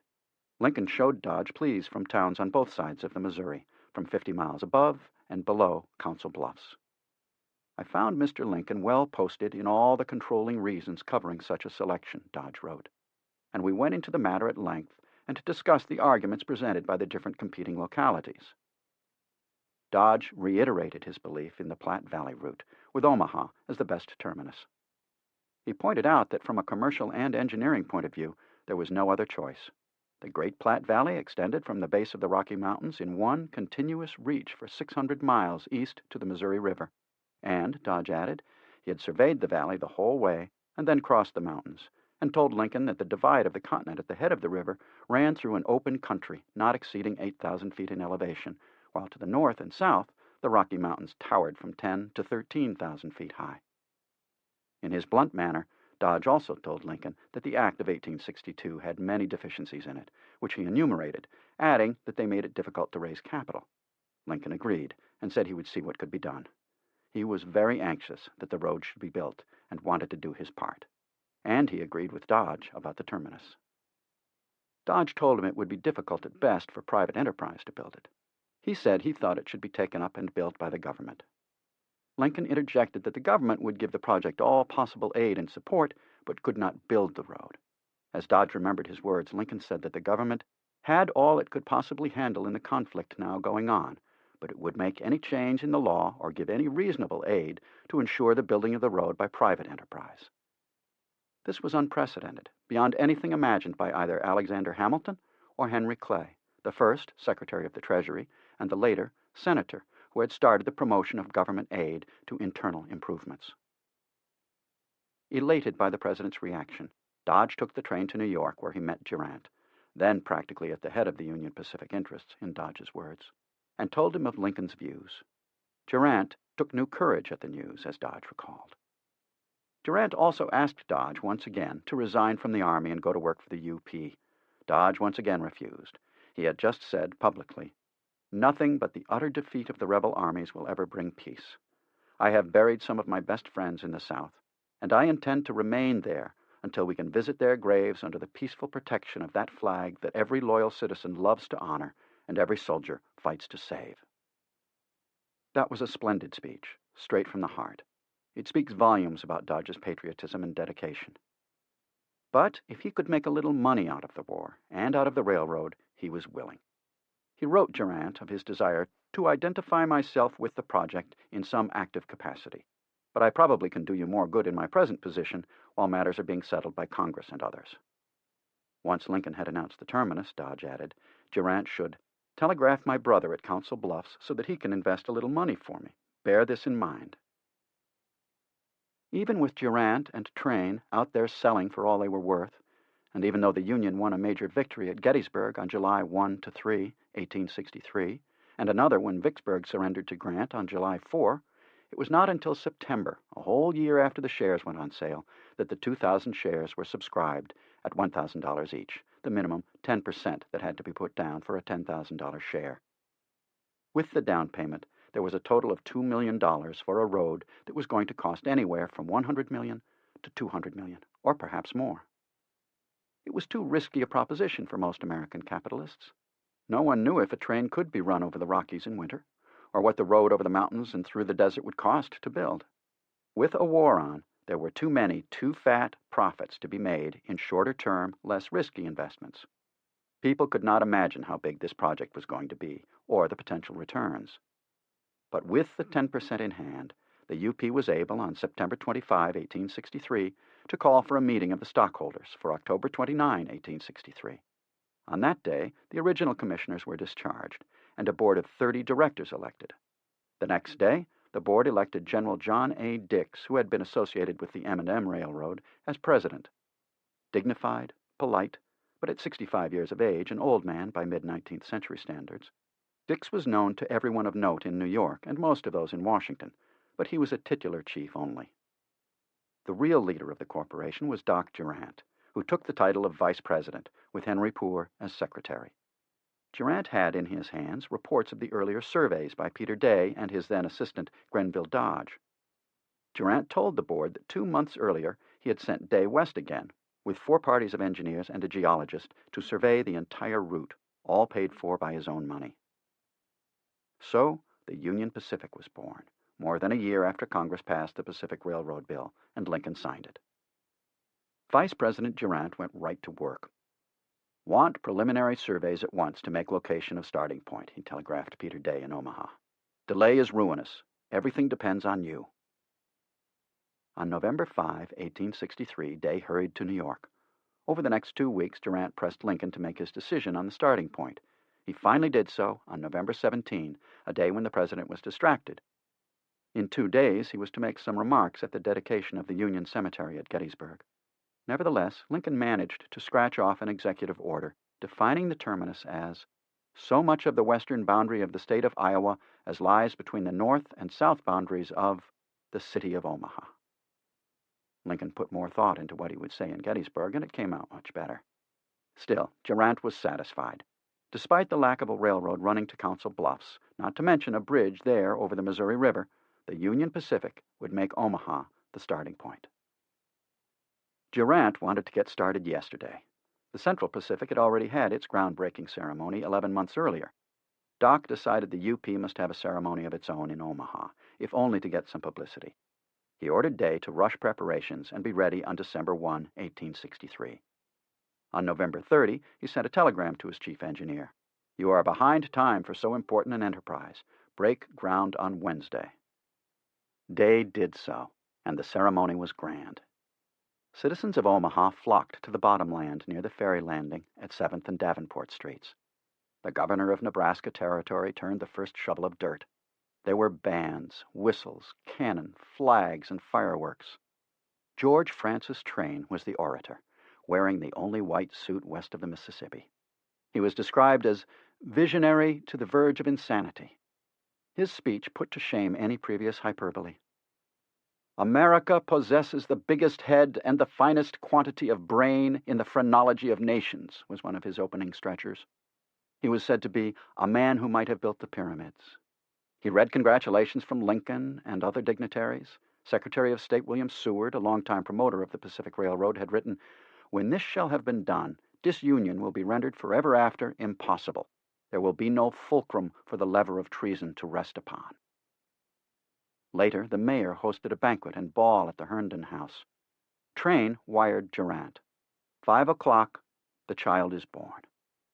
The doctor was not impressed. "May as well have had no celebration as to have sent such meager accounts. Send full particulars." The groundbreaking had brought the speculators into Omaha in droves, and the local residents tried to accommodate them. Train bought 500 acres, some of it for as much as $175 per acre. Dodge's brother Nathan wrote him, "Every man, woman, and child who owned enough ground to bury themselves upon was a millionaire prospectively." But then it turned out that Omaha might not be the terminus after all. Durant was exploring a line north of the city through Florence and another south of Omaha at Bellevue. Indeed, on the same day as the groundbreaking, he had chosen the Florence line. A week after the groundbreaking ceremony in Omaha, Lincoln, in his annual message to Congress, praised the Central Pacific and the Union Pacific with what most railroad men would regard as little cause when he referred to the actual commencement of work upon the Pacific Railroad under auspices so favorable to rapid progress and completion. Durant was into this thing to make money, not to build a railroad. He was as flamboyant as the most freewheeling man on Wall Street could be. He would bet a fortune on almost anything. He moved too fast for other fast money boys to keep up with him. In this case, he had bought land north and south of Omaha and wanted to play the three contenders against each other. In January 1864, Durant ordered Day to survey yet another line, this one from DeSoto, more than 20 miles north of Omaha, west. Day was furious. He wrote Dodge that Durant was managing it as he has everything else that is in his hands, a good deal spread and a good deal do nothing. He considers it a big thing, the big thing of the age, and himself the father of it. Instead of deciding on a line, Durant bombarded Day with new possibilities. "If the geography was a little larger," Day wrote Dodge, "I think he, Durant, would order a survey round by the moon and a few of the fixed stars to see if he could not get some more depot grounds." It was Dodge's turn to grow furious. "Let me advise you to drop the DeSoto idea," he wrote Durant. "It is one of the worst." Logic, nature, and President Lincoln dictated that the route run from Omaha to the Platte River and then west along the Platte Valley. Still, the doctor persisted in his bewildering variety of schemes. He was negotiating with the businessmen of Omaha, Bellevue, Florence, and DeSoto all at once, demanding they give the railroad land for depots, rails, water storage, and more, and he had them in competition against each other. On January 1, 1864, President Dix signed a document formally appointing Peter Day the chief engineer of the UP. He named Colonel Silas Seymour the consulting engineer, also at Durant's suggestion. Seymour was a crusty, overweight, eccentric, domineering dandy with little railroad experience and was later referred to as the interfering engineer. But his brother Horatio was governor of New York, and a leading Democratic candidate for president, and Durant thought it wise to have friends in both parties. Engineer Day wanted to get going on his surveys. He had hired two fine engineers, Samuel B. Reed and James A. Evans, to run a line from the Black Hills, the easternmost thrust of the Rocky Mountains in eastern Wyoming, not to be confused with today's Black Hills of South Dakota, to Salt Lake, that is, across the southern part of today's Wyoming and northeastern Utah. They needed to start at once if they were going to finish by the autumn of 1864, but Durant would not approve their expenditures, or Day's salary, for that matter. On April 4, 1864, Day wrote Dodge, "Durant is vacillating and changeable, and to my mind utterly unfit to head such an enterprise. It is like dancing with a whirlwind to have anything to do with him. Today matters run smoothly, and tomorrow they don't. If the men in charge back in New York would only give him the money to run the operation, and otherwise leave him alone," Day said, "I could build the work for less money and more rapidly than can be done the way they propose to do it." But of course, that couldn't be done. As Maury Klein, author of a 2-volume history of the Union Pacific and easily its finest historian, comments, "Thus was the Union Pacific charged with mismanagement before it had laid a single rail." This was hardly a surprise, because conservative capitalists, the majority, would not risk their fortunes or reputations on the road. They regarded its stocks and bonds as a reckless gamble for high stakes at long odds. Who was there among them willing to wager on long shots? George Francis Train was one. He knew that construction would require an enormous amount of capital, that it would be years before the road could return any dividends, and that therefore some way had to be found to raise money and provide short-term profits. He further knew that a construction company would attract investment, because it could make money through the government loans, plus the company's sale of the land grant and of its own stocks and bonds. A separate construction company would also limit the liability of investors to the stock they held. Moreover, as stockholders in both the construction and the railroad company, the investors could make a contract with themselves. "I determined," Train said later, "upon introducing this new style of finance into the country." Sounds simple, and it was. Although he had failed to sell the UP, Train said, "An idea occurred to me that cleared the sky." He mentioned it to the doctor, who gave him $50,000 to put it into action. In March 1864, Train and Durant bought control of an obscure Pennsylvania corporation called the Pennsylvania Fiscal Agency that had been chartered 5 years earlier to do damn near anything it wished. The company had not even organized until May 1863, and then it had transacted no business until March 3, 1864, when Durant and Train were made directors. In May, the board of directors was expanded to bring in more men from the UP. Train renamed it the Crédit Mobilier of America and made it into a construction company. The two principals, Durant and Train, were able to sell lots of stock in a company that couldn't miss. Ben Holliday, founder and owner of the Stagecoach Line, bought $100,000. So did many others. Train took $150,000. Durant more than double that. Train later claimed that he had created the first so-called trust organized in this country. Crédit Mobilier was on its way. Greatly simplified, the process worked this way. The Union Pacific awarded construction contracts to dummy individuals, who in turn assigned them to the Crédit Mobilier. The UP paid the Crédit Mobilier by check, with which the Crédit Mobilier purchased from the UP stocks and bonds, at par, the trick to the whole thing, and then sold them on the open market for whatever they would fetch, or used them as security for loans.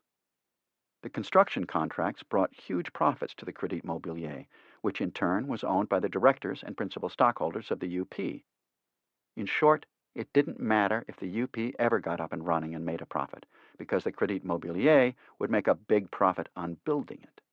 Profit that it would pay out to its stockholders in immense amounts.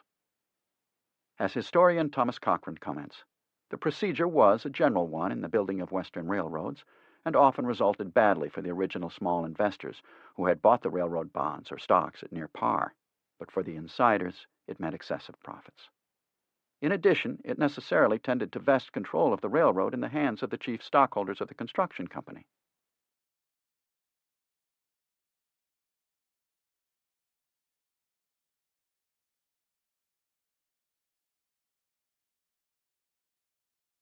Charles Francis Adams, Jr., grandson of two presidents and one of America's leading intellectuals and columnists, became a principal critic of the Crédit Mobilier, which became the greatest financial scandal of America in the 19th century. But when he became president of the Union Pacific in the 1880s, he would see things in a different light. He told Halsey Merriman, a scathing critic of the original board of directors of the railroad, "It is very easy to speak of these men as thieves and speculators. But there was no human being when the Union Pacific Railroad was proposed who regarded it as other than a wildcat venture. The government did not dare take hold of it. Those men went into the enterprise because the country wanted a transcontinental railroad and was willing to give almost any sum to those who would build it. The general public refused to put a dollar into the enterprise. Those men took their financial lives in their hands and went forward with splendid energy and built the road the country called for. They played a great game, and they played for either a complete failure or a brilliant prize." Almost everyone in Congress knew that the 1862 Act would have to be revised, modified, changed. Representative James G. Blaine of Maine, a future perpetual candidate for president, later observed, "Such was the anxiety in the public mind to promote the connection with the Pacific that an enlarged and most generous provision was made for the completion of the road. The struggle with the South," he added, "meant that no pains should be spared and no expenditures stinted to ensure the connection with the interests of the Atlantic and Pacific coasts." One congressman noted, "Mr. Lincoln said to us that his experience in the West was that every railroad that had been undertaken there had broken down before it was half completed. He had but one advice to us, and that was to ask sufficient aid. He said further that he would hurry it up so that when he retired from the presidency he could take a trip over it. It would be the proudest thing of his life that he had signed the bill in aid of its construction." In May 1864, a bill to provide sufficient aid was introduced into the House. A similar bill was introduced into the Senate by Senator John Sherman, General William Sherman's brother. They and most others believed that there had to be more inducement for capitalists to invest. Representative Hiram Price of Iowa put it this way, "I do not believe that there is one man in 500 who will invest his money and engage in the building of this road as the law now stands." But some politicians still held back. Representative E.B. Washburne of Illinois called the revised bill the most monstrous and flagrant attempt to overreach the government and the people that can be found in all the legislative annals of the country. He charged that the bill had fallen into the hands of Wall Street stock jobbers who are using this great engine for their own private means. Washburne was right about that last. Durant was in Washington handing out money and stocks of the UP. Huntington of the CP was also there, working for the new bill. When it finally passed in late June, Washburne noted a tempest of wildest disorder in the packed galleries and corridors in which lobbyists, male and female, crowded and jostled each other. On July 2, 1864, Lincoln, always the railroad's first and finest friend, signed the bill into law. It was everything Durant and his fellow directors, and Huntington and his, could have wanted. The Pacific Railroad Act of 1864 allowed the directors of the UP and the CP to issue their own first mortgage bonds in an amount equal to the government bonds, thus putting the government bonds in the status of a second mortgage. The government bonds, actually the loan to the railroads, would be handed over by Washington upon the completion of 20 miles of track rather than 40. In the mountainous regions, the companies could collect 2/3 of their subsidy once the roadbed of a 20-mile section was prepared, that is, graded. Also, the companies were given rights previously denied to coal and iron and other minerals in their land grants, which were meanwhile doubled to provide 10 alternate sections on each side of every mile, or about 12,800 acres per mile. To attract investors, the par value of UP stock was reduced from $1,000 to $100, and the limit on the amount held by any one person was removed. The act allowed the Central Pacific to build up to 150 miles east of the California-Nevada border, and limited the UP to building no more than 300 miles west of Salt Lake City. But no meeting point was designated. Maury Klein has pronounced his judgment. The act included these and other provisions that were monuments to ambiguity. But, as he also points out, the object was to induce private parties to build the road that everyone agreed must be built. Lincoln did two other things for the UP. First, on November 4, 1864, he approved the first 100 miles of the permanent location of the tracks as requested by Durant, from Omaha to the west. Second, as directed by the bill, he set the gauge at 4 feet 8½ inches, the so-called standard gauge urged on him by Eastern railroaders. How much Durant and Huntington spent to make the 1864 Act pass, no one has ever found out. A lobbyist hired by Durant, Joseph P. Stewart, distributed $250,000 in UP bonds, with $20,000 of them going to Charles T. Sherman, eldest brother of the senator and general, for professional services. Doc also gave to congressmen's campaign funds, including one for SS Sunset Cox. Others got their shares, including a young New York lawyer named Clark Bell, who got $20,000 for drawing up the act. Durant was a genial paymaster. An associate called him the most extravagant man I ever knew in my life. Another called Durant a fast man. He started fast, and I tried to hold him back a while, but he got me to going pretty fast before we got through. He was a man who, when he undertook to help to build a railroad, didn't stop at trifles in accomplishing his end. So too with George Francis Train. As soon as the bill passed, he went off to Omaha, the seat of empire, as he called it, for the first of 3 trips that year. He charged the UP $4,000 for expenses and services. On July 2, 1864, the day Lincoln signed the act, Confederate General Jubal Early, commanding a part of Robert E. Lee's army, crossed the Potomac River to invade Maryland, and by July 11 he was within 5 miles of Washington.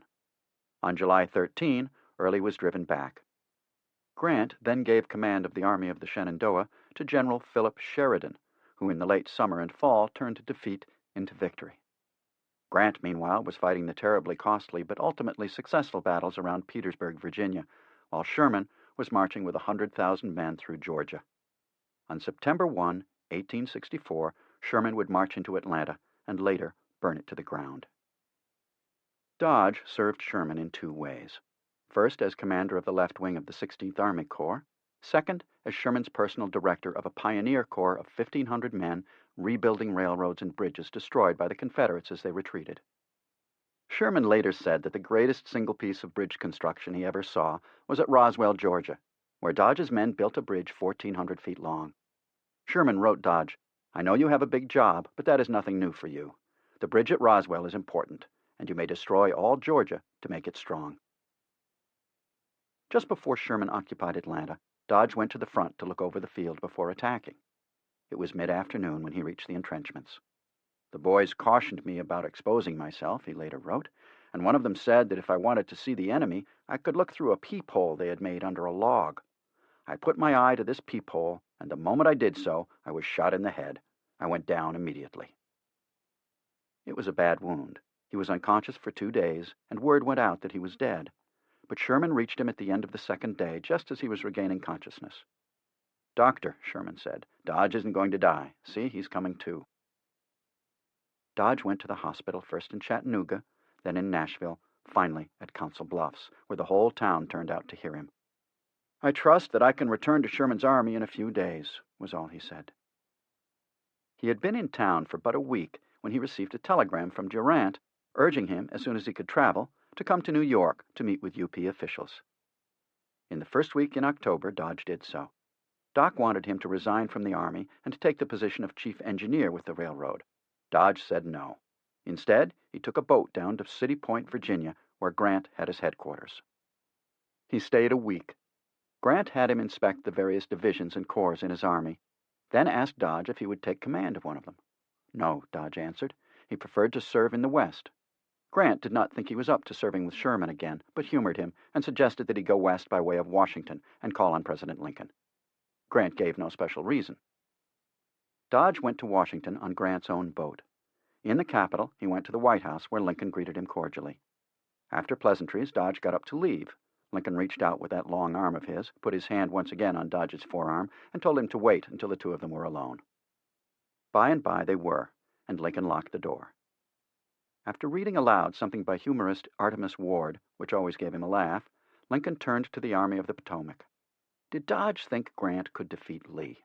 Could he take Richmond? Dodge said yes. Lincoln placed his hand on Dodge's and said with great emotion, "You don't know how glad I am to hear you say that." Shortly thereafter, Grant and Lincoln sent Dodge further west than he had bargained for, all the way to St. Louis, where he became commander of the Department of the Missouri. Lincoln wanted him there because Missouri, although still in the Union, was a slave state with markedly mixed motives.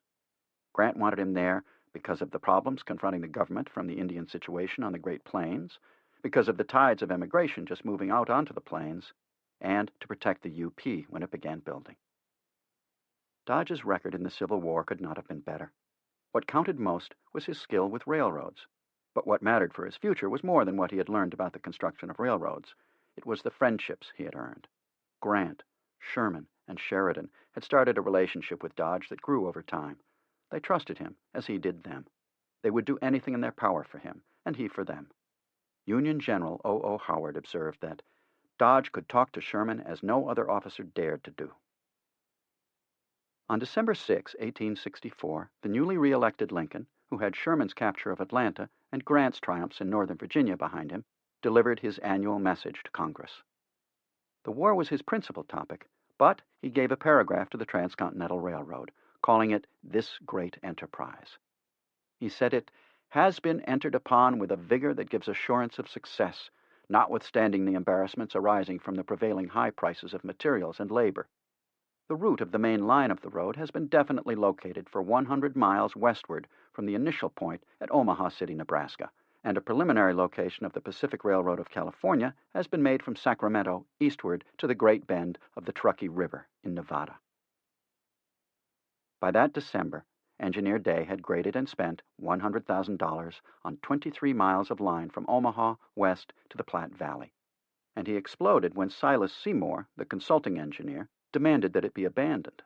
Seymour and his backer, Durant, favored a route up Mud Creek, a detour to the south in the shape of an oxbow, which added 9 miles. It would bring in an extra $144,000 in government and company bonds, plus 115,200 acres of federal land grants, and more profits for the Crédit Mobilier. There was another dispute. Day had estimated $30,000 per mile as the cost out of Omaha and up the Platte Valley. But in the fall of 1864, the UP had accepted a proposal from Herbert Hub Hoxie, an Iowa politician selected by Durant as a frontman, meaning most of all that he was willing to carry out Doc's intentions. Hoxie said he would build the road for $50,000 to $60,000 per mile for the first 247 miles. On September 23, the contract was signed, and almost immediately turned over to Crédit Mobilier. Durant then instructed Day to resubmit his own proposal and make it $60,000 per mile. Day brooded over Durant's order for 5 weeks before writing Durant that he believed that amount would so cripple the road that it would be impossible to ever build it. Day thought about it some more, and on December 7, one day after Lincoln's triumphal speech to Congress, he wrote President Dix to tender his resignation. "My reasons," he said, "are simply that I do not approve of the contract made with Mr. Hoxie, and I do not care to have my name so connected with the railroad that I shall appear to endorse this contract." He wanted no part of the whole thing, and so reluctantly he resigned the best position in my profession this country has ever offered to any man. When Day left Omaha on the last day of 1864, the Union Pacific had yet to lay a single rail. The corporation had graded just over 20 miles of roadbed and put down not one tie, much less rail. For all its problems and travail in getting started, the UP and its western mate, the CP, were about to become the biggest businesses in America. The Erie, the New York Central, the Pennsylvania, the Baltimore and Ohio, the Illinois Central, the Michigan Central, and the Michigan Southern, all railroads built before the war, were then the largest business enterprises in the nation. Running them required wholly new methods, just as financing and building the UP and the CP did, and the last two were destined to be much larger than their predecessors. The general superintendent of the Erie, Daniel C. McCallum, described his problems and practices in dealing with the new methods of management brought on by the sheer size of the railroads. A superintendent of a road 50 miles in length can give its business his personal attention and may be constantly on the line engaged in the direction of its details. Each person is personally known to him, and all questions in relation to its business are at once presented and acted upon. In the government of a road 500 miles in length, a very different state exists. Any system which might be applicable to the business and extent of a short road would be found entirely inadequate to the wants of a long one. The UP and the CP and the other lesser railroads were about to bring a revolution to America. As historian Alfred D. Chandler says, as the first private enterprises in the United States with modern administrative structures, the railroads provided industrialists with useful precedents for organization building. More than this, the building of the railroads, more than any other single factor, made possible this growth of the great industrial enterprise. By speedily enlarging the market for American manufacturing, mining, and marketing firms, the railroads permitted, and in fact often required, that these enterprises expand and subdivide their activities. Alexander Hamilton and Henry Clay had wanted American manufacturing to grow, but they could imagine nothing like what happened after the Civil War. Nor could Lewis and Clark, who had led the way west, nor Thomas Jefferson, and none could foresee the way in which the UP and the CP created a precedent for government aid to business, or how the government could create a new class of capitalists, men of great fortune, already tied to the Republican Party, men ready to take great risks and to accept great profits. Chapter 5, Judah and the Elephant, 1862 to 1864. Immediately after the Pacific Railroad Act of 1862 had passed the Congress and been signed by the President, Judah had gone to New York to purchase materials and supplies for the Central Pacific. 3 weeks later, on July 21, he had left matters in the hands of an agent and, together with Anna, set sail for California. His intention had been to make certain that the merchants from Sacramento who owned or controlled most of the bonds and stock of the Central Pacific Railroad Company, Crocker, Huntington, Stanford, and Hopkins, the Big Four as they were beginning to be called, could indeed harness the elephant. They couldn't do it without Judah. As he had told them in his report, the principles which produced this result were control and harmony. On June 30, 1862, he had already filed with the Secretary of the Interior a map of the route he had picked, because the bill provided that, upon such filing, the federally owned lands for 15 miles on either side of the projected route would be withdrawn from preemption, meaning that a citizen could not buy or make claim on them. This was a first step in clinching the bargain between the CP and the federal government. Judah had gotten started. There were many people depending on him. Word of the passage of the Pacific Railroad Bill had spread through Sacramento, causing great excitement. On July 12, the Sacramento Union reported that the Firemen's Parade last evening in honor of the passage of the bill was the most brilliant affair of its kind that has ever taken place in this city. The procession was a mile long, and the route was one blaze of torches and fireworks. There were 100 mottos carried in the line, all of them appropriate and pithy. One read, "Little Indian boy, step out of the way for the big engine." Another said, "The Pacific Railroad, Uncle Sam's waistband." And a third, "Fresh number 4 mackerel, 6 days from Belfast." On his way to California, Judah had written a report on his activities in New York after the bill passed. He said he had found that prices had advanced rapidly with the coming of war. Iron rails, for example, that went for $55 a ton in 1860 now cost $115 a ton and were going up. Common spikes had climbed from 2.5 cents per pound to 6.5. Blasting powder had risen from $2.50 to $15 a keg. Shipping was costing much more. Each ton of rails fetched $17.50 in shipping charges to San Francisco. Insurance premiums had also soared.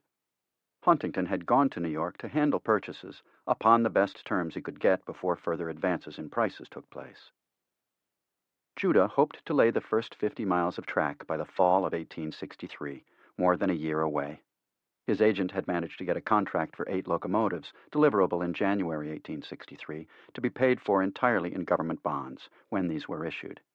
Also, a contract for 5,000 tons of rail, and for 8 passenger, 4 baggage, and 60 freight cars.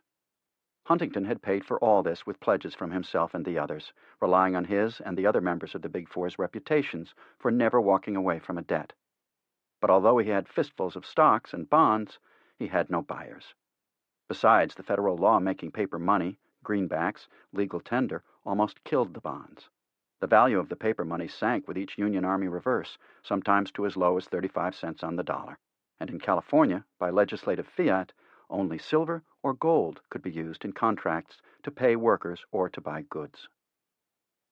Huntington was described by an acquaintance as a man who was something tigerish and irrational in his ravenous pursuit.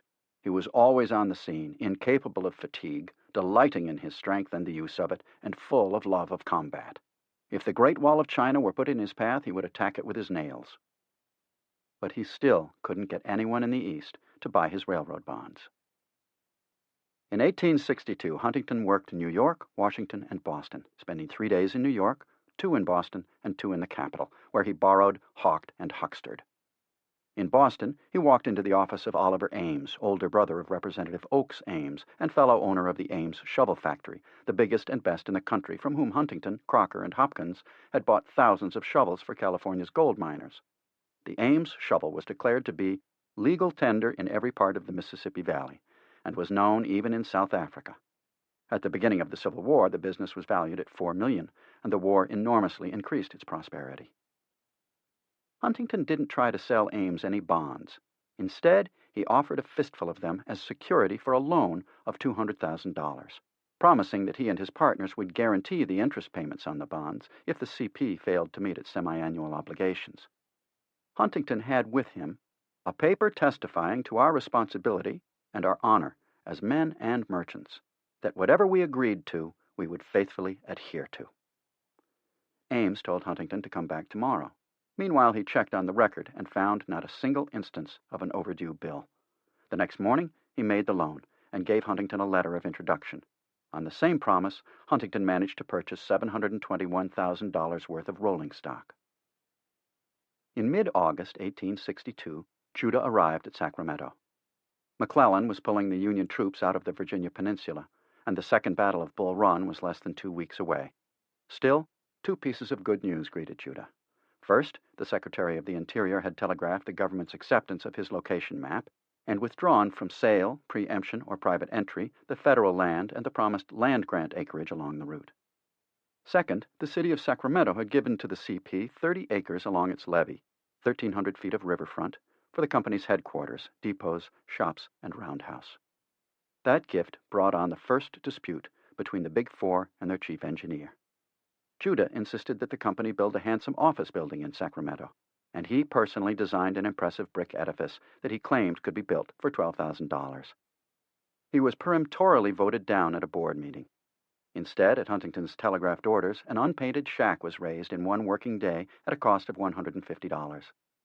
CP business was, as always, conducted in an office over Stanford's grocery store on K Street.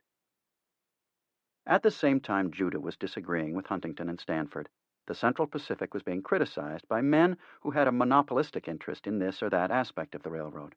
For example, the company that brought ice from Alaska to the San Francisco market feared that the CP might replace it with ice from the Sierra Nevada. Those who ran freight lines within the state, most especially the Sacramento Valley Railroad, jumped on various aspects of the CP. A major criticism repeated by the state's most prestigious newspaper, the Daily Alta California, charged that all the CP intended to do was build its line to Dutch Flat, where it would end, and from which everyone would have to use the wagon road owned by the Big Four to get to the sprawling markets in Nevada. On August 22, 1862, just after arriving, Judah took out an advertisement in the Sacramento Union, asking anyone who knew of a better route over the mountains to step forward with the facts. No one did. Judah spent the early fall working on his annual report. Meanwhile, the Battle of Antietam had been won by the Union, but the Confederate Army of Northern Virginia had escaped. And on September 22, 1862, Lincoln had issued the Emancipation Proclamation. Judah issued his report on October 22, 1862. It was primarily a puff piece designed to sell shares and bonds. He claimed, for example, that the government's use of the road would be so great as to repay the company's own bonds along with other stretchers. He badly underestimated the cost of driving tunnels through mountains. $50 a foot, he said. $1,000 per foot was closer to the reality. He said that the CP had been given the privilege from Congress of building its line easterly from the California-Nevada line until it met the UP's line coming from Omaha, which wasn't true, but allowed him to write, "I am positive in the opinion that it will be found advisable to undertake the construction of about 300 miles easterly. That is, halfway to Salt Lake City." He also noted that the CP would make a fortune from the business within California and from the Nevada trade.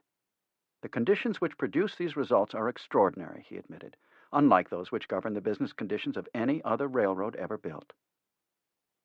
Judah believed what he said. He wanted more stock. So did others. In November, he and his friends James Bailey, who had accompanied him to Washington, and grocer Lucius Booth purchased more stock. Judah was being paid as chief engineer in small amounts of stock, although not nearly so much as Charles Crocker, who, along with Huntington, Stanford, and Hopkins, resolved, in Crocker's words, that we would go in and subscribe enough stock to organize the company and control it. Each bought an additional 345 shares. Crocker eventually ended up with 100,000 shares. Judah spoke of the Central Pacific as my railroad, but it wasn't, any more than the railroads back east he had built, or the Sacramento Valley Railroad were his. He had thought of it, dreamed of it, laid out the line for it, gone to Washington to convince the Congress and the President to get behind it. He had invited in the men who financed it, but it wasn't his. With the onset of winter in 1862-63, the men whose railroad it was went to work. The Big Four wanted to make big money, just like Doc Durant, George Francis Train, and their cohorts. Big money meant the same as with the UP, milking the construction. So Charlie Crocker drew up a contract awarding the Charles Crocker Contract and Finance Company, and several minor companies, the right to build the first stretch of the road. That would be sections 1 to 18, from Sacramento to today's Roseville. This was later amended, but its essence remained. It was an almost identical device to the Crédit Mobilier.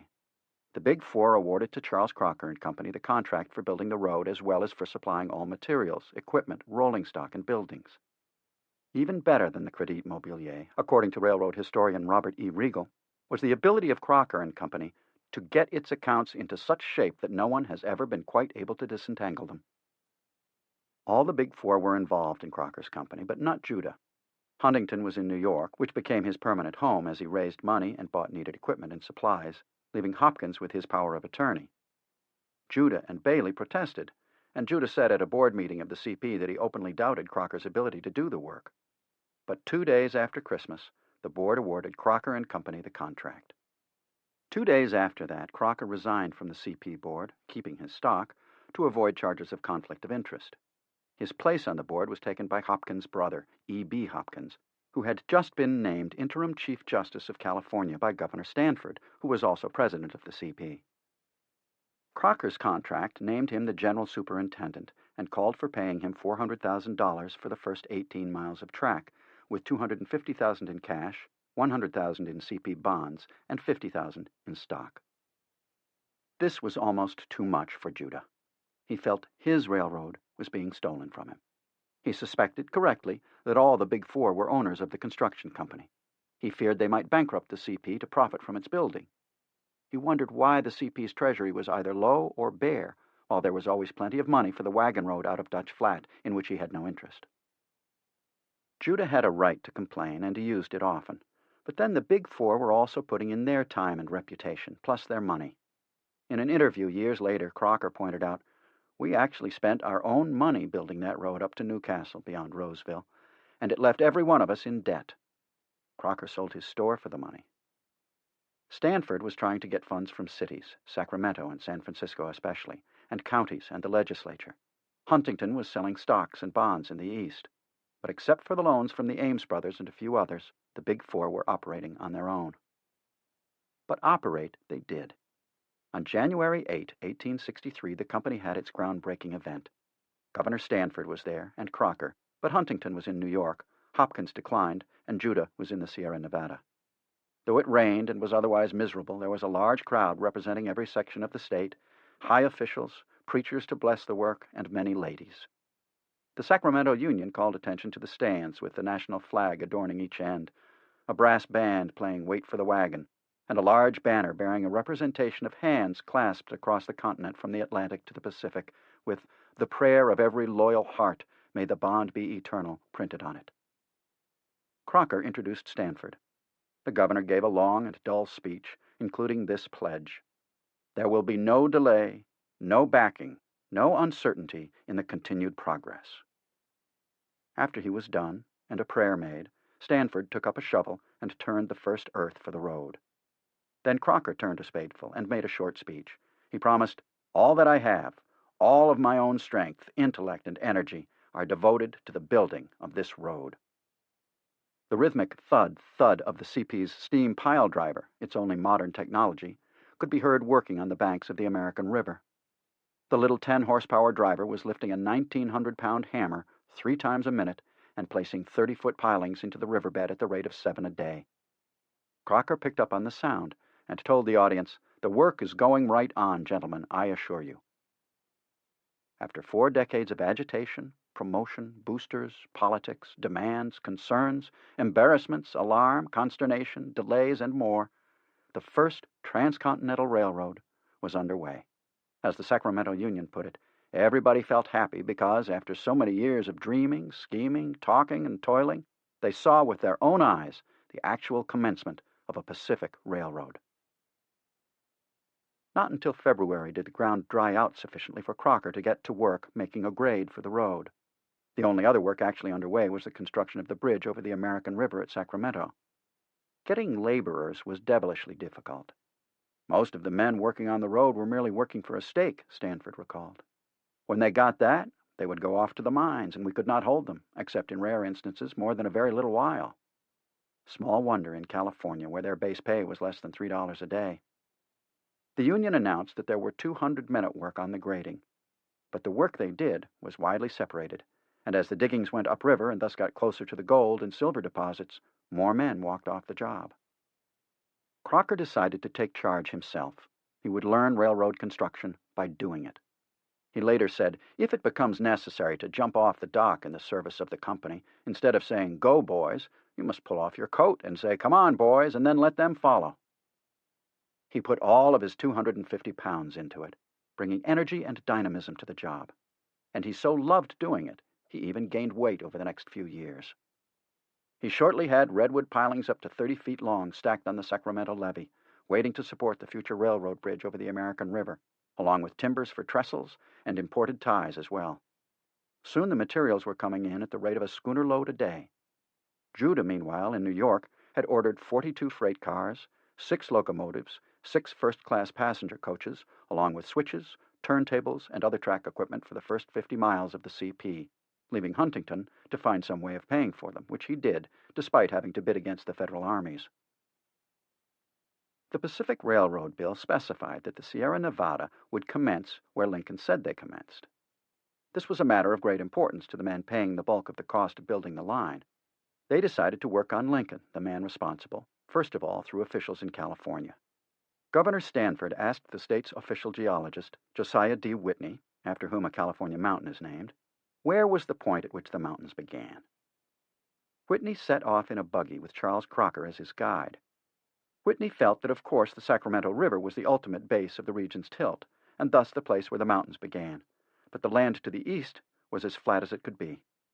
Crocker took him to Arcade Creek, about 7 miles to the east, and there showed Whitney a fan of reddish earth that came out from the foothills. Whitney said that seemed to him as fair a place to begin as any, and put that opinion down on official paper. If the CP could get Lincoln to accept that opinion, it would move the Sierra Nevada 15 miles west, thus bringing the railroad an extra $240,000 in government bonds. Aaron Sargent, Judah's old friend, was no longer in the Congress, but still in Washington, and he took the information to the president. He showed Whitney's report to Lincoln and argued for Arcade Creek as the beginning point for the Sierra. Lincoln said that seemed about right to him. As Sargent commented, "Here you see my pertinacity and Abraham's faith moved mountains." Another report has Lincoln saying, "Here is a case in which Abraham's faith has moved mountains." Judah was opposed. There was no way the mountains began at Arcade Creek. He refused to sign an affidavit, telling Strong he could not because the foothills do not begin here. But his protest went unheeded. The Big Four were glad to get the extra subsidy. Judah complained to Anna, "I cannot make these men appreciate the elephant they have on their shoulders. They won't do what I want and must do." He went on, "We shall just as sure have trouble in Congress as the sun rises in the east if they go on in this way. They will not see it as it is. Something must be done." But as to what, he couldn't figure. He certainly couldn't come up with the money to pay for that something. Nevertheless, he told Anna, "I have brought them a franchise and laid it at their door. Rightly used, it gives them unlimited credit throughout the world, and they would beggar it." Despite Judah's misgivings, there was more money coming in. In April 1863, as Lee's army prepared to swing into Chancellorsville to fight General Joe Hooker's army, Governor Stanford managed to prod the California legislature into donating to the CP millions of dollars in state bonds to be issued at the rate of $10,000 per mile after the completion of specified amounts of track. In return, the railroad agreed to transport, without charge to the state, convicts for prison, inmates for insane institutions, materials for the state agricultural fair, and indeed for all state buildings and state militia. Stanford also got the legislators to authorize Sacramento and Placer counties to vote on the issuing of bonds for the purchase of stock from the railroad, as well as the city of San Francisco. In the event, Sacramento voted for $300,000 and 30 acres of city land for the CP's use. Placer gave $250,000, and San Francisco voted for $600,000. Many were jealous of the CP, and more than a few were determined to wreck it. A typical slander. The whole matter resolves itself simply into this: Leland Stanford and Company have bamboozled the people out of a stupendously magnificent franchise worth hundreds of millions. It is to them, and to them alone, that all the benefits, all the profits inure. To which the editor of the Sacramento Union quite rightly replied, "If it is worth so many millions, why should not the county of Placer become a subscriber, and thus obtain an interest in those millions?" Nevertheless, the sums voted for were not immediately available. They were held up by various court actions. It took more than a year and a half to get San Francisco to pay up. Work on the railroad proceeded slowly.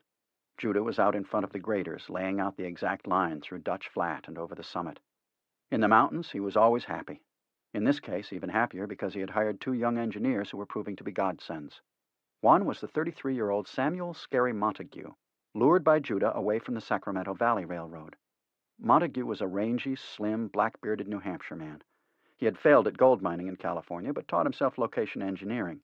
He had an undoubted skill as a surveyor and railroad man, especially with such a master as Judah to teach him. The other was Lewis M. Clement, a Canadian canal engineer hired by Judah because, like Montague, he had an ability to learn. One day, Judah sent Clement off by himself to do some surveying to see how he would do. When Clement returned much earlier than anticipated, Judah said sternly, "I did not expect to see you back until you had finished, young man." "I have finished," Clement replied, as he handed to Judah a complete report. Together that summer, Montague and Clement helped Judah and the crews solve many of the engineering problems in building a railroad in one of the world's toughest mountain ranges. Down in the American River Valley, progress was painfully slow. Still, Crocker was learning. The labor problems were excruciating. Only the bridge over the river went as planned. For the rest, Crocker had to wait until fall for the first rails to arrive, which meant that some of the original grading washed out in heavy rains and had to be redone. That meant more shoveling for the graders, more loading of dirt and debris into the handcarts, more dumping, more cash to be paid out by the CP.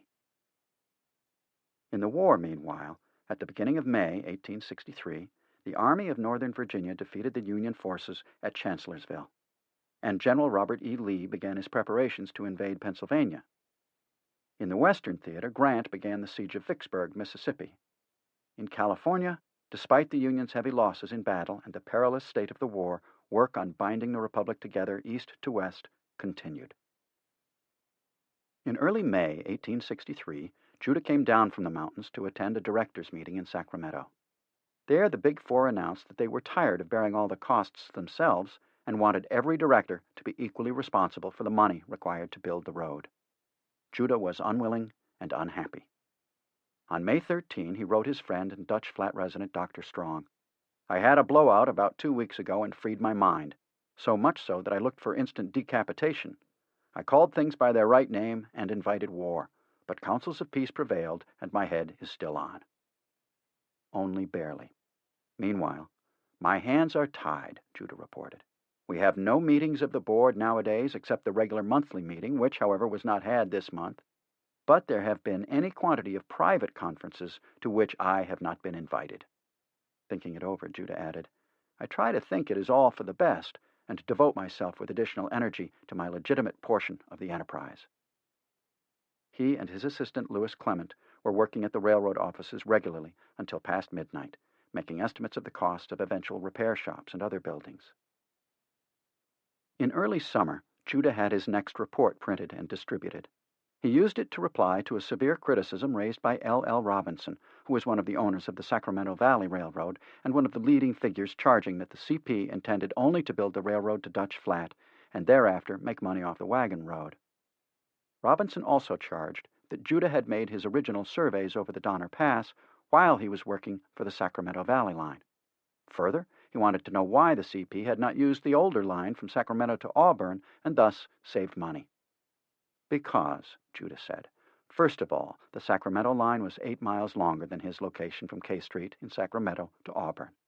Second, the congressional appropriations in the Pacific Railroad Bill of 1862 did not apply to any already constructed road. Third, the bill required American iron rails, whereas the older line was constructed with English rails. Fourth, the Sacramento Valley line was heavily mortgaged, and the federal aid in the bill was to constitute a first lien on the road. Fifth, because the old road needed a great deal of repair and rehabilitation work. There were other reasons, but this was enough. Judah's report saved the CP, and thus its principal owners, the Big Four. Nevertheless, trouble persisted and got worse. Judah did not approve of Crocker's construction methods, and was suspicious, rightly, that the other three in the Big Four were sharing the stock of the CP that Crocker and Company were receiving. That July, Huntington returned from New York for a short but squalid visit. The Union had won a 3-day battle at Gettysburg, and thus turned back the Confederate offensive.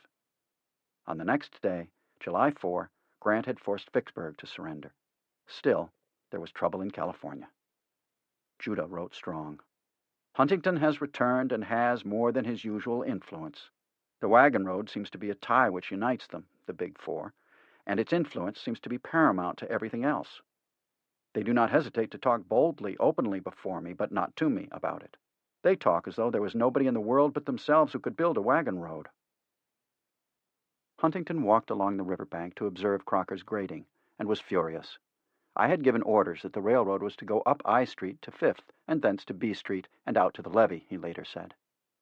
But Judah had his own ideas, and was running over the slough beyond I Street to 6th and E Streets, and then out to the new levee where the line diverged to the north and crossed the American River.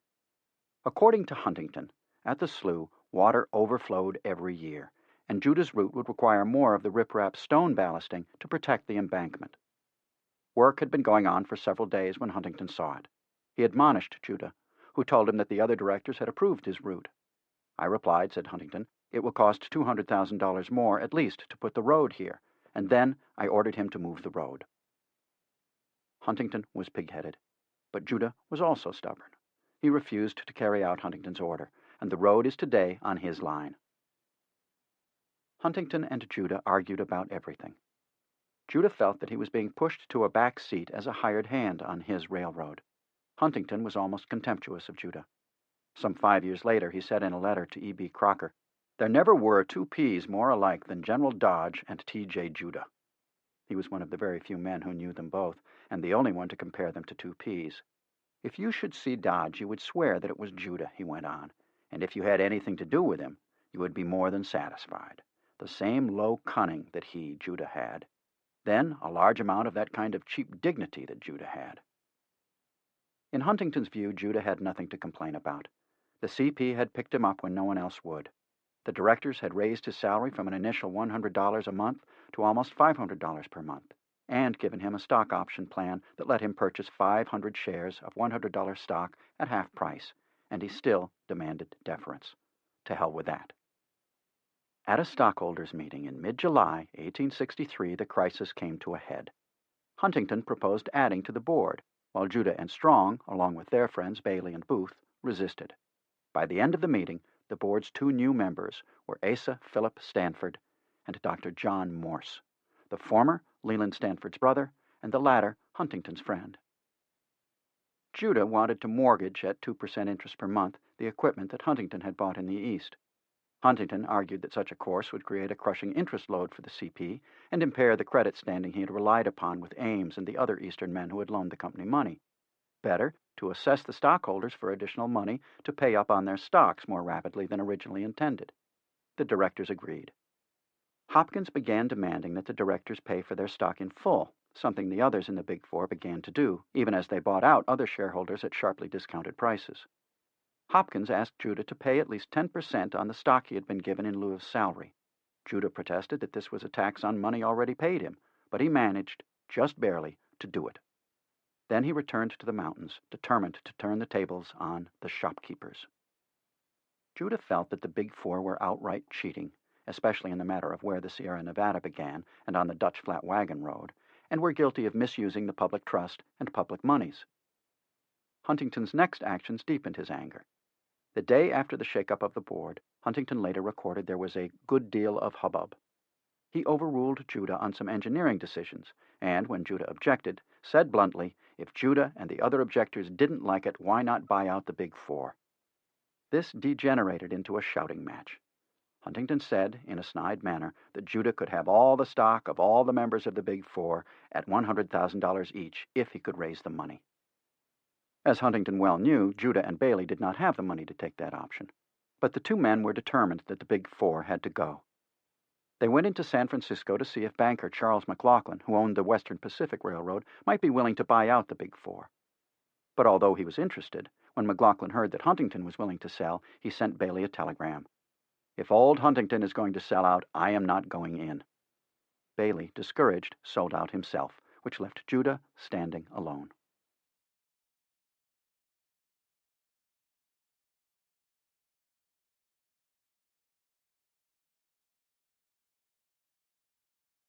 There were some obvious lessons here. First, how hard it was going to be to raise money for a railroad that so far didn't run anywhere. Second, Huntington's reputation was as high on the West Coast as on the East. Third, neither Huntington nor any other member of the Big Four had the slightest intention of selling out unless he had to do so. And even then, he wouldn't unless someone had a gun at his head. But for Judah, the only lesson was that he could not raise the needed funds in San Francisco, and it was necessary to go to New York if he wished to persist. Huntington insisted that since Judah and his friends could not come up with the money to buy out the Big Four, they must sell. Judah apparently did, at least to the extent of trading in his 500 shares of the CP for $100,000 in the CP's railroad bonds. He also may have sold his share of the franchise of the Nevada Central Railroad to Charles Crocker for $10,000 cash. And Bailey, who did sell out, was replaced on the board by a friend of Mark Hopkins. Judah was still the chief engineer, drawing a salary that was now up to $10,000 a year, although not necessarily paid in cash. At this time, he also received $25,000 from the board, though in stock, not bonds. But Anna later wrote, "Oh, some of those days were terrible to us. He felt they, the Big Four, were ungrateful to their trust and to him."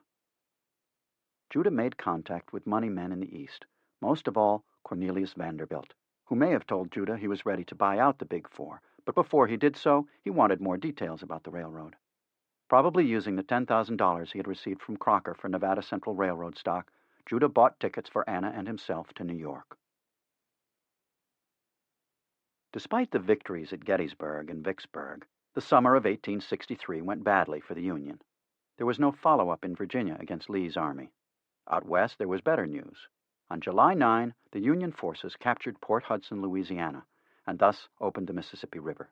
But less than a week later, a 4-day draft riot took place in New York City, marked by burning, looting, and other outrages. Irish immigrant laborers, lowest paid of all, attacked African Americans and lynched several of them. Regular army troops were sent from Gettysburg to the city to put down the rioters. There were other anti-black riots in other northern cities, notably Detroit. At the end of the summer, the Confederates won a major victory in the 2-day Battle of Chickamauga, Tennessee, and drove the Union forces back into Chattanooga, where a siege began. The Union had expected victory after Gettysburg. That did not happen. The war still had a long way to go, and many Northerners were beginning to wonder if victory was worth the price in men's lives. Nevertheless, in California, the fight going on was over who would own the Central Pacific Railroad. Determined to bring about a change, on October 3, 1863, Judah and Anna set off on the steamer St. Louis. Unknown to the couple, a few days later, while sailing south, they passed the Herald of the Morning, which was coming north after leaving New York months ago, carrying the CP's first 100 tons of rail, the first locomotive, and other assorted hardware.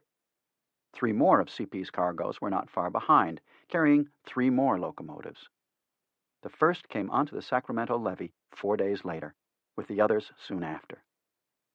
The 4 locomotives were named the Governor Stanford, the Pacific, the C.P. Huntington, and the T.D. Judah, weighing, respectively, 25 tons, 30 tons, 19 tons, and 19 tons. Judah knew none of this, but he had arranged to meet Vanderbilt in New York and was confident he could have his way. Napoleon, asked what qualities he looked for in his generals, replied, "Luck. Give me generals who are lucky." Judah, up to now, had been lucky enough to cross the isthmus several times without suffering a single day of sickness. But on this trip he was caught in a rainstorm and got soaked in helping the women and children on board the steamer. Anna wrote, "I feared for him and remonstrated, for I knew he was doing too much. But he replied, 'Why, I must, even as I would have someone do for you. It is only humanity.' That night he had a terrible headache, and from that time grew worse and worse. He apparently had contracted yellow fever. Anna sat by his bed night and day to care for him, but it was terrible. One night he roused himself and said, 'Anna, what cannot I do in New York now? I have always had to set my brains and will too much against other men's money. Now what I cannot do.' He also managed to write a letter with a shaking hand to Dr. Strong. He said he had a feeling of relief in being away from the scenes of contention and strife which it has been my lot to experience for the past year, and to know that the responsibilities of events as regards the Pacific Railroad do not rest on my shoulders. But if he were successful in the East, there will be a radical change in the management of the railroad, and it will pass into the hands of men of experience and capital, unlike the corrupt and incompetent men then in charge. If he failed, he warned, the Big Four would rue the day they ever embarked on the Pacific Railroad. If they treat me well," he went on, referring to the Big Four, "they may expect similar treatment at my hands. If not, I am able to play my hand." He expected to return from New York with Vanderbilt and others in his party. On October 26, 1863, the same day Charlie Crocker saw the first of the CP rails spiked to the ties, the Judahs arrived in New York. Anna managed to get her husband transported to a hotel on Wall Street. There, the surgeon of the steamer left them alone. She kept Judah awake by dipping her finger in the brandy bottle and having him take it that way. A doctor at the hotel cared for him, but, as Anna wrote, we will pass over that terrible week. The doctor said that Judah was an overworked man and that such men fell victim to the fever. In a week, he was dead. Anna put up a monument for him that contains his name, dates, March 4, 1826, November 2, 1863, and the words, "He rests from his labors." She buried him in a quiet country cemetery outside Greenfield, Massachusetts. Specifically what Judah had hoped to accomplish in New York is not clear. He wanted to persuade Vanderbilt and others to buy out the Big Four. Why he wanted them to do so is plain enough, but how he thought they could manage the building of the biggest railroad in the country from a continent away is not. He hoped to bring Vanderbilt, his baggage bulging with money, to California with him to buy out the Big Four while he became the chief of construction as well as the chief engineer. With Montague and Clement working for him, he had 2 of the finest engineering assistants in the country, and he was certain that he could do it. But there is no indication that Vanderbilt was prepared to plunge into a California to Nevada railroad, much less move to the West Coast. Luck. Had Judah lived, the history of the country might have been different. Speculation can go in all directions. There might have been no Big Four or any of their legacies. The railroad from Sacramento over the Sierra Nevada out to the Salt Lake would have been built, but by whom, when, where, and with what name is pure guesswork. It is impossible to say what Judah might have become, what he might have done. What we do know is that he had a fierce determination, that he could dream the biggest dreams, that he was a superb engineer with the keenest eye for terrain, that he knew his profession as well as anyone, that he could pick able assistants, Montague and Clement stand out, that he had married exceedingly well, that he could be amazingly convincing with his wife, with businessmen like the Big Four, with politicians either in California or in Congress, with the President of the United States, with other engineers, and with the public, that he was honest and trustworthy, and more. But we also know that, although he could convince the Big Four and others to put their money and talent into the building of the Pacific Railroad, he could not manage them. With those 4 he could never achieve harmony. Judah knew how stresses and strains worked on bridges, curved tracks, anything mechanical, but not how they worked on human beings. The Big Four wanted to build the railroad fast, at the greatest possible profit to themselves. He wanted to build it well. They got it done their way, and he was squeezed out. On October 26, 1863, Charlie Crocker's men spiked the first rails to their ties. There was no ceremony because of Huntington's telegram. "If you want to jubilate over driving the first spike," he wrote, "go ahead and do it. I don't. Those mountains over there look too ugly. We may fail, and if we do, I want to have as few people know it as we can. Anybody can drive the first spike, but there are many months of labor and unrest between the first and the last spike." Nevertheless, the Sacramento Union noted the occasion and commented, "Nothing looks to the public as much like making a railroad as the work of laying down the iron on the roadbed." By November 10, the first CP locomotive to arrive in California, named the Governor Stanford, made the first run ever for the Central Pacific. The engine cost $13,688. It was more than 10 feet tall and 50 feet long, with 4 driving wheels of 4.5 feet in diameter. The driving rods and pistons were of wrought iron. The bell, made of brass, was painted maroon, green, red, orange, and yellow. Gold initials, CPRR, were on the red tender. Locomotive and tender, with a full load of wood and water, weighed 46 tons, making the Governor Stanford the biggest man-made thing in California. A 12-pound cannon fired to mark the occasion. It wasn't much of an occasion. The crowd was there, hangers-on mainly, to participate by climbing aboard the freight cars or cheering the train, but it went only as far as 21st Street, where the tracks ended. At least the war was going better for the Union. On November 25, General Grant's army won the Battle of Chattanooga and drove the Confederates back into Georgia. The CP's acting chief engineer, meanwhile, appointed by the directors, was Samuel S. Montague. His first job was to survey the route as far as the Big Bend of the Truckee River, more than 40 miles east of the California-Nevada line. Montague and a small team of surveyors completed this job in December 1863. Despite this achievement, Montague remained acting until March 1868. He then stayed with the CP as chief engineer until 1883. Rolling stock arrived in Sacramento on a haphazard basis. Ships that brought the cut lumber for the car bodies did not have the iron frames and wheels for the cars. Tools were not delivered. Platform cars, used to deliver rails and ties to the end of the track, came in ahead of passenger cars. By February 1864, however, enough had arrived for Stanford and Hopkins to show off Crocker's achievement. They took a party of 30 prominent men, including politicians, to see what had been accomplished. The rails by then reached to Junction, today's Roseville, 16 miles out from Sacramento. There the passengers took horse-drawn carriages to 7 miles beyond Newcastle. They saw the graders at work and were filled with admiration for men who could perform such a demanding task. Engineers might do surveys while Crocker oversaw the whole and bossed it, but it was the men who did the work, bending, digging, shoveling, throwing the dirt up on the embankment, bringing in the ballast by the cartload and dumping it, who impressed people. Back behind Newcastle, where the track was being laid, it was the men who picked up the ties from the horse-drawn wagons, dropping them on the grade, lined them up.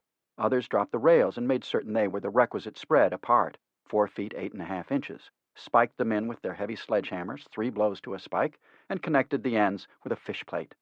This was work fit to break a man's back, and they did it for $3 or so per day, plus board.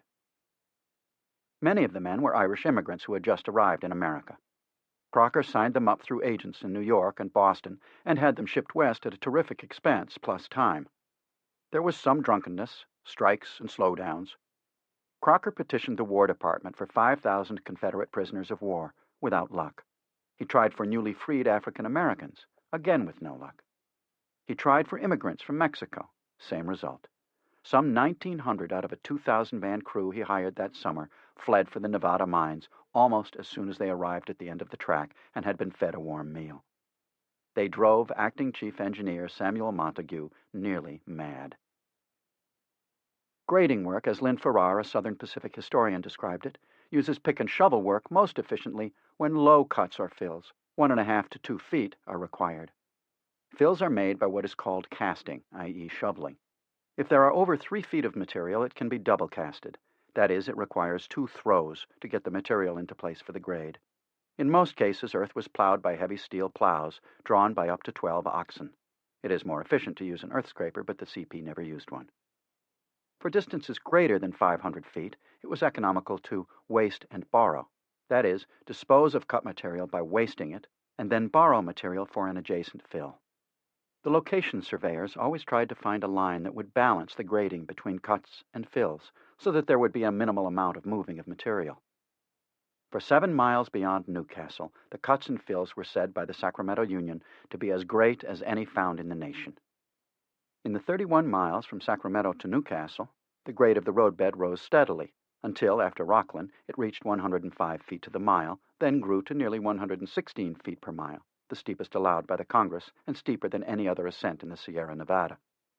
As the Union put it, the labor of ascending the mountains is fairly begun. Bloomer Cut, just beyond Newcastle, would take months to complete. It was a 63-foot deep cut that ran 800 feet long, composed of naturally cemented gravel that had to be moved out 1 wheelbarrow at a time. The working men used black powder to loosen up the gravel at Bloomer. As much as 500 kegs of blasting powder a day in early 1864, more than most major battles in the ongoing Civil War, at a cost of $5 to $6 per keg. Every foot of the way through this cut had to be blasted with gunpowder, with the rock so hard that it was sometimes impossible to drill into it for a sufficient depth for blasting purposes. Shot after shot would blow out as if fired from a cannon. After the blast, the men used picks and shovels to fill their wheelbarrows or one-horse carts and move the gravel out. The wedge they cut had almost vertical walls. This was the first of the obstacles to be overcome by the CP's workforce before it would meet with the UP's rails coming west, wherever that might be. How many sore, blistered, bleeding hands the Bloomer cut required was not recorded, or how many damaged backs or crushed knees. The men's boss on the spot was James Harvey Strobridge. He was 37 years old, out of Ireland, over 6 feet in height, agile, energetic. He could curse with the men and lose his temper at any moment. He had worked on railroads in the East, then come to California, where he had worked for Crocker before being promoted. Crocker later recalled, "I used to quarrel with Strobridge when I first went in. Said I, 'Don't talk so to the men. They are human creatures. Don't talk so roughly to them.' Said he, 'You have got to do it, and you will come to it. You cannot talk to them as though you were talking to gentlemen, because they are not gentlemen. They are about as near brutes as they can get.' I found out that it was true." More bad news. Strobridge lost the sight of his right eye at Bloomer Cut when black powder was delayed and ended up exploding in his face. The Sacramento Union didn't write about such things. It was always upbeat. This was because it wanted the railroad built. Furthermore, the Big Four had decided on a policy that would later be widely adopted by 20th century corporations, which was to do everything possible to attract favorable mention from the media. In this case, little or no money changed hands, but the editor of the Union did accept $2,000 worth of CP stock in 1863 and another $1,600 worth in 1864. His reporter in Washington got another 10 shares. These bribes, called gifts, were charged to the CP's construction account. Given the CP's many enemies and the terrible things being said about it, the directors judged that the favorable publicity was worth it. Excursions were a way to generate excitement. On March 19, 1864, the CP provided an excursion to the end of track, then 22 miles out, for nearly 2/3 of the California State Legislature, plus their families and friends. 2 brand-new passenger cars, painted yellow on the outside and quite plush within, plus 7 platform cars, a freight car with seats nailed down crosswise, but without a roof or sides, provided the transportation. Governor Stanford led the way along with a brass band. The weather was fine. The legislators voted a month later to guarantee the CP's bond interest. Despite the forward-looking publicity, however, the CP was going broke.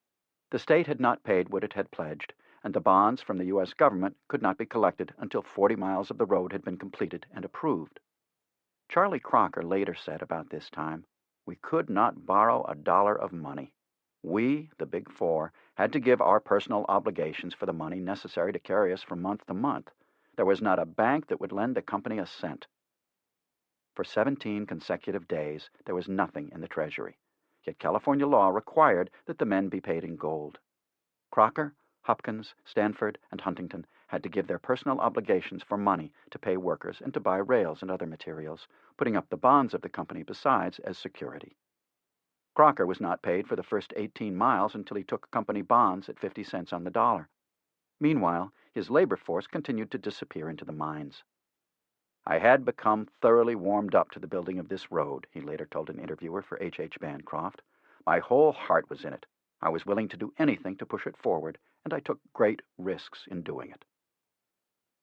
The state legislature finally had agreed to guarantee the interest on $1.5 million of CP 7% bonds, but Hopkins managed to sell only a few before a suit was brought against the bill on the grounds of unconstitutionality. Though the company eventually won the suit, its bond sales were blocked until January 1865.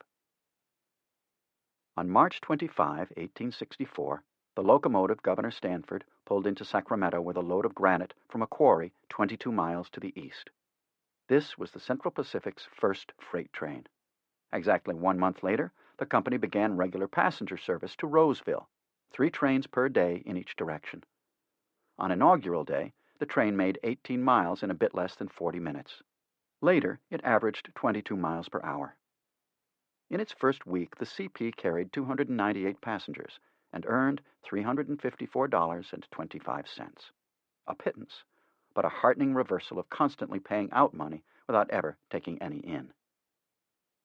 The lack of money was an embarrassment, but the Big Four managed to overcome at least some of it with their own money. One employee who was worth his salary and more was Alfred A. Hart, a photographer hired by Stanford in 1864 to make a record in film of the construction of the road. He did a superb job, beyond anything any of the Big Four could have imagined, at the very least the equal of what a modern photographer could do with modern cameras. He got started right, making several memorable photographs of the locomotive C.P. Huntington as it crossed the American River Bridge. By the end of the first week of June, Crocker's men had laid track to Newcastle. Passenger trains began the run from Sacramento to Newcastle. There, horse and ox-drawn stages met the train and carried customers to Auburn, Dutch Flat, Steamboat Springs, Colorado, Virginia City, Nevada, and intermediate towns. Huntington came back to California in June to straighten things out. He persuaded the others that each man could do a little more. Huntington and Hopkins, he said, can, out of their own means, pay 500 men for a year. How many can each of you keep on the line? They said 150 men each. The result was an agreement to keep 800 men working for a year. On June 14, the Dutch Flat and Donner Lake Wagon Road opened. It belonged to the Big Four, who had paid $350,000 for it out of their own funds. It would soon be doing $1 million a year business. The owners of the Sacramento Valley Railroad, much put out, published a pamphlet entitled The Great Dutch Flat Swindle. It claimed, once again, that the CP had no intention of going beyond Dutch Flat, that its only plan was to build to that point, stop, and make money through the wagon road. The pamphlet ignored the surveys by Montague beyond the California-Nevada border, but it did cause some consternation among the stockholders of the CP. Charges from L. Robinson and others who owned the never-built San Francisco and Washoe Railroad had to be met. They were accusing the Big Four of personal corruption.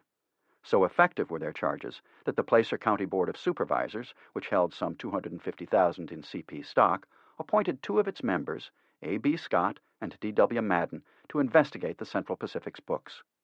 They worked their way through the books and concluded that the charges against the company were evidently a machination of the brain of some individual who has no regard for the true interests of Placer County. In March 1864, Lincoln appointed Grant as commander-in-chief of all Union forces. At the beginning of May, Grant sent the Union Army of the Potomac into the Battle of the Wilderness, which was indecisive despite horrendous casualties. But he still continued the offensive in northern Virginia, fighting a 5-day battle at Spotsylvania in which he lost about 10,000 men, and he still continued after Lee. On June 1-3, he fought the Battle of Cold Harbor, losing about 7,000 men in 1 hour.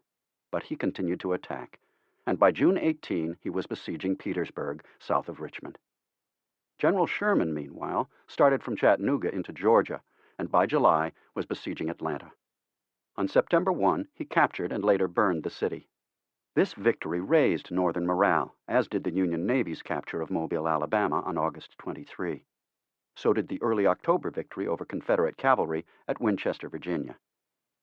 On October 31, Nevada became the 36th state, and on November 8, Lincoln was reelected. It now appeared certain that the Union would be saved, North and South. It was up to the railroads to bring it together, East and West. The CP may have been broke, but as Huntington liked to brag, at any one time it had an average of about $1 million worth of equipment in transit. At the beginning of July 1864, the Big Four got some rare good news. Huntington had returned east, and he sent a telegram from Washington informing his partners that the Pacific Railroad bill had been redrawn, and they could begin collecting their government bonds for every 20 instead of 40 miles of track laid and approved by the government inspectors. There were many other favorable provisions in the bill. They were not home free, but things were looking up.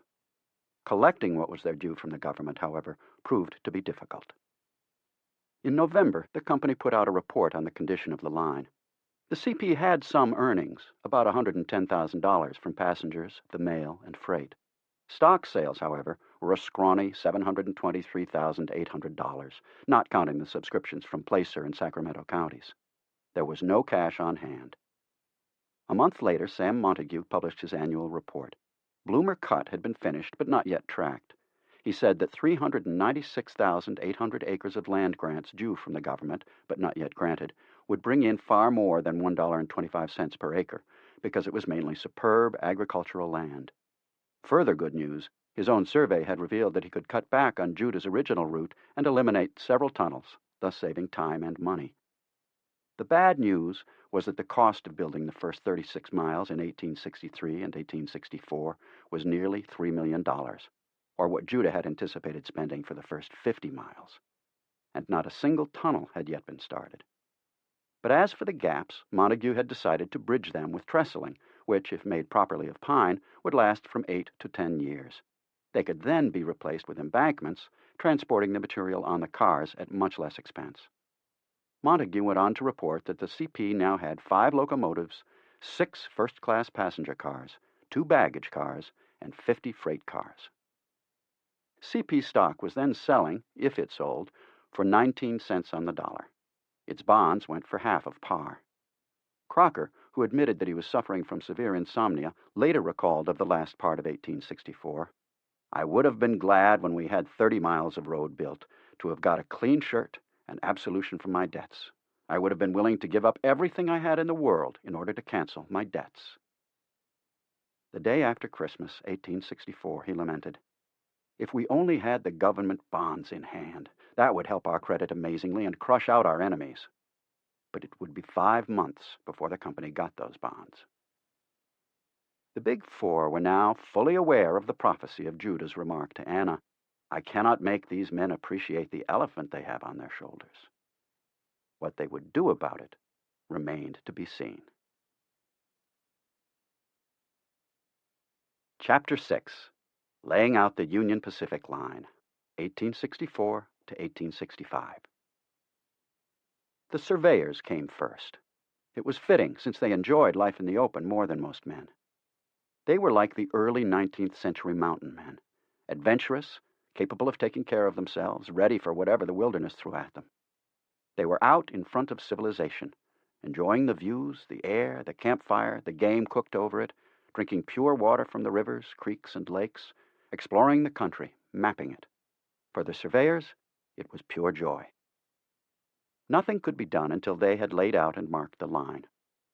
On flat ground with no trees, the work involved in surveying was relatively easy, but there is precious little terrain on Earth that has no ridges, bumps, ravines, or watercourses. Because a 19th century train could not run up or down an incline of much more than 2% or go around a sharp curve, the hills or ridges had to be cut through to keep the tracks close to or at the level. The ravines had to be filled for the same purpose, or else a bridge had to be strung across them. In foothills, not to mention mountainous country, the task was far more difficult. The surveyors who went first, Dodge, Day, or Judah, were spared the task of laying out the exact line for the graders to follow, but they had to pick a general course that would work. They had to find passes through the mountains that could be reached from the ridges that kept below a 2% grade. They wanted to avoid major lakes and rivers. At stream crossings, they were looking for places that could be bridged without undue difficulty. They hoped to hold the cuts and fills down to a minimum. They hoped to avoid major snowstorms that would fill the road and prevent train passage. In open, relatively flat country, they wanted to be next to or near streams or at a place where water could be dug, since the steam engines required water to operate, as did the workers, men and animals. Staying as far away as possible from Indians was another goal, but staying near buffalo and other animals was desirable. Most of all, the CP wanted to find a route that was as straight as possible to the east, while the UP wanted to go straight west. The surveyors had nearly 2,000 miles to cover over every kind of terrain. They had no airplanes to provide them with a view from above. There were no helicopters and no balloons. And for nearly the whole of the route, there were no maps. There was almost nothing to indicate settlements, for other than Salt Lake City, there were none of any size and only a few hamlets. Nor were there any topographical maps. They had nothing to indicate lakes or rivers or the shape of the mountains over or around which the railroad would pass. Like Lewis and Clark and other explorers, they had only a vague idea of what lay ahead. Despite their handicaps, the original surveyors, and the ones who followed to mark out the line for the graders, did a grand job. Nearly a full century later, in the 1950s and 60s, when the surveyors flying in airplanes and helicopters and equipped with modern implements and maps laid out a line for Interstate 80, they followed almost exactly the route laid out by the original surveyors. Travelers in the 21st century driving on I-80 are nearly always in sight of the original tracks. The story of Theodore Judah's initial examination for the Central Pacific and his report on crossing the Sierra Nevada has already been told. For the Union Pacific, Grenville Dodge was the first man. He recommended following the Platte River to the base of the Rocky Mountains, and Peter Day was the second. On September 6, 1862, only 4 days after the initial meeting of the directors of the Union Pacific in Chicago, they instructed Day to examine and report to them the passes between the 100th and the 112th parallels of longitude. Day examined 3 routes west of Julesburg, Colorado. The first followed the valley of Lodgepole Creek coming out of the Black Hills, then went up and over the Black Hills through Cheyenne Pass and down to the Laramie Plains.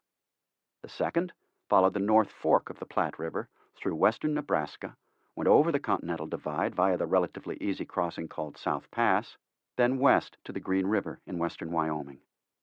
The third followed the South Platte River to Denver, and then led up the Rockies to cross the Continental Divide at Bear Toad Pass.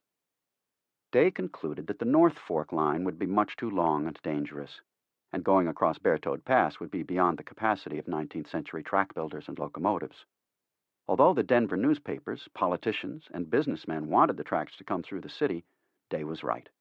In fact, there was no railroad over Bear Toad Pass until 1926.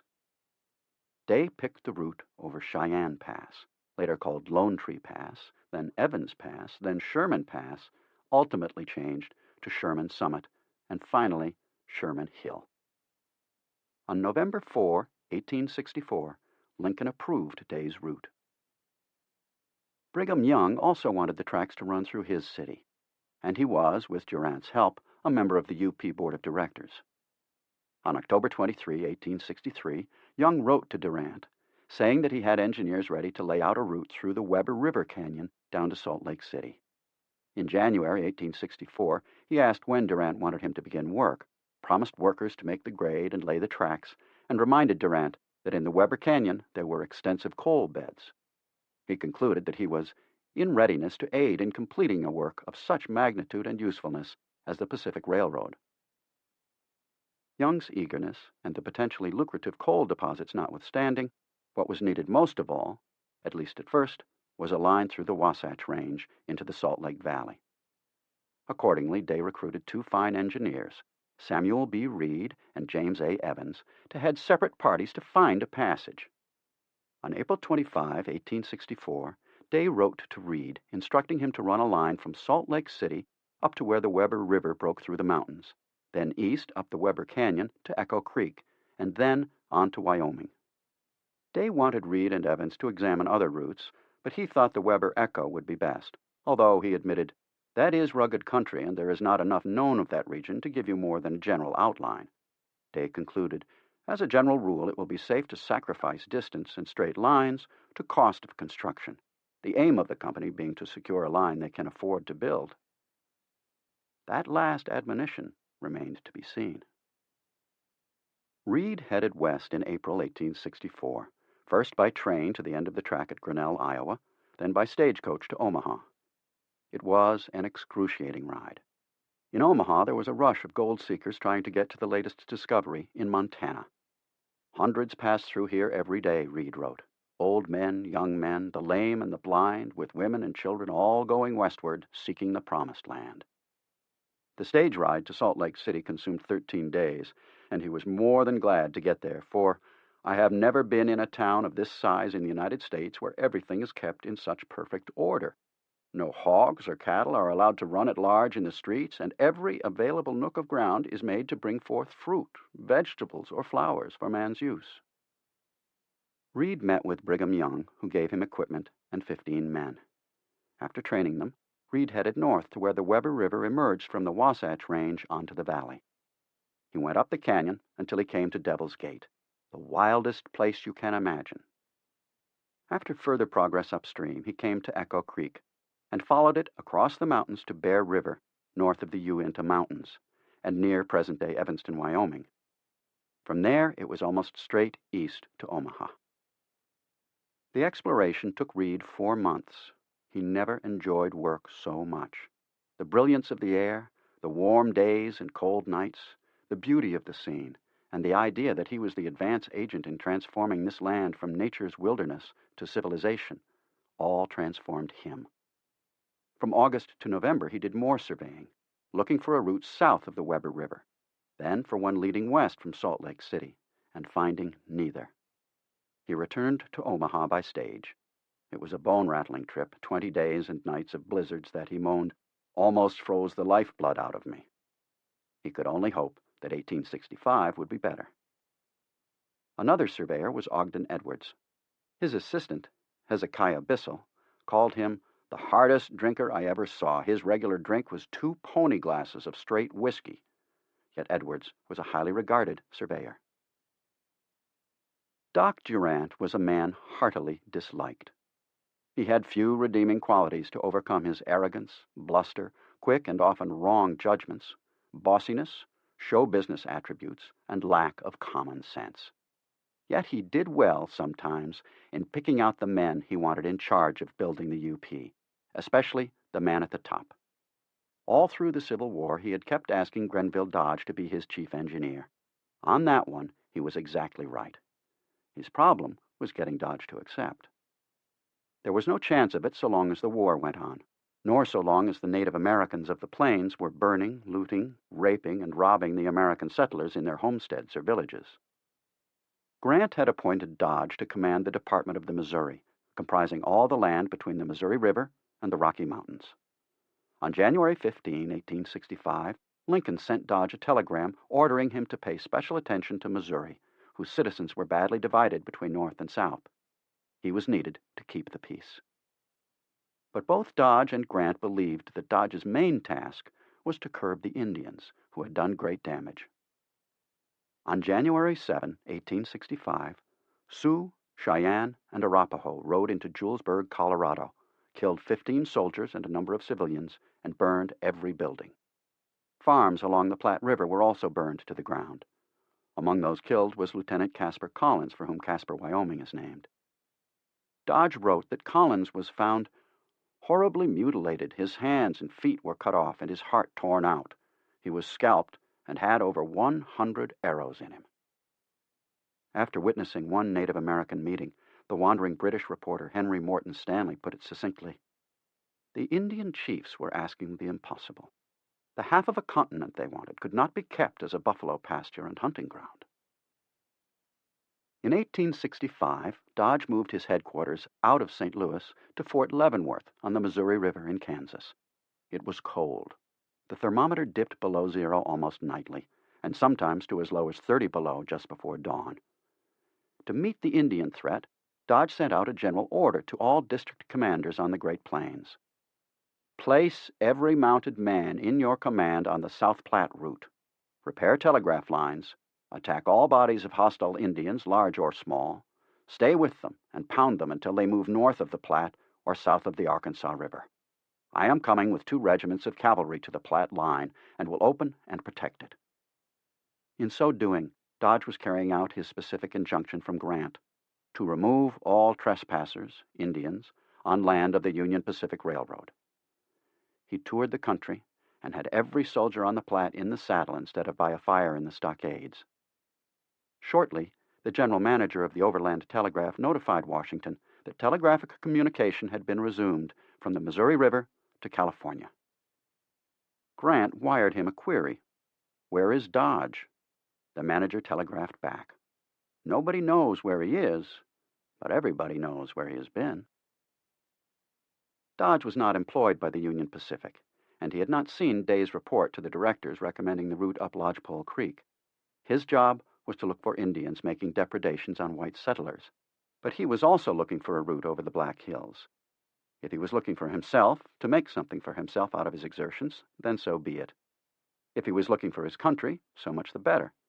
If he was looking for his superior, William T. Sherman, who in 1865 had been made commanding officer of the Military Division of the Mississippi, embracing the land lying between the Mississippi River and the Rocky Mountains, then he was doing exactly what his superior wanted. As Sherman took up his new duties, he recorded in his memoirs, "My thoughts and feelings at once reverted to the construction of the great Pacific Railway, which was then in progress. I put myself in communication with the parties engaged in the work, visiting them in person, and assured them that I would afford them all possible assistance and encouragement." Not that he had all that much faith. When he heard the politicians talk of throwing a railroad line across the Great Plains and Rocky Mountains, Sherman said he was at first disposed to treat it jocularly. Dodge's campaigning, although critical to the UP, met with strong objections from Durant and his fellow directors. Durant wired Dodge reminding him that he had promised to become the railroad's chief engineer upon the expiration of the war. The directors offered him $10,000 a year and stock in the Crédit Mobilier to resign from the Army and begin work at once. In his reply, Dodge pointed out the obvious. No railroad could be built across the plains until the Indians had been subdued. General Sherman, meanwhile, had come to realize the correlation of the Indian campaigns and the task of the chief engineer of the UP. He backed Dodge in everything he did and communicated his belief to the UP directors. No one in the United States was then ready to do battle with William T. Sherman. The directors, therefore, telegraphed word to Dodge that the position of the chief engineer would be held open for him until he had completed his campaign against the Indians. Aside from lines marked by surveyors and Dodge, what the UP needed most was money. President Lincoln was once again there to help out. On January 20, 1865, the President called Congressman Oakes Ames into his office. Lincoln called him the broad-shouldered Ames. Ames arrived immediately after dinner and stayed until well after midnight. The two men talked about the UP. "Ames, you take hold of this," Lincoln said. "If the subsidies provided are not enough to build the road, ask double, and you shall have it. The road must be built, and you are the man to do it. Take hold of it yourself. By building the Union Pacific, you will become the remembered man of your generation." Ames, glad to have Lincoln appeal to him, began putting money and his political clout into the enterprise. He and his brother Oliver bought $1 million worth of Crédit Mobilier stock, and he loaned the UP $600,000. It certainly needed it. Durant ordered the railroad built with the Oxbow south of Omaha as an integral part of it, which would bring in more government money and lands when built, as it was. But when E.H. Harriman took over the road, which was bankrupt at the time, 1901, he straightened it out, using Day's original line. Meanwhile, the fight over the Oxbow had cost the UP almost $500,000, and even more in goodwill. The Chicago Tribune called the Oxbow an outrage perpetrated by a set of unprincipled swindlers intent on building the road at the largest possible expense to the government and the least possible expense to themselves. Be that as it may, Durant had other problems. Engineer Samuel Reed reported that his surveys were extremely difficult and dangerous because of the hostility of the Indians everywhere. Until they are exterminated, or so far reduced in numbers as to make their power contemptible, no safety will be found in that vast district extending from Fort Kearny to the mountains and beyond.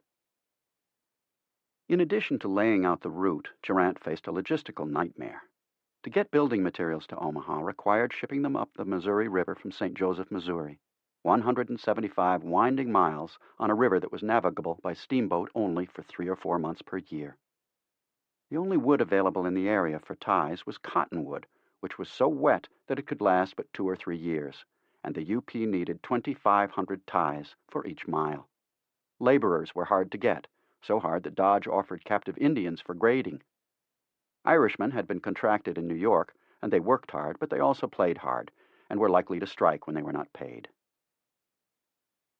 In April 1865, as the Civil War came to an end, Lincoln was shot and killed. The sadness of Lincoln's death was somewhat compensated for by the end of the war. Though the best and most powerful friend the transcontinental railroads ever had was gone, for Durant and the UP, the first thing that meant was thousands of unemployed young men from the Union and Confederate armies. For both the CP and the UP, it meant the unleashing of great quantities of money. With almost explosive force, the industrial, financial, and transportation systems of the North were let loose. The United States began to take its place as a world power. The Gilded Age was about to begin, but before America could industrialize, it needed a transportation system. On July 22, 1865, Harper's Weekly ran an article on Railroads in Peacetime that summed up what had been accomplished and predicted what was to come. From 1859 to 1864, the business of the roads had more than doubled, it opened. And in June 1865, traffic returns show an average increase over the last year of 30 to 40%, far in excess of those of the most active period of the war. The magazine said, "This is an astounding fact, one for which not one among the best-informed railroad men or Wall Street financiers was prepared." In fact, they had all predicted that the end of the war would mean a sharp downturn in railroad traffic. The article went on to state, "Our roads, at best, are only half built. They only cost, on average, $40,000 a mile, whereas the British roads cost $170,000 per mile, the French roads $101,000. For the United States, there was no limit that the magazine could see. The future for the railroads looked especially bright to the west of the Missouri River and east of the Sierra Nevada, where the government owned nearly all of the land and would give much of it away to the railroads.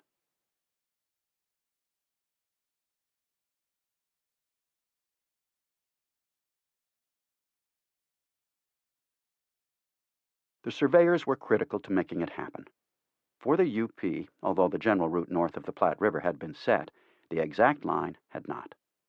Meanwhile, with all his worry about labor and ties and rails and locomotives and money and more, Durant and the UP managed to spike not one rail until July 1865. Still, the corporation had surveyors working out in front. Among them was Arthur Ferguson, one of 4 sons of the first Chief Justice of the Territorial Supreme Court of Nebraska, and one of the early congressmen from that state. Arthur was reading law, preparatory to taking his bar exam. He graduated from the University of Iowa with the degree of LL.B. in 1870. Between 1865 and 1869, he worked spring, summer, fall, and on one occasion through the winter for the UP as rodman and assistant engineer. He kept a journal, sometimes missing a day or more, sometimes months, but often writing in rich detail. He is described as a long-faced, rather solemn-looking man, but he kept a fine journal.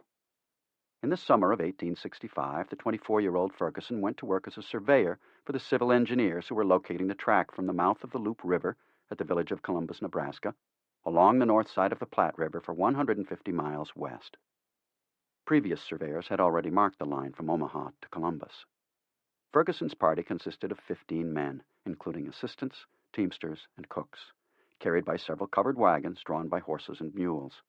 They slept on buffalo robes in 5 white duck wall tents. They got up early, traveled all day, and pitched their tents around a central campfire. Immediately after a breakfast of meat, bread, potatoes, and strong coffee, the teams were hitched, and we were all rolling over the prairie westward. Very occasionally they saw a cabin or a few acres of sod breaking by some hardy pioneer. By noon of the second day, they were at the banks of the Elkhorn River, one of the most crooked and winding streams I ever saw. It would run nearly a mile to make a gain of only a few hundred feet. The banks were fringed with beautiful grasses and flowers. The river ran 60 feet below the banks. Before us was spread a vast plain as far as the eye could reach. As they traveled farther west, they came to Rawhide Creek, a small, muddy stream that took its name from an 1849 event in which a man headed to California for the gold fields was caught by Indians who proceeded to skin him alive and torture him to death. On August 2, the party reached Columbus, where it camped for 4 days in order to provide supplies for the survey, primarily stake timber for the line. Thus did one of the principal problems of building a track across the Great Plains present itself. There was no timber for the next 200 miles or so.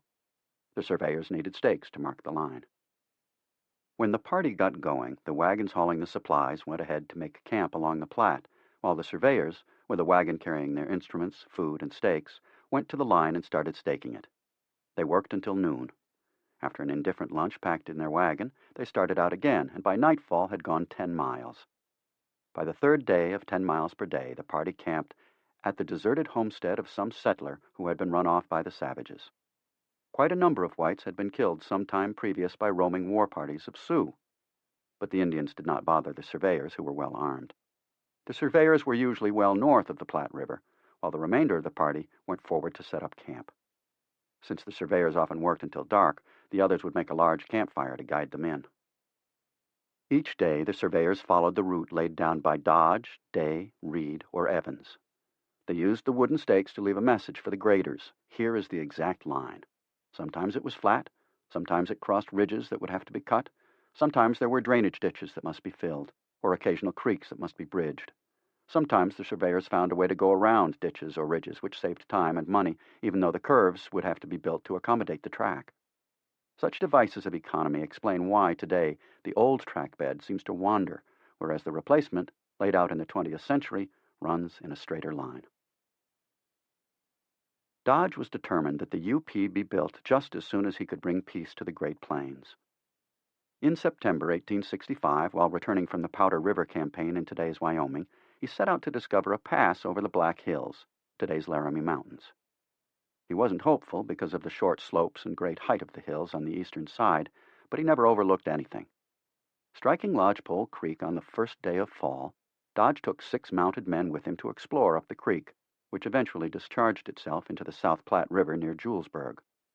When he got to the summit of Cheyenne Pass, he headed south along the crest of the mountains to get a good view of the country.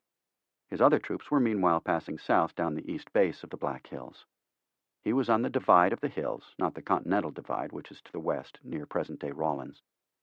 It was a most beautiful spot, with meadows spreading out covered with grass and flowers, buttes and outcroppings, ravines, no trees to speak of, with the Medicine Bow Mountains to the west and south, and the Laramie Mountains to the north, and the Black Hills surrounding him. About noon, Dodge and his party and a group of Cheyennes discovered each other.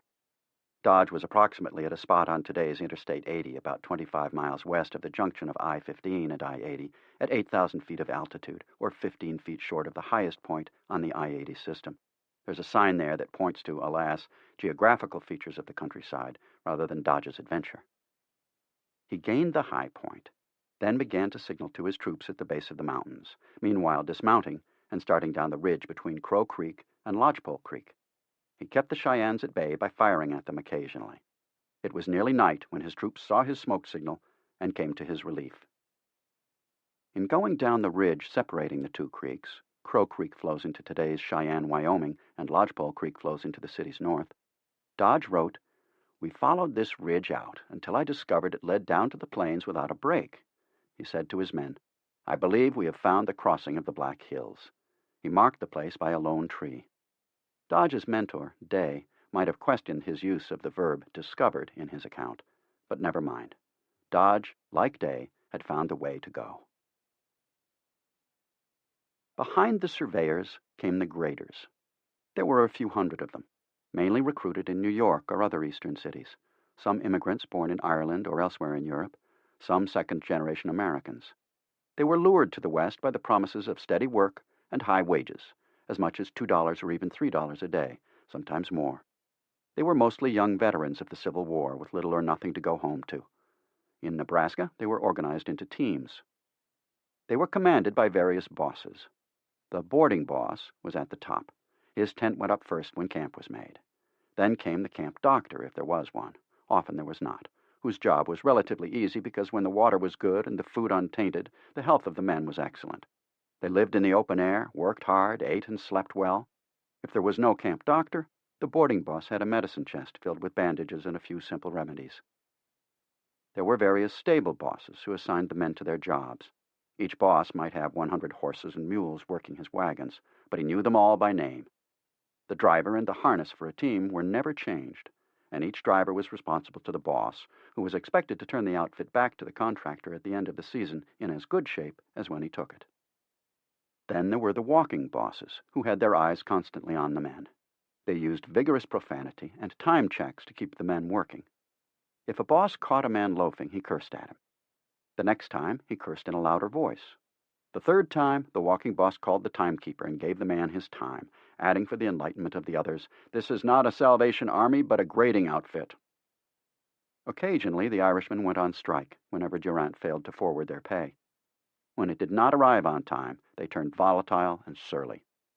"What a time we have been having here for the last 4 weeks," a weary contractor reported in the summer of 1865.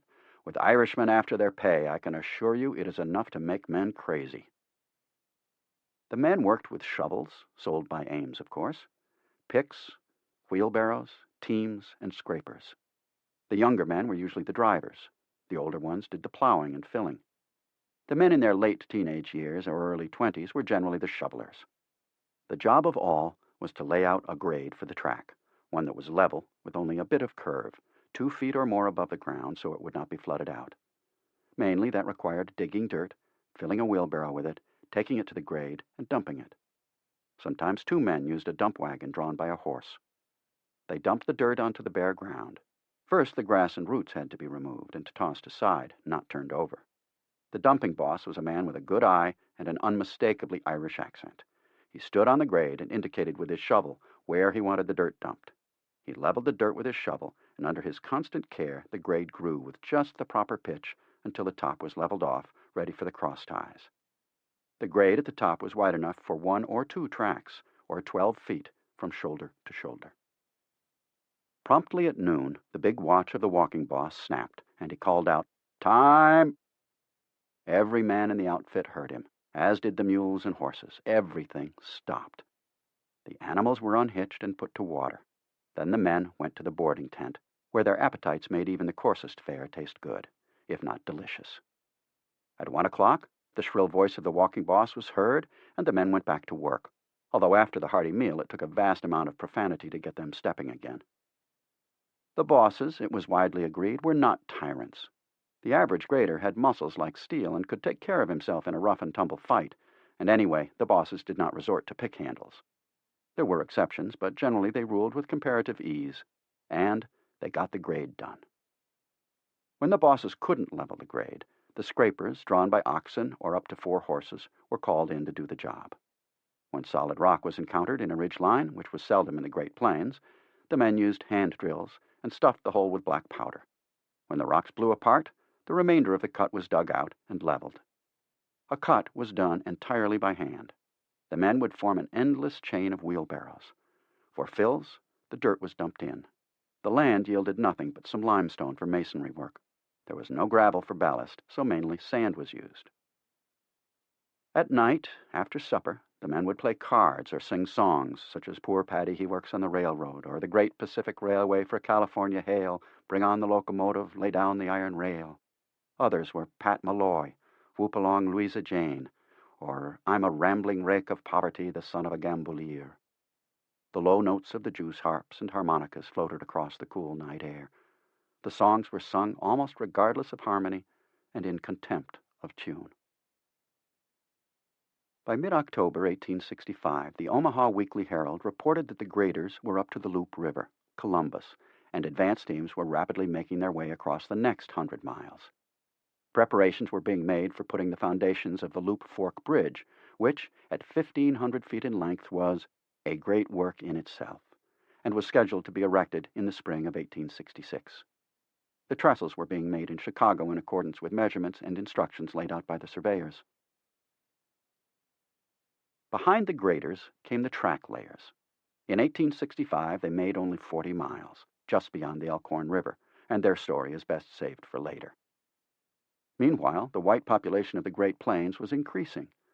Each year, about 100,000 persons traveled either part or all the way across the plains.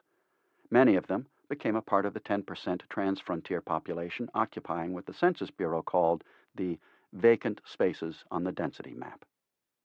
Historian Oscar Winther comments, "They were the hunters, trappers, traders, miners, lumberjacks, soldiers, government agents, and cowmen. They were the vanguards of migrants en route from old to new locations. They were the packers, teamsters, stage and expressmen, sutlers, travelers, and floaters of all types." It was estimated that they numbered 250,000 by 1870. Durant's problem was money. He brought much of it on himself by his extravagance. He had hoped to raise money through a subscription to the Crédit Mobilier, but it had fallen flat. Then, with great fanfare, the UP tried a public stock subscription. But Charles Sherman, the general's brother who was working for the UP, said that the offering failed so utterly that not a dollar was subscribed. Another director complained to Durant, "You do spend an awful pile of money." He borrowed money at 19% per annum. "We were deeply in debt," Oakes Ames recalled, "and very much embarrassed, and we were using our credit to the utmost extent in driving the work along." Much of it couldn't be helped. There was no timber and only thin groves of cottonwood, so the immense amounts needed for ties, trestles, buildings, and other purposes had to be shipped up the Missouri River. The UP's first locomotive, called the General Sherman, had arrived via this route along with 2 flat cars, with 2 other locomotives and more flat cars to follow in 1865. The burnetizer, a machine that treated the cottonwood through a vacuum device that drew out the water in the trees, putting a zinc solution in its place, was also at hand. The burnetizer was a huge 100 by 5-foot cylinder sent to Omaha by steamship. By 1866, the company had 3 of them. After the water was drained and the zinc solution put in, the ties were heated and dried. The ties cost 16 cents each to be processed. The UP saved money in building, but spent much more in replacing the cottonwood ties. But by then, the railroad was completed. This was in accord with the general principle: nail it down, get the thing built. We can fix it up later. Cottonwood made ties that were too soft and perishable even when burnetized, but the cost of importing hardwood was prohibitive. Oakes Ames put in some more of his money and persuaded Cyrus H. McCormick, the inventor of the reaper, and others to buy stock in the Crédit Mobilier. Durant, meanwhile, drove the work as best he could, which meant primarily by telegraphic orders. He told the contractors to use cottonwood, which, when treated, would last for 3 years, long enough for train tracks coming from the east to reach Council Bluffs, and thus reduce the cost of hardwood timber ties from Wisconsin. Other telegrams read, "How much track now laid? How much do you lay per day? Increase your force on ties. Important the track should be laid faster. Can't you lay 1 mile per day? What is the matter that you can't lay track faster? Run the burnetizing machine night and day. I insist on being fully advised," and so on. What Durant needed was to secure government loans on the track already laid, but the UP got nothing until it had completed acceptable track. Working at a furious pace, the crews managed, in 1865, to finish 40 miles of road, with all the required sidings, station houses, and water stations, before the weather laid them off. One young engineer working for the UP, James Maxwell, who had previously been employed by the Pennsylvania Railroad, was astonished by what he saw in the Platte River Valley. Plenty of wild game, along with the excitement of exploring a new country, and a little element of danger from hostile Indians to give zest to everything. In a memoir written in 1896, he said, "This was a grass country. On the river bottoms it grew to be over 7 feet in height. Some surveyors said the grass was as much as 10 feet high." Maxwell went on, "In riding a buggy, a person would have to stand up to see over the top of the grass. In running a line through such grass, he was liable to be lost." That fall he thought it very beautiful to see the fires at night from the various camps circling around the hills among the short grass, but when the grass in the bottomlands caught fire, it was a grand and appalling sight. A young surveyor named H.K. Nichols wrote in his diary, "The valley is one of the most fertile, I suppose, in the States." That fall of 1865, out on the plains, the young surveyor Ferguson saw unusual sights. Near today's Grand Island, for a distance of 10 miles, the prairie is one vast prairie dog village. For miles and miles, the ground is completely covered with their holes, and on most of them, as far as the eye can reach, you'll see them sitting upright on their haunches. Some of the men shot and ate them, but not Ferguson. At Fort Kearny, on the south bank of the Platte, there were some 400 troops in quarters, both infantry and cavalry. At this point, 4 men from the surveyors' party said they were damned if they would go on, for it was here that the Indian danger became acute and would remain so until the Rocky Mountains. Here, too, the party received its military escort, a 60-man company of the 12th Missouri Cavalry, which Dodge had just sent to Fort Kearny. The soldiers were very much dissatisfied at this action, Ferguson recorded, and at times were on the point of rebelling against their officers. They said that they had enlisted for the war to fight rebels, and not to go out into the western wilderness to fight Indians. But when the party set out again the following day, half the 12th Missouri stayed with the surveyors, while the other half stayed with the main party on the river. Ferguson described the soldiers' way of making camp. "It is a busy and lively sight," he wrote, "after the day's march, to see the troops busily engaged in rubbing down their animals, for whom they have quite an affection, calling them by pet names. Their campfires burn brightly after nightfall, and the solemn tread of the sentinel, with bright gleaming carbine, assures us if, in the still hours of night, we are attacked, the enemy will receive a warm reception." West of Kearny, the country becomes wilder and more desolate. The grass grew several feet in the spring and summer, but by mid-September was dead. Vast prairie fires illuminated the country at night. Vast columns of black smoke rose up during the day. The air is full of flying cinders and the smell of burning grass. We come across vast herds of wild game, mostly antelope. At night, the party slept with loaded arms by their sides, additional ammunition cartridges in their hats beside their heads, along with their loaded revolvers. The soldiers, who spent the day scouting to the north, often returned with antelope, deer, or part of an elk strapped behind their saddles. By October, the Platte was so low it could be forded everywhere, and at times the men would wade out to the small islands to gather in the grapes that grew in wild profusion. On November 1, the party reached the 100th meridian, near today's Cozad, Nebraska, which had been the objective point. The men expected to return to Omaha, the soldiers to Fort Kearny. They were eager to do so, for the nights were getting much colder. But their leaders held them over to triangulate the Platte. Finally, at daylight on November 10, they received permission to start home. At the call of the bugle, the soldiers as one man flung themselves into the saddle and commenced the march. But in an hour they saw 2 individuals approaching them who turned out to be Jacob House and James A. Evans. House was a UP division engineer, and Evans a surveyor who had, at Day's orders, among other things, run the original line along the north bank of the Platte. They announced that they had come to take charge of the party, which was to continue its survey to the south, down to the Republican River. The decision to go on straight west had not yet been reached. The railroad might well bend to the south, then west to Denver. This news came as a surprise and a great disappointment to us, Ferguson recorded. Some of the party said they would not go on. Evans dismounted and told those who refused to continue to step forward 3 paces. No one dared. "All right, men," Evans proclaimed, "turn about and march back to the old camp." The troops joined the railroaders. The soldiers complained a great deal. They said that in case of an attack, they would leave us to ourselves and do nothing towards our defense. The next morning was very cold. Clouds laden with snow moved in. The men had to cross the Platte River, which was in places up to their armpits and terribly cold. The following day, we passed the new-made graves of some 12 men who had recently been killed by the savages. Snow began, and by mid-afternoon, we were in the midst of a furious storm. The party pitched its tents in a cottonwood grove. We all had a terrible night of it. The cold was severe, and the ground was so damp and wet that it was next to impossible to sleep. The horses were fed with large quantities of cottonwood limbs. After 2 more dismal nights, Ferguson and the men and troopers started for the Republican. "We are now in the midst of the worst Indian country in the entire West," he wrote.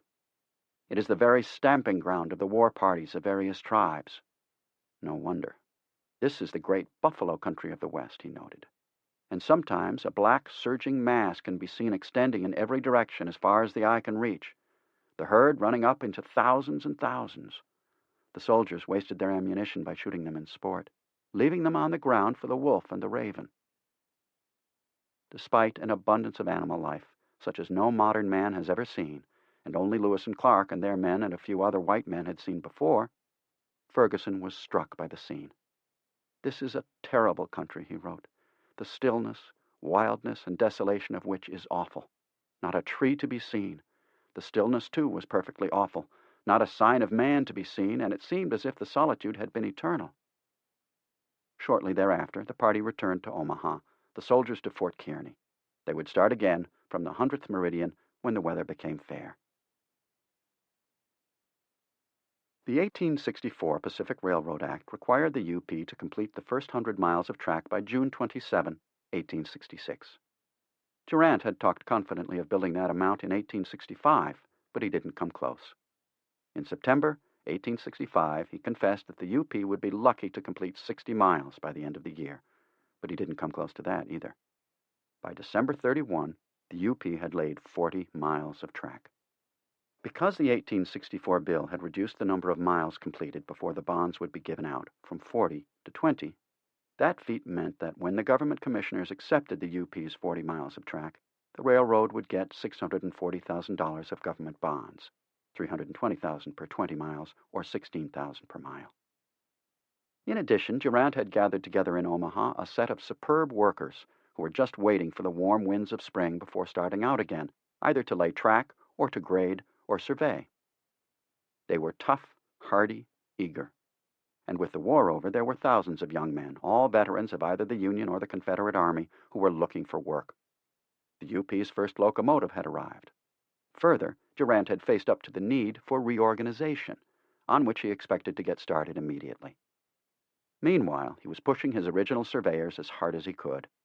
He had pulled Evans in, but Samuel Reed was still out there, working well beyond the valley of the Great Salt Lake into areas that were a long way away for the UP. Still, Durant wanted to know. In the fall, he had told Reed to find a route from Salt Lake to the Sierra Nevada. Reed set out, intending to go via the valley of the Humboldt River to the valley of the Truckee, on the California-Nevada border. In November, he wrote to Durant. He was unhappy to report that he had not reached the Truckee because of lack of water, but he had made a line from Salt Lake to the place where the Humboldt sank into the ground. After that, the desert stopped him. Reed reported that he could run a line from the Salt Lake to the valley of the Humboldt without a cut or fill exceeding 15 feet or grades exceeding 75 feet per mile. That was good news, even though it would be a considerable time before either the UP or the CP could take advantage of it. But the anticipation was running at a fever pitch. The Denver-based Rocky Mountain News spoke for nearly all of America when it stated, "There is one theme everywhere present, the one moral, the one remedy for every evil, social, political, financial, and industrial, the one immediate vital need of the entire republic is the Pacific Railroad." The editors of the Railroad Record, however, were critical of the way Durant and company were laying the track. "We confess that we are not satisfied," they wrote. "Neither is the country, which has a right to expect more vigor in its construction." The sloth and poor quality construction, for example, sand rather than gravel was being used for ballast, according to the record, were an insult to the generosity and magnanimity of the American public. Chapter 7. The Central Pacific Attacks the Sierra Nevada, 1865. In 1862, Clarence King graduated from Yale's distinguished Sheffield Scientific School. In 1863, he crossed the Great Basin and the Sierra Nevada by mule, got a job with the California Geological Survey, began to build his reputation, and, still well short of his 30th birthday, landed another job. It was to do the 40th parallel survey for the federal government along the lines of what would become the first Transcontinental Railroad. With a team of scientists, King examined the southeastern corner of Wyoming, today's Cheyenne, through Utah and Nevada to the crest of the Sierra Nevada. His task on what became known as the King Survey was to describe the flora, fauna, minerals, and other natural features. He later became the first director of the U.S. Geological Survey. In his book, Mountaineering in the Sierra Nevada, King wrote about those mountains based on his 1866 exploration. For 400 miles, the Sierras are a definite ridge, broad and high, and having the form of a sea wave. On the eastern face, buttresses of somber-hued rock jut at intervals from a steep wall. On the western face, long ridges of comparatively gentle outline dominate. But this sloping table is scored from summit to base by a system of parallel transverse canyons, distant from one another, often less than 25 miles. They are ordinarily 2,000 or 3,000 feet deep, falling at times in sheer, smooth-fronted cliffs, again in sweeping curves like the hull of a ship, with irregular, hilly flanks, opening at last through gateways of low, rounded foothills out upon the horizontal plain of the San Joaquin and Sacramento. Every canyon carries a river, derived from constant melting of the perpetual snow. This western slope faces a moisture-laden aerial current from the Pacific. The wind strikes first on the Coast Range, which forces it up, and it there discharges, as fog and rain, a great sum of moisture. But being ever reinforced, it flows over their crest, and hurrying eastward, strikes the Sierras at about 4,000 feet. Below, the foothills are habitually dry. Above, it is nearly always wet, for the wind condenses on the mountain's higher portion a great amount of water that piles upon the summits in the form of snow, which is absorbed upon the upper plateau by an exuberant growth of forest. The Sierra Nevada that King described are the principal topographical feature of the American Far West. They are a massive granite block. On the eastern front, they rise from 4,000 feet or more in the north to 7,000 feet or more in the south. The western face is some 50 to 60 miles broad, with a gradual rise of 2 to 6%. The summits, many enveloped in glaciers, run from 6,000 feet in the north to 10,000 feet west of Lake Tahoe in the center. There are 12 peaks exceeding 14,000 feet in the south.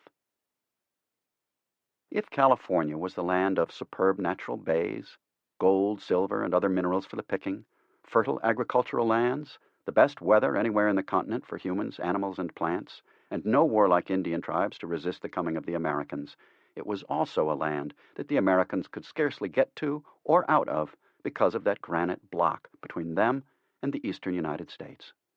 It was as if those mountains had been designed to divide California permanently from the remainder of the country. They were too big, too snowy, too steep, too rugged, too extensive, too formidable, ever to be crossed easily. The mountains challenged even humans on foot, as the fate of the Donner Party, 1846-47, made clear. The idea of driving a railroad over or through the Sierra Nevada was so audacious as to suck out the breath of those who heard it discussed. The audacity of Ted Judah in proposing it, even though he had found a place where there was just one summit to cross instead of two, and of the Big Four in taking him up on it, was monumental. Nothing like it had been done anywhere, not east of the Mississippi River over the Appalachians, not in Europe, not in Asia, nowhere.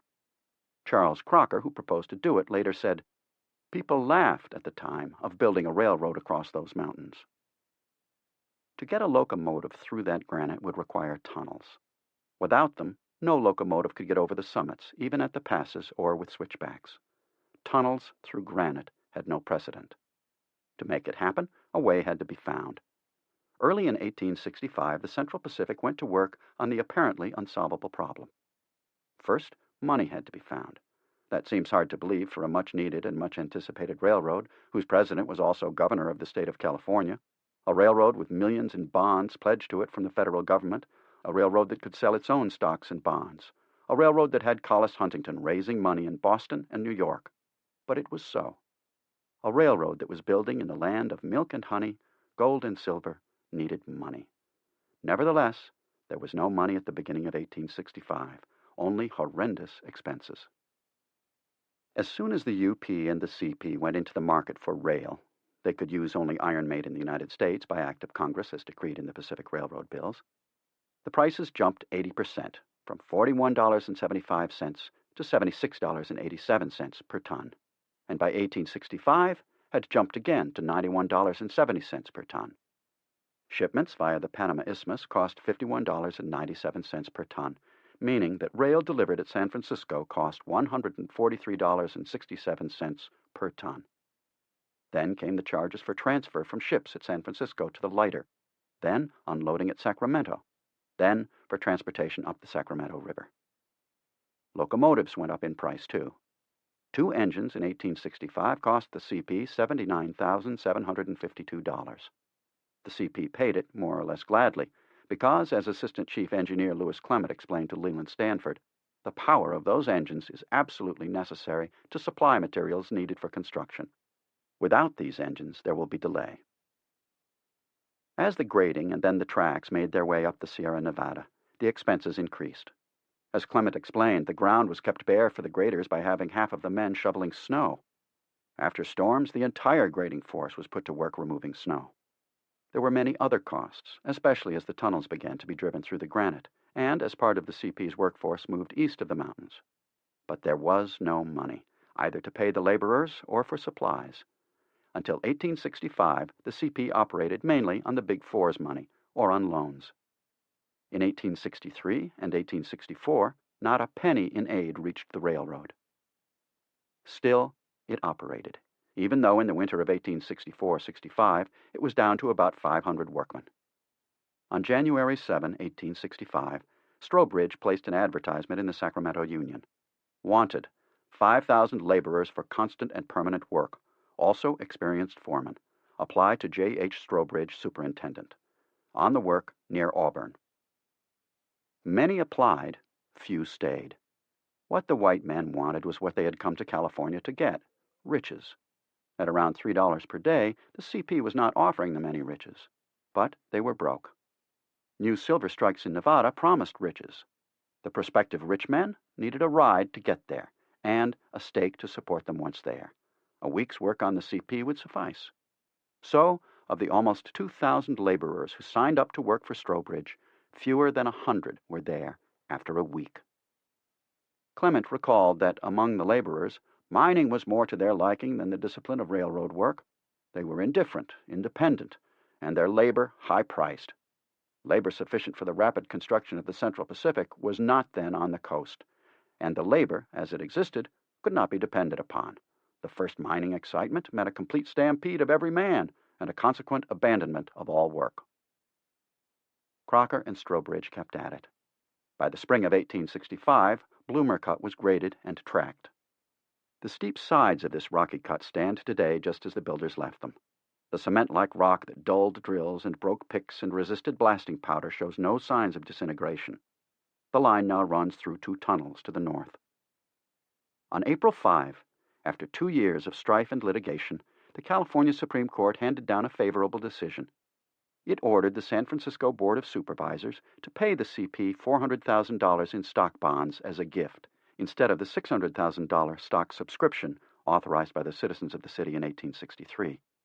Thereby, the city avoided being a stockholder, which meant it could not be held liable for debts, but also could not participate in the profits.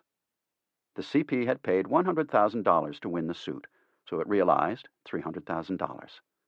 It was the contention of the CP, quite unprovable, that had the full $400,000 been available in 1864, the CP could have built its track well into Wyoming. On May 13, 1865, the same day the train began carrying passengers and freight to Auburn, Huntington sent a telegram to Stanford. I received yesterday $1,258,000, $1,258,000, United States bonds for the account of Central Pacific Railroad of California. That represented the government's loan to the CP for work completed in 1864 from Sacramento to Newcastle. The company got bonds at $16,000 per mile for the first 7 miles, where, according to geologist Whitney and President Lincoln, the Sierra Nevada began, and $48,000 per mile for the next 24 miles to Newcastle. Unfortunately, the CP had already borrowed against the money. Still, it helped. With the money and the progress, everything was looking up. That summer, Mark Hopkins wrote to Collis Huntington that business was constantly increasing. In the first 10 months of 1865, the company would earn $313,404 from the mails, passengers, and freight, with an operating expense of $93,448. The workforce was up to 2,500 and on the increase, despite the desertions for the mines.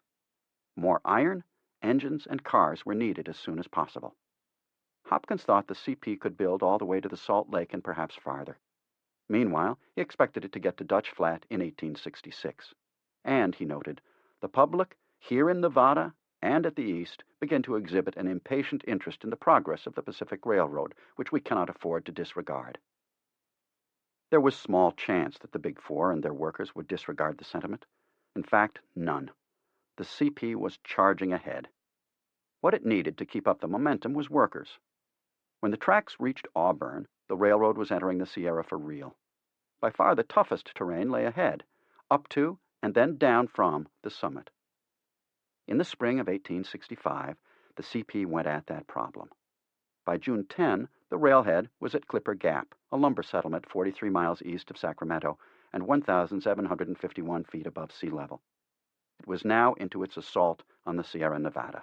It began reaching toward Illinois town. The CP had gotten that far by using its wits and common sense. In February, a month after Strobridge's all but fruitless call for labor, Charlie Crocker had met with him and raised the question of hiring Chinese. He said some 20 of them had worked, and worked well, on the Dutch Flat and Donner Lake wagon road. Stroh, as he was known to his friends, was opposed. He said all the whites currently working for him would take off, and anyway, what did the Chinese know about railroad construction?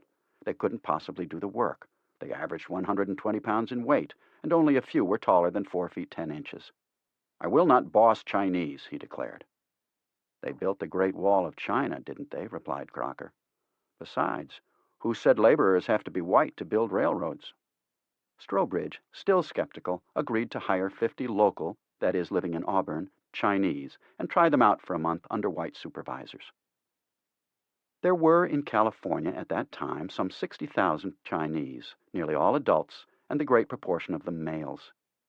They had come for the same reason as the whites, to make money, first of all in the gold fields. But California law discriminated against them in every way possible, and the state did all it could to degrade them and deny them a decent livelihood. They were not allowed to work on the mother lode.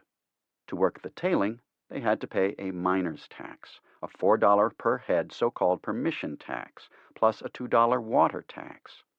In addition, the Chinese had to pay a personal tax, a hospital tax, a $2 school tax, and a property tax.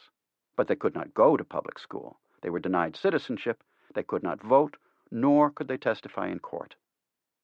Nevertheless, they paid more than $2 million in taxes. If Chinese dared to venture into a new mining area, the whites would set on them, beat them, rob them, sometimes kill them. Thus the saying, not a Chinaman's chance. They were called coolies, a Hindu term meaning unskilled labor. The British picked it up and then passed it on to the Americans, who applied it to the Chinese. The politicians cursed them, vied with one another about who hated the Chinese the most, declared them to be dregs, said they worried about the terrible habits the Chinese brought with them. One of the leaders in this ranting and raving was Governor Stanford. While campaigning, he had called the Chinese the dregs of Asia, and that degraded race. In 1858, the California legislature banned any further importations. Still, they came. It got so bad that a young Californian appointed to collect the miners' tax wrote in his diary, "Had a China fight, knocked down some and drawed out our pistols on the rest. Had a great time. Chinaman's tails cut off. Down at the Little Yuba River, shot a Chinaman. Had a hell of a time." That same tax collector later was appointed by President Ulysses S. Grant to be ambassador to Japan. In the Bancroft Library at the University of California, Berkeley, there are Chinese English and English-Chinese phrase books from 1867. The English speakers learned how to say in Chinese, "Can you get me a good boy? He wants $8 per month. He ought to be satisfied with $6. I think he is very stupid. Come at 7 every morning. Go home at 8 every night. Light the fire, sweep the rooms, wash the clothes, wash the windows, wash the floor, sweep the stairs, trim the lamps. I want to cut his wages." Two phrases that never appear in the English-Chinese book are, "How are you?" and "Thank you." The Chinese could learn to say in English to employers, "Yes, madam," "You must not strike me," and so forth. To authorities, He does not intend to pay me my wages. He claimed my mine. He tries to extort money from me. He took it from me by violence. He assaulted me. The man struck the Chinese boy on the head. He came to his death by homicide. He was murdered by a thief. He was shot dead by his enemy. He was flogged publicly twice in the streets. He was frozen to death in the snow. White men despised the Chinese even as they used them. They constantly compared the Chinese to another subordinate group, white women. The Chinese were small, with delicate hands and hairless faces and long braided hair. One editor called them half-made men, which fit nicely with their two most common jobs, laundrymen and domestic servants. But the same editor referred to their dreadful vitality. After 1858, many Chinese had come to America in response to pamphlets put out by the several companies of Chinese merchants residing in San Francisco, advertising the high price of labor. The merchant companies took their pay from a percentage of a man's earnings, plus a large bonus. They agreed to return a man to China free of charge. In the event of sickness, he would be cared for. In case of death, they would send the body home to be buried in the Celestial Empire. These contracts were faithfully fulfilled. Nonetheless, the ships rivaled the slave ships for gruesomeness. In California, the Chinese could find work as domestics: cooks, laundrymen, housekeepers, gardeners, errand boys, and so on. Like most previous immigrants, they sent back to China letters to their families urging their wives, children, parents, brothers, and sisters to come. They landed in San Francisco, which had the largest number of Chinese, and was known to them in their own language as the Big City, Tai Thao, First City. Next came Sacramento, the Yi Fao, or Second City. Marysville was the third city. In 1868, Lippincott's magazine ran an article on the Chinese in California. The purpose of every Chinaman in coming here is to amass such a sum, trifling in our eyes, in 3 or 4 years, as in China will give him support for life. The Chinese toiled without ceasing. He never spends his money. No white man could ever surpass his industry. He may have less muscle, but by his untiring persistence he accomplishes more work than the Caucasian. There are no clumsy men among the Chinese, who quickly get the hang of whatever you set them at, and soon display a remarkable adroitness. There is a spirit of adventure in them, which sends Chinese to Nevada, Idaho, and Montana for work. Every Chinaman reads and writes, and in figures he is our superior. To some extent they adopt the American costume: pants, boots, soft hats, but never coats. The pigtail is sacred.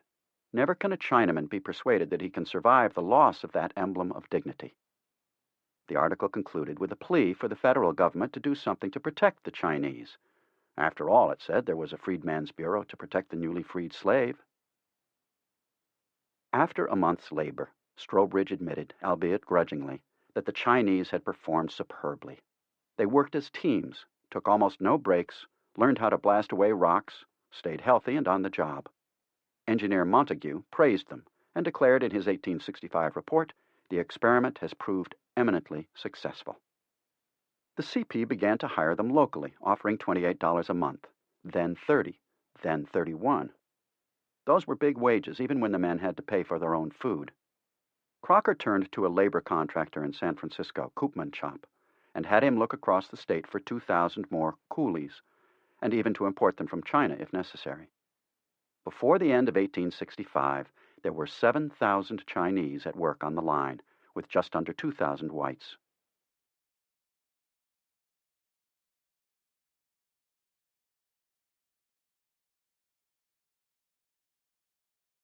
Li Chu was one of them. In 1903, he wrote an autobiographical sketch for Independent magazine. As a boy, he slept with the other boys in his village, 30 of them in one room. Girls had their own house with a room that slept 40. Li Chu worked on a 10-acre farm where his father grew potatoes, rice, beans, peas, yams, and fruits. He went to school to learn how the great emperors of China ruled with the wisdom of gods and gave the whole world the light of high civilization and the culture of our literature, which is the admiration of all nations. In 1860, or thereabouts, the 16-year-old Li Chu went to Hong Kong with 5 other boys, and they got steerage passage on a steamer, where they almost starved. But in San Francisco, they went to the Chinese Quarter, and he got a job with an American family as a houseboy at $3 a week. Then he got a job with the railroad that lasted 3 years, and he saved enough money to open his own laundry. Many years later, when Theodore Roosevelt was president, Lee Chu gave it as his opinion that the Chinese in America were persecuted not for their vices, but for their virtues. No one would hire an Irishman, German, Englishman, or Italian when he could get a Chinese, because our countrymen are so much more honest, industrious, steady, sober, and painstaking. A Chinaman who came back to Lee Chu's village from the United States took ground as large as 4 city blocks and made a paradise of it. He had gone away from our village as a poor boy. Now he returned with unlimited wealth made in America. Charlie Crocker claimed it was impossible to tell Chinese apart. They were just like Indians, he said. Thus, fearing paying double wages, he devised a scheme of employing, working, and paying them wholesale.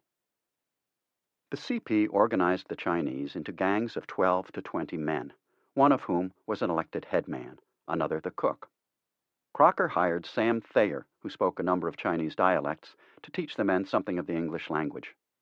The headman collected all the wages, giving some to the cook to purchase provisions from the Chinese merchants. Other amounts went for clothing and opium. The Chinese laborers used the drug on Sunday, their day off, to relax. At the end of the month, each worker got his remaining $20 or more.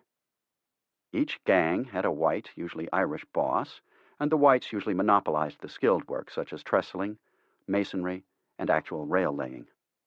The Chinese did the grading, made cuts and fills, blasted, felled trees, and, most arduous of all, drilled the holes and put in and lit the black powder while driving tunnels.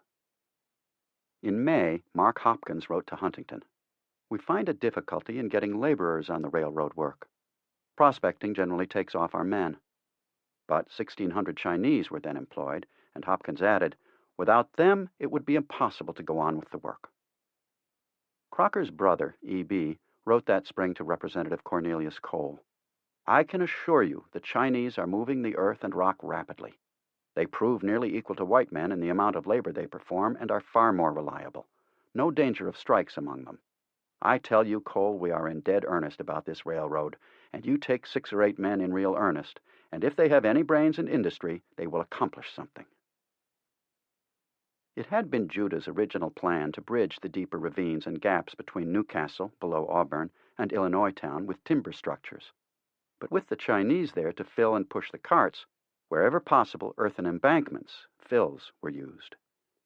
In a 5-mile stretch from Auburn to Newcastle, the only wooden structures were the Newcastle trestle, 86 feet high and 528 feet long, a trestle near Auburn at 30 feet high and 416 feet long, and a few others. But even the Chinese didn't solve every problem. The embankments were often impractical. Soil covering the ridge was only a foot or so deep, so scraping up enough dirt to make heaps 50 to 100 feet high and several hundred feet long was impossible. Therefore, the engineers decided early in 1865 to build trestles. When the railroad was finished, earth could be hauled in by train and the trestles replaced by fills. In historian Wesley Griswold's phrase, the trestles stood like transfixed centipedes, straddling the gaps in the ridge with their massive multiple pairs of legs from immense pines, planted at 16-foot intervals, their feet braced in masonry. The trestles, whose support timbers were called bents by the engineers, came originally from hundreds of thousands of feet of lumber cut in coastal forests of the Northwest, brought to the site by schooner and flat car. But after Newcastle was reached, CP lumbermen started hacking away at huge trees closer at hand, giant red firs and others. The bridges that were built out of sturdy timber and laced together and steadied by rows of horizontal beams looked like many-legged structures. Their spindly appearance scared hell out of the passengers, who gazed down as much as 100 feet, at Deep Gulch, for example. Still, the bridges managed to stand the weight of a locomotive and cars. "The boom of the powder blast is continually heard," the Auburn Stars and Stripes reported. "Frowning embankments rise as if by magic. High trestle bridges spring up in a week." Huntington had meanwhile filed a work route map with the Secretary of the Interior, covering the entire area from the California-Nevada border to the Great Salt Lake. He simply ignored the clause in the Pacific Railroad bill that limited the CP to 150 miles east of the border. With that map, Huntington got the race between the UP and the CP started. On June 10, the rails reached Clipper Gap, about halfway between Auburn and Illinois Town. Toward the end of that summer, the railhead became Illinois Town, 54 miles from Sacramento. The elevation was 2,242 feet. From there to the summit was about 50 miles. The grade climbed almost 4,800 feet to 7,042. The grade went up the dividing ridge between the North Fork of the American River, which lay to the south, and Bear River, which was to the north. This was the toughest, the hardest, the most expensive, the 50 miles that would be the most time-consuming. It took a full year to reach Dutch Flat from Illinois Town, 67 miles from Sacramento. After that, the difficulties increased, including more blasting, cutting, and filling, another precipitous gorge to be bridged, massive pinewood stands to be cleared, numerous tight curves to be plotted. The engineers contemplated drilling 15 tunnels through the granite, 5 on the west slope, 1 at the summit, and 9 on the east. The longest at 1,659 feet, or 553 yards, or 113 yards beyond a quarter mile, 26 feet wide and 20 feet high, would bore through the summit itself, number 6. More than 500 kegs of black powder would be consumed each day. Hundreds of gullies and ravines had to be filled, and at least 8 long trestles built, with spans from 38 to 60 feet high and from 350 to 500 feet long. Huntington had 30 vessels at sea simultaneously bringing supplies and locomotives to California. The task facing the CP was not only improbable, it was unique in engineering annals. The grading alone would exceed $100,000 per mile. Tens of thousands of tons of granite would have to be chipped and blasted from the mountains. Smaller chunks of it could be used for ballast on the track. Big pieces could be sold to construction firms in California. Strobridge divided his work crews into 5 parts. The largest, some 5,000 men and 600 teams of horses, were sent ahead of Illinois Town to work on Cape Horn. Another 1,000 men were detailed to clearing the right-of-way. Smaller teams of 300 to 400 men each were put to work boring entrances for the first 3 tunnels. One of the most feared stretches ran 3 miles along the precipitous gorge of the North Fork of the American River, nicknamed Cape Horn. The slope was at an angle of 75 degrees, and the river was 1,200 to 2,200 feet below the line of the railroad. There were no trails, not even a goat path. The grade would not be bored through a tunnel, but rather built on the side of the mountain, which required blasting and rock cuts on the sheer cliffs. The mountain needed to be sculpted because the roadbed would be curved around the mountain. The curves that hugged the monolith were either upgrade or sometimes down. Men had to be lowered in a bosun's chair from above to place the black powder, fix and light the fuses, and yell to a man above to haul them up. With regard to Cape Horn and the tunnels, Van Nostrand's engineering magazine said in 1870, good engineers considered the undertaking preposterous. One day in the summer of 1865, a Chinese foreman went to Strobridge, nodded, and waited for permission to speak. When it was granted, he said that men of China were skilled at work like this. Their ancestors had built fortresses in the Yangtze gorges.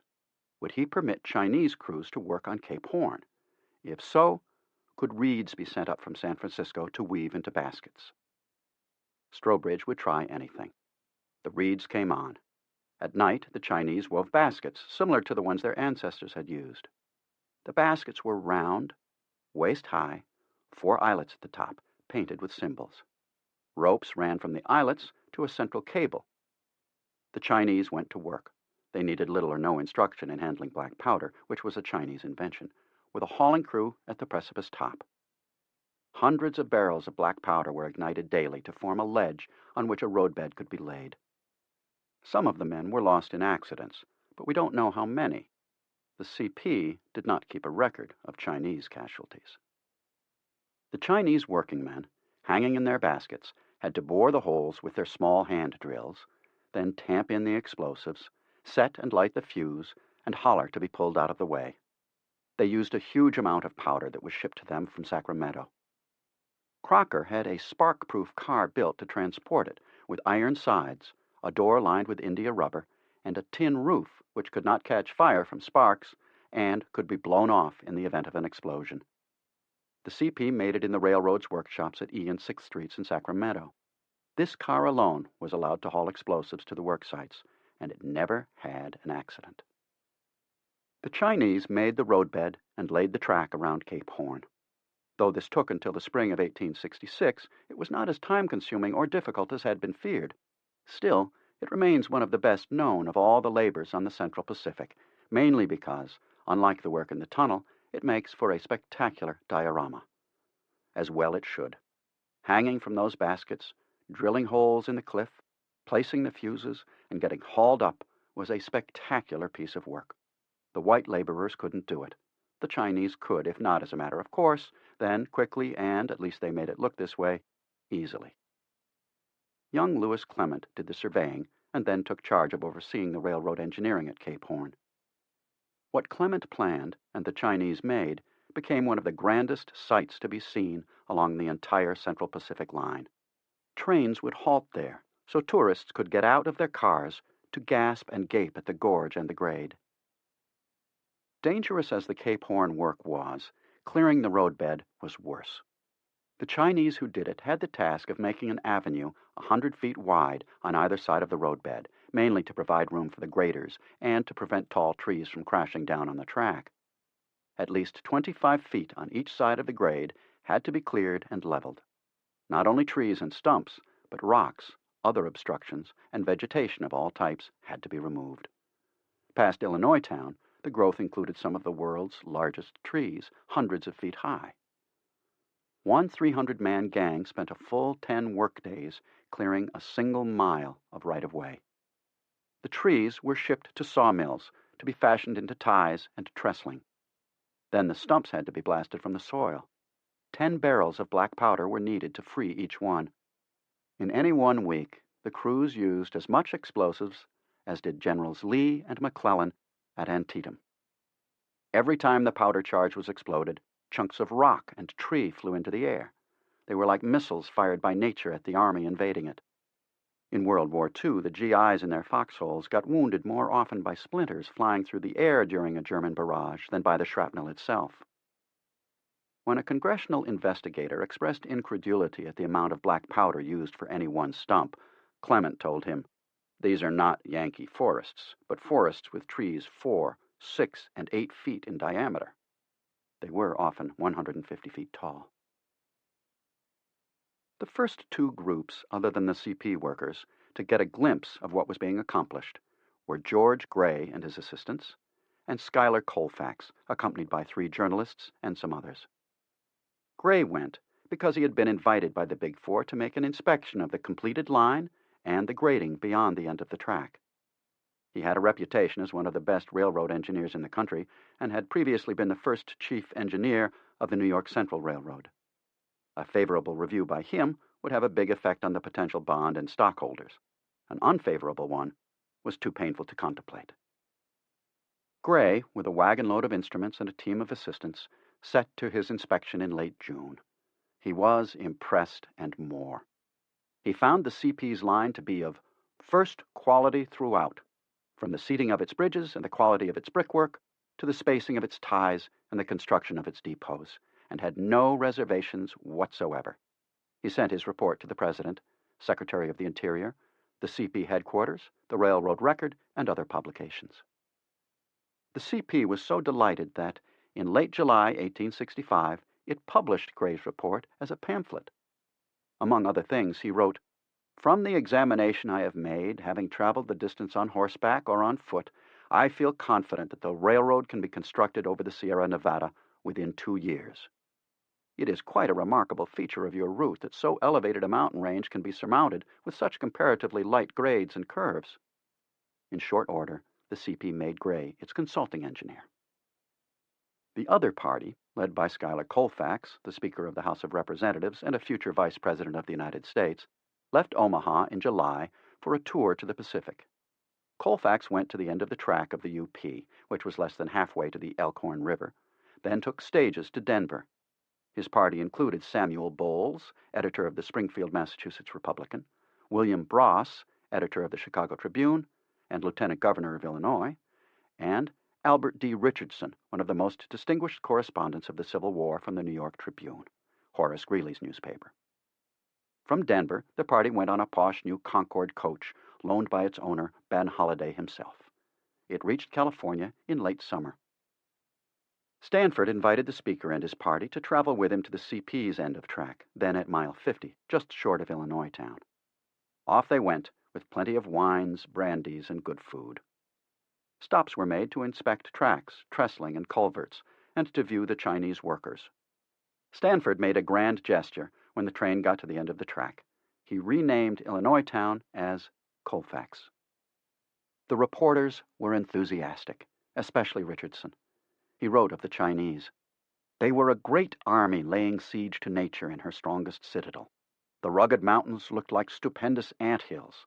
They swarmed with celestials. The white men called the Chinese the Celestials because they came from the Celestial Kingdom. Shoveling, wheeling, carting, drilling, and blasting rocks and earth, while their dull, moony eyes stared out from under immense basket hats like umbrellas. From Colfax, the party moved up the line of the graders by horseback. They rounded the spectacular point of Cape Horn. At Gold Run, 63 miles east of Sacramento, the speaker and reporters got into a 6-horse coach and set out for the summit, still 40 or so miles away. Richardson saw an endless sweep of dense forest and grand mountains among graceful tamaracks, gigantic pines, and pyramidal firs. At the summit, reached shortly after sunset, the wild, gloomy grandeur is far more impressive than by day. It is boundless mountain piled on mountain, unbroken granite, bare, verdureless, cold, and gray. After a night at Donner Lake, the travelers climbed up to the summit to talk with the surveyors. That night, they stayed together in a guest house. Richardson wrote about the company officials who were working on the details of the route over the summit. The candles lighted up a curious picture. The carpet was covered with maps, profiles, and diagrams, held down at the edges by candlesticks. On their knees were president, directors, and surveyors, creeping from one map to another and earnestly discussing the plans of their magnificent enterprise. Outside, the night wind moaned and shrieked, as if the mountain spirit resented this invasion of his ancient domain. That fall of 1865, the CP went to work on the tunnels. 6 of the 13 that it would have to blast out before getting to the east slope were clustered in a stretch of 2 miles at the top of the long climb to the summit. The biggest, number 6, right at the summit and within a few hundred feet of Donner Pass, was, as noted, 1,659 feet long and as much as 124 feet beneath the surface. The facings, where the blasting began, were 150 feet from the summit. Clement planned it. In mid-October, when the end of track and supply base were at Colfax, Chief Engineer Montague started the Chinese working in shifts, 8 hours per day, 3 shifts through the 24 hours, at each end of the formidable summit. There was only room for gangs of 3 men. One would hold the rock drill against the granite, while the other 2 would swing 18-pound sledgehammers to hit the back end of the drill. Of all the back-breaking labor that went into the building of the CP and the UP, of all the dangers inherent in the work, this was the worst.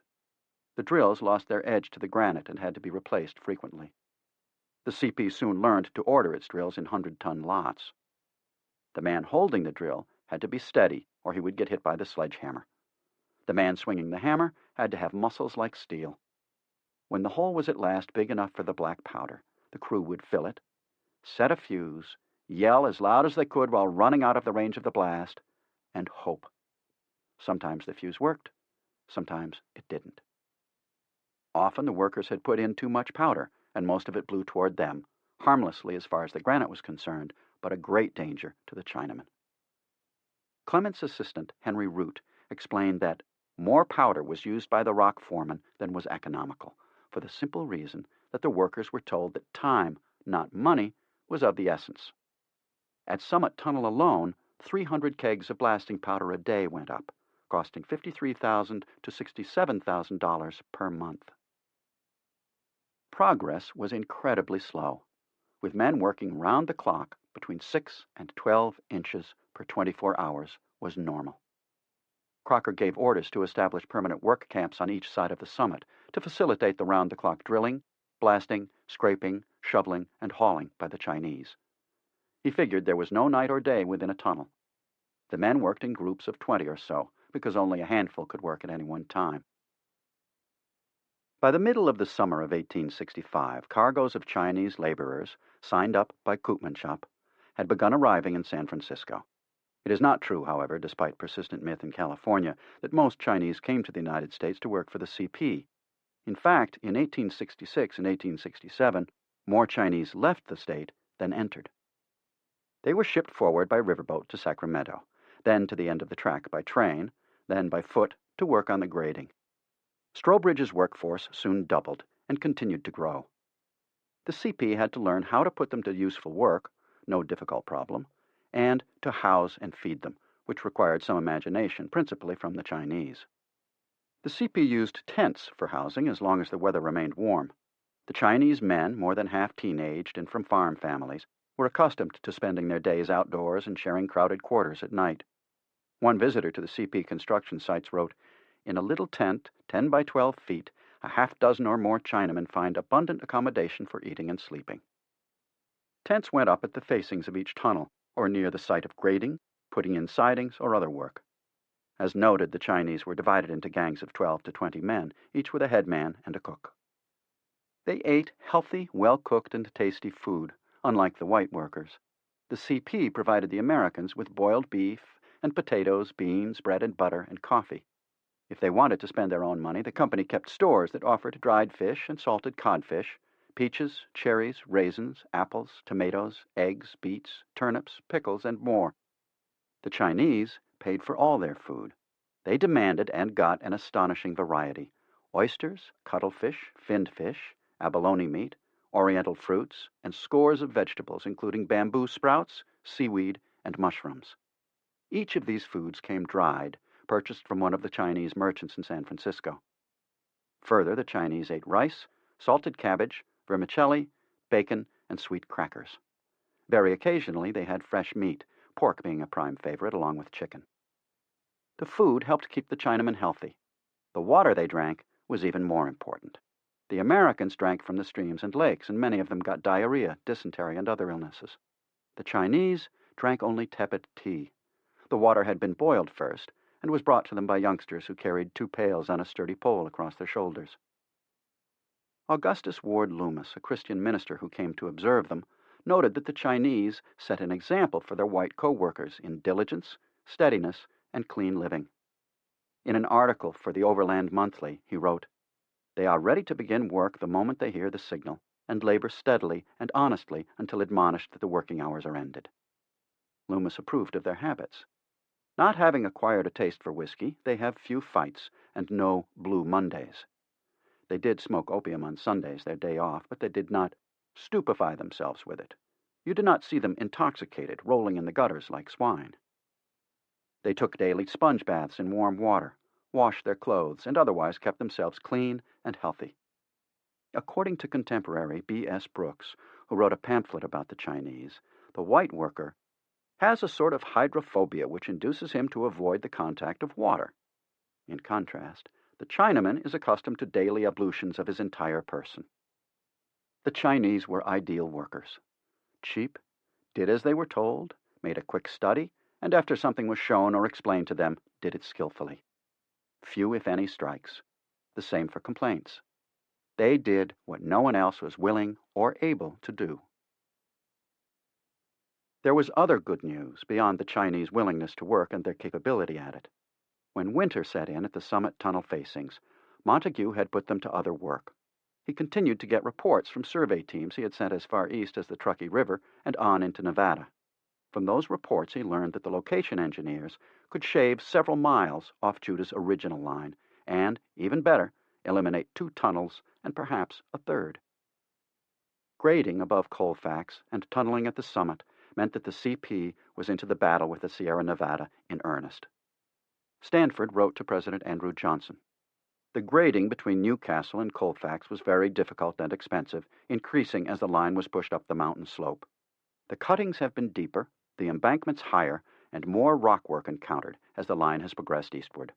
We have encountered and are now laboring upon the most difficult and expensive portion of the line entrusted to us. This, too, at the very commencement of our efforts. In general, the men of the CP, including the Chinese, worked like the Irish and other white men working for the UP. The surveyors went first, followed by the engineers who laid out the exact line. Then came the bridge gangs, so that when the gradings got to the bridge site, they could continue. Then there were the men who dug the cuts, or who dug and dumped the dirt to make the fills. Next came the track layers with their rails, spikes, fish plates, distance markers, sledgehammers, and ballast. After them, the carpenters, who built the roundhouses, depots, and other buildings. Unlike the UP, the CP was not concisely organized as a military force.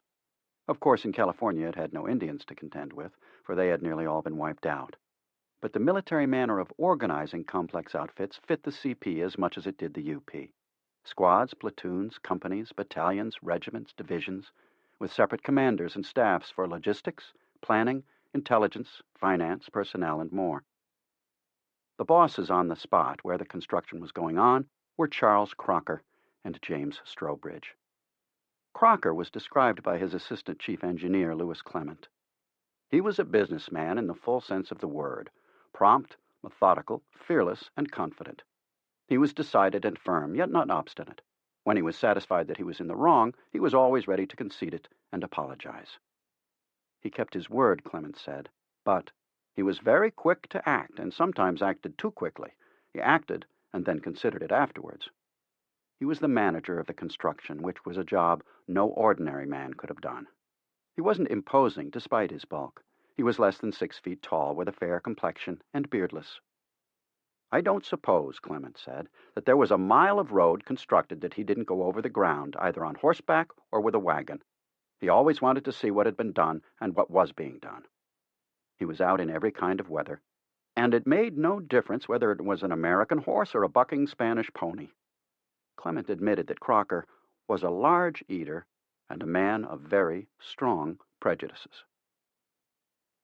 When the job was completed, Crocker was the only one of the Big Four, indeed the only Californian, who thought to praise and thank the Chinese for what they had done. The Chinese, meanwhile, were called Crocker's pets, and he was known to them as Mr. Clucky.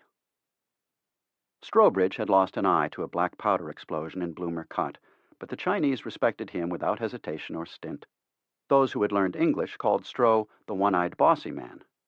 He could see as well with one eye as most men could with two, and when, as happened occasionally, there was trouble among the Chinese workers, Strobridge could pick out the ringleaders with a glance. He confronted them, usually with an axe handle, and they gave way and he prevailed.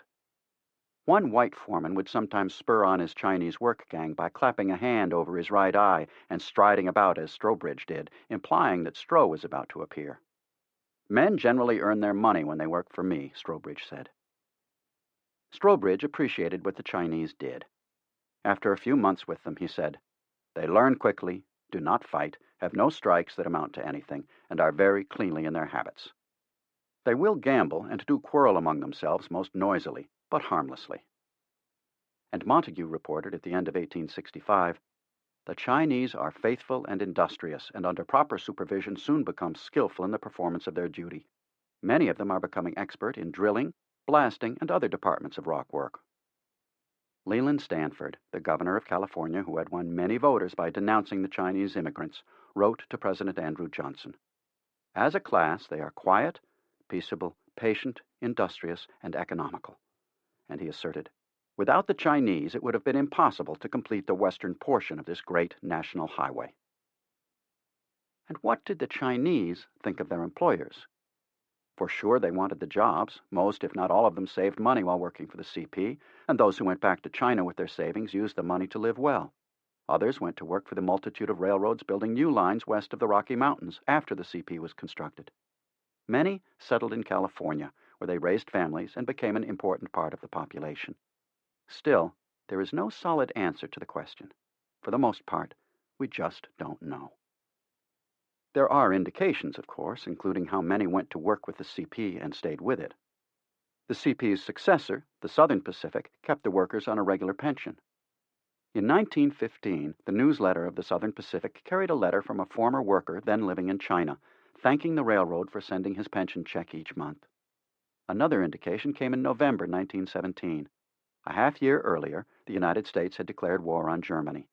A Liberty loan was sponsored by the government to raise money to fight the war. A group of about 20 San Francisco Chinese, who were the last of the original crew that helped build the CP, enrolled and purchased the bonds. By the end of 1865, Crocker still needed money. The bill for the blasting powder alone was killing him, even though it was less expensive now that the war had ended, and Crocker was able to obtain a great amount of government surplus. But the Big Four had borrowed all they could, or so it appeared. Then, on November 29, the government inspectors examined the track from mile 31 to mile 54, from Newcastle to Colfax, and pronounced it satisfactory. At $48,000 per mile, the government had to issue $1,104,000 in bonds to the CP to sell. That helped considerably, but as always, the CP had long since borrowed on that money, and anyway, it was far short of what was needed. Crocker, as head of the construction company, was being paid by the CP in cash, in bonds, and in stock at the rate of $2 worth of stock for every $1 owed him. The actual value of the stock was about 10 cents per share. He had borrowed, or so he later said, all the money available, much of it from my personal friends. I owed William E. Dodge and Company $3.25 million. That wasn't quite true. The company, not Crocker, had borrowed the money. The other Big Four, plus E.B. Crocker, were silent partners in the construction company. Crocker's associates rallied to his side.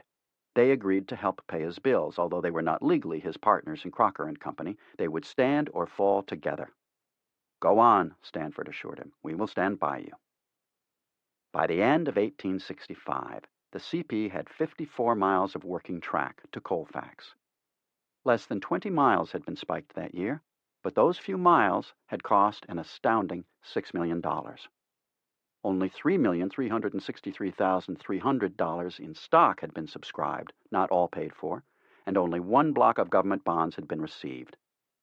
Earnings were up, with net profits at $280,000, which was the best news.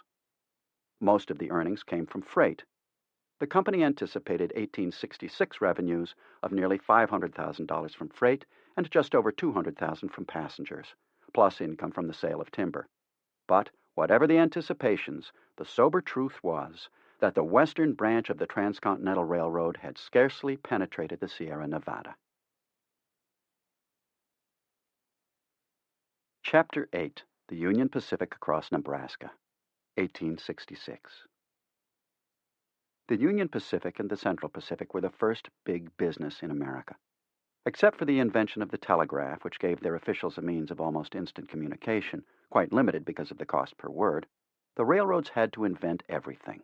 How to recruit, how to sell stocks and bonds, how to lobby the politicians, how to compete, what to build and what to buy, how to order and store necessary items that numbered in the hundreds of thousands. Only the government and armies had organized on such a scale. Where the railroads went, they created stopping points complete with water tanks, repair facilities, boarding terminals, unloading equipment, eating places, hotels. From these grew farms, villages, cities. Omaha was the first to benefit. In 1865, it doubled in size to 15,000 inhabitants, and grew even more in 1866 and each year that followed. During the summer and fall of 1865, small mountains of materials piled up in Omaha. 5 of the UP's 7 steamships had the exclusive task of hauling ties, iron wheels and rails, rolling stock and machinery. The others brought more workers and additional supplies. When weather prevented the graders and trackers from working on their main job, they found employment in Omaha, where a great cluster of shops was located, one of which was capable of building 9 flat cars at a time. There was employment for everyone willing to work, making bricks or making UP buildings out of bricks, at the burnitizers, on the flat cars, as teamsters, and more. The flood of workers meant a severe housing shortage and a growing number of gamblers and prostitutes. The hotel rooms and dining rooms were crude. One UP employee characterized the town's population as the closest thing to the Foreign Legion you could find. Jack Casement wrote his wife that there were no good boarding houses in Omaha, and that the hotel in which he was staying was cram-full and kept very poorly. The meals were nothing that a white man wanted. He promised her that he was looking for a house to rent for the two of them. West of Omaha, settlement was growing, thanks most of all to the prospect of transportation, but also to a reassessment of the Great Plains. Previously, most Americans had accepted as fact that everything west of the Missouri River was the Great American Desert. But in 1866, the well-known Massachusetts editor Samuel Bowles brought out a book based on his 1865 trip entitled Across the Continent. The plains, he said, were not worthless by any means. And indeed, they were the nation's pasture, capable of growing grass that fattened livestock. In time, he said, the railroad would carry eastward beef and leather, mutton and wool, and more. Let us then not despise the plains, but turn their capacities to best account. Moses Thatcher, a Mormon crossing Nebraska in June 1866, noted in his diary that the country is one vast green ocean. And it was more than the national pasture. There are some fine farms recently located here, he wrote. The small grains, such as wheat, oats, barley, and corn, are looking finely. A well-known travel writer, Bayard Taylor, saw the countryside a month later and called it the most beautiful he had ever seen. He wrote that Mr. Horace Greeley's vanishing scale of civilization has been pushed much further west since his overland trip in 1859. Taylor said Nebraska constituted the largest unbroken area of excellent farming land in the world. A correspondent from the Cincinnati Gazette commented, "The soil is very rich, and the mind falters in its attempt to estimate the future of such a valley or its immense capacities."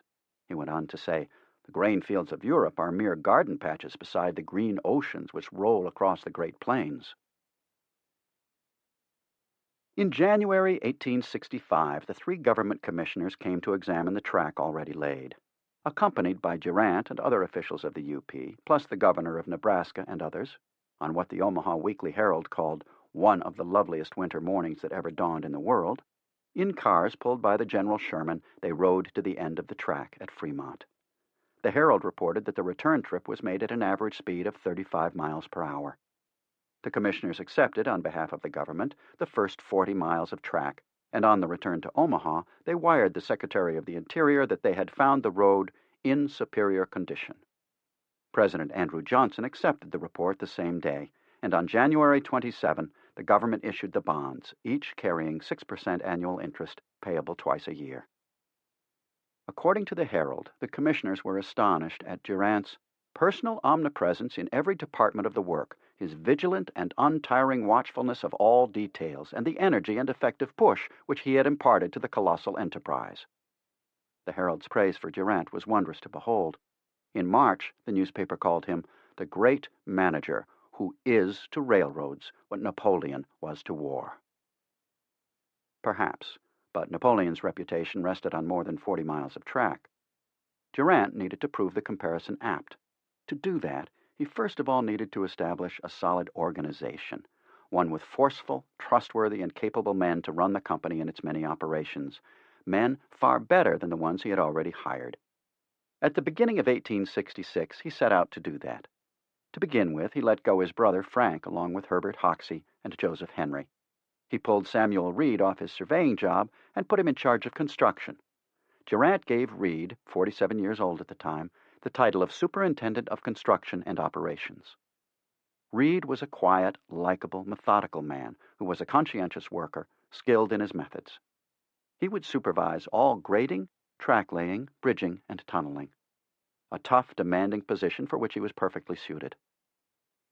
In February 1866, Durant put the Casement brothers in charge of track laying. John Stephen Casement, known as Jack, 37 years old, although only 5 feet 4 inches tall, had earned an impressive reputation as a track layer in Ohio. He had risen to brigadier general in the war as a division commander. Stocky, muscular, fearless, General Jack could handle anything, and if he couldn't, his brother could. Only 5 feet tall, 5 feet nothing according to one wag, Dan Casement was also a veteran. According to a diary kept by one of his UP workers, Dan may have been short and stocky, but once he lifted a 30-foot rail off the ground without any trouble. It weighed about 600 pounds. Between them, the brothers had formed the firm of J.S. and D.T. Casement, which Durant hired and put in charge of laying the track. It was an inspired choice. Durant made other adjustments, but by far his best choice, the one that made the UP possible, was to stick to his determination to lure General Grenville Dodge away from the Army. At the end of February 1866, having failed to get Dodge to sign on with the UP, Durant sent him a telegram suggesting that Dodge might want to take the field as a surveyor. Dodge declined, but in his telegram of reply, dated March 2, he did offer Durant some advice, based on what he had heard about the disorganization and demoralization in Omaha. "Let me impress upon you the importance of commencing the year's work by placing at Omaha a chief in whom you have confidence," he opened, "who in all things you will support, and who you can hold responsible that your orders are carried out, and who all connected with the road will know they must obey." He insisted that the heads of divisions would be divided, interested, independent commands. Dodge insisted that each of the chiefs of a division must be jealous of his power and rights, and that everything be done to promote harmony, energy, economy, or celerity. Late in April, Durant went to St. Joseph to meet with Dodge and offer him the post of chief engineer of the UP. The general refused to accept unless he received absolute control. He told Doc that his military experience had convinced him that a divided command would never work. As chief engineer, he would obey orders and insist on everyone under me doing the same. Durant agreed. On April 27, Dodge went to Omaha and wrote to General Sherman in St. Louis, requesting a leave of absence so that he could go to work for the UP. In his reply, dated May 1, Sherman agreed with these words: "I consent to your going to begin what, I trust, will be the real beginning of the great road." It was indeed. Dodge went to work, beginning by cleaning the stables. He put Jacob House in charge of the headquarters in Omaha. He moved the unhappy Hoxie off his job in Chicago to become the transfer agent operating out of Omaha. "I would rather be at Omaha under you than to be in the city with a much larger salary," Hoxie told Dodge. He had been doing many tasks in the city, including freight, and added, "I am heartily sick of this living at hotels without my wife and both ends pushing me for freight. I can't make the river higher." With these and many other changes, Dodge put the working end of the UP on a military basis. Nearly all his chief subordinates had been in the Union Army, and, with but few exceptions, his graders and track layers had been participants in the war. There were thousands of them, with more coming. Military discipline came naturally to them, for they were accustomed to giving or receiving and carrying out orders. Without that military organization, it is doubtful that the UP could have been built at all. The UP had farther to go than the CP, and hostile Indians to contend with, plus shortages and the non-existence of timber, water, and other necessities. Dodge said later that the changes in the railroad world had been caused by what had been learned during the Civil War. "The great principles then evolved have taught the American people that there was no problem in finance or relating to the development of the country so great that its people did not feel able to grasp and master it." Dodge and his subordinates had learned in the Army how to deal with problems. It wasn't easy, and it wasn't all done at once. Durant retained the title of Vice President and General Manager, which meant that Reed, Hoxie, and others still reported to him. Meanwhile, Dodge had to deal with Silas Seymour, whose title was Consulting Engineer. Seymour had no authority, but he answered only to Durant and was able to, and did, create a great deal of mischief.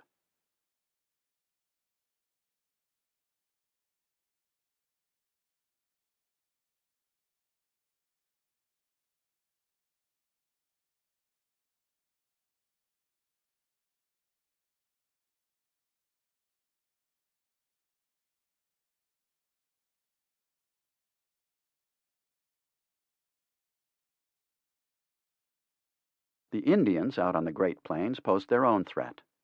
With the Civil War over and the UP building, settlers were moving out into what they regarded as their land. The Homestead Act, giving a quarter section of land to settlers, was a magnet. Nebraska gained population so fast that in 1867 it became a state, much earlier than expected. The Pawnee, living in eastern Nebraska, were hang around the forts, as the hostile Indians called them. Surveyor Bissell wrote that the Pawnee were normally friendly, but also that they were more degraded in their habits and ways of living than almost any tribe.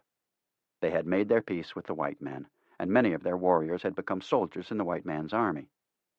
But west of Columbus, Nebraska, the Sioux and Cheyenne were predominant and decidedly hostile. They despised the iron rail, which, along with providing great benefits to the whites, had an additional disadvantage for the Indians in that it split the Great Plains buffalo herd into two parts, because buffalo would not cross the tracks. The Indians wanted the iron rail, and the men who surveyed for it, and the men who were building it, and the farmers who were following it, and the travelers who were sure to come on it, out of their country. And they had plenty of men, young and even old, who were ready to follow a war chief on a raid, either against the settlements, or the surveyors, or the graders, or the road builders. Thus, the UP needed protection from the Army, but the Army had nowhere near enough men or posts beyond the frontier to provide it. This meant the UP's workers would, in most cases, have to protect themselves. Dodge ordered it. He wanted every man armed. He wanted them all drilled, too, if they needed it, but since they were veterans, he decided they didn't. They had to keep their rifles always within easy reach, however. Life on the frontier. It meant doom for the Indians' way of life. No longer could they be free and independent, living off the buffalo herds. They could either follow the way of the Pawnee and live on reservations cared for by the white man, or get killed. As General John Pope, who was replacing Dodge, observed, the Indian, in truth, no longer has a country. He is reduced to starvation or to warring to the death. The Indian's first demand is that the white man shall not drive off his game and dispossess him of his lands. How can we promise this unless we prohibit emigration and settlement? The end is sure and dreadful to contemplate. Dodge, by contrast, was in agreement with General Phil Sheridan. He had no sympathy for the plight of the Indians and believed there were really no friendly Indians. That was wrong. The Pawnee surely were. But it set the tone for the UP and, in truth, could hardly have been helped, considering the scope and events of the Sioux and Cheyenne actions. The Indians were one problem. The weather was another. The Missouri River could not be navigated until late March or early April. Jack Casement had his crews ready by the first day of spring, more than 3,000 of them, and the boarding cars nearly ready for them. But the river was too low for the cars to be sent to Omaha, and besides, the rails could not be shipped until the spring rise deepened the water. By mid-April, the supplies began pouring into Omaha, and the Casement brothers went to work with Dodge's full backing. Dodge had long argued, correctly, that nothing would give the UP more credibility than the laying of track with trains running on it. The Casement brothers built it. By June 4, the track layers had reached the 100-mile post, although the bridge over the Loup River was only a temporary pile trestle, and by late July, the gangs had passed Grand Island, 153 miles from Omaha, and were headed for Fort Kearny, 200 miles from Omaha. The graders, meanwhile, were beginning to grade the third 100 miles. So far, the Indians had left both groups alone. In May, to anticipate their depredations, Sherman formed a new department, designating it the Department of the Platte. He put General Philip St. George Cooke in command, with headquarters in Omaha, and expressed the hope to Grant that President Johnson and the Secretary of War would befriend this railroad as far as the law allows. There is nothing connected with the Union Pacific Railroad that is not wonderful, wrote the correspondent of the Cincinnati Gazette. In one sense, the road is as great an achievement as the war, and as grand a triumph. Continuing the image, the reporter went on, "Go back 20 miles on the road and look at the immense construction trains, loaded with ties and rails, and all things needed for the work. It is like the grand reserve of an army. 6 miles back are other trains of like character. These are the second line." Going forward to the end of track, he wrote, are the boarding cars and a construction train which answer to the actual battle line. The boarding cars were each 8 feet long, some fitted with berths, others with dining halls, one with a kitchen. The construction train carried forward all supplies, ties, rails, fish plates, sledgehammers, shovels, rope of various sizes and length, more than 1,000 rifles, and much more. It was indeed comparable in many ways to an army moving across the landscape. Samuel Reed, in Omaha, was responsible for keeping the army supplied. Before Dodge signed on, and even after that, he cleared his decisions with Doc Durant in New York. His telegrams to Durant, sent once a day or more, are today in the UP archives in Omaha, and they constitute a remarkable collection that speak directly to the question, how did the UP do it? Here are some examples, all from 1866. Read to Durant. February 5. Can change line second 100 miles. Will reduce bridges 1/2 in timber. Have ordered the change. If you do not approve, countermand. February 15. Shall I contract for 100,000 cottonwood, $35, and plans for car shop? February 19. Shall we deliver ties on new line west of Loop Fork, 60 to 80 teams ready to commence hauling as soon as decided? February 26. Notified Harry Crichton to build telegraph line to end of road, but he will not do it without order from New York. March 1.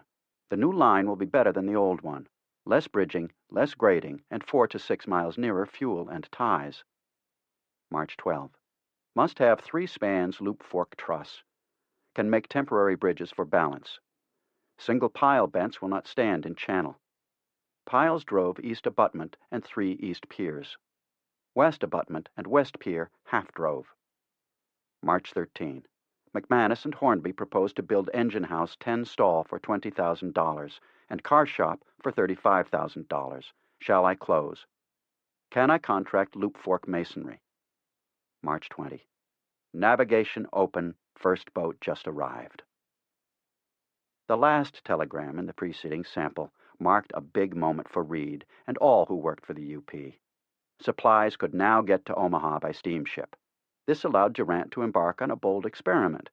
He had been told that barges were unsuitable in the shifting water of the river, but he nevertheless had 2 built and purchased a steamboat, the Elkhorn, to haul them. The boat and the barges made it to Omaha from St. Louis in less than 10 days.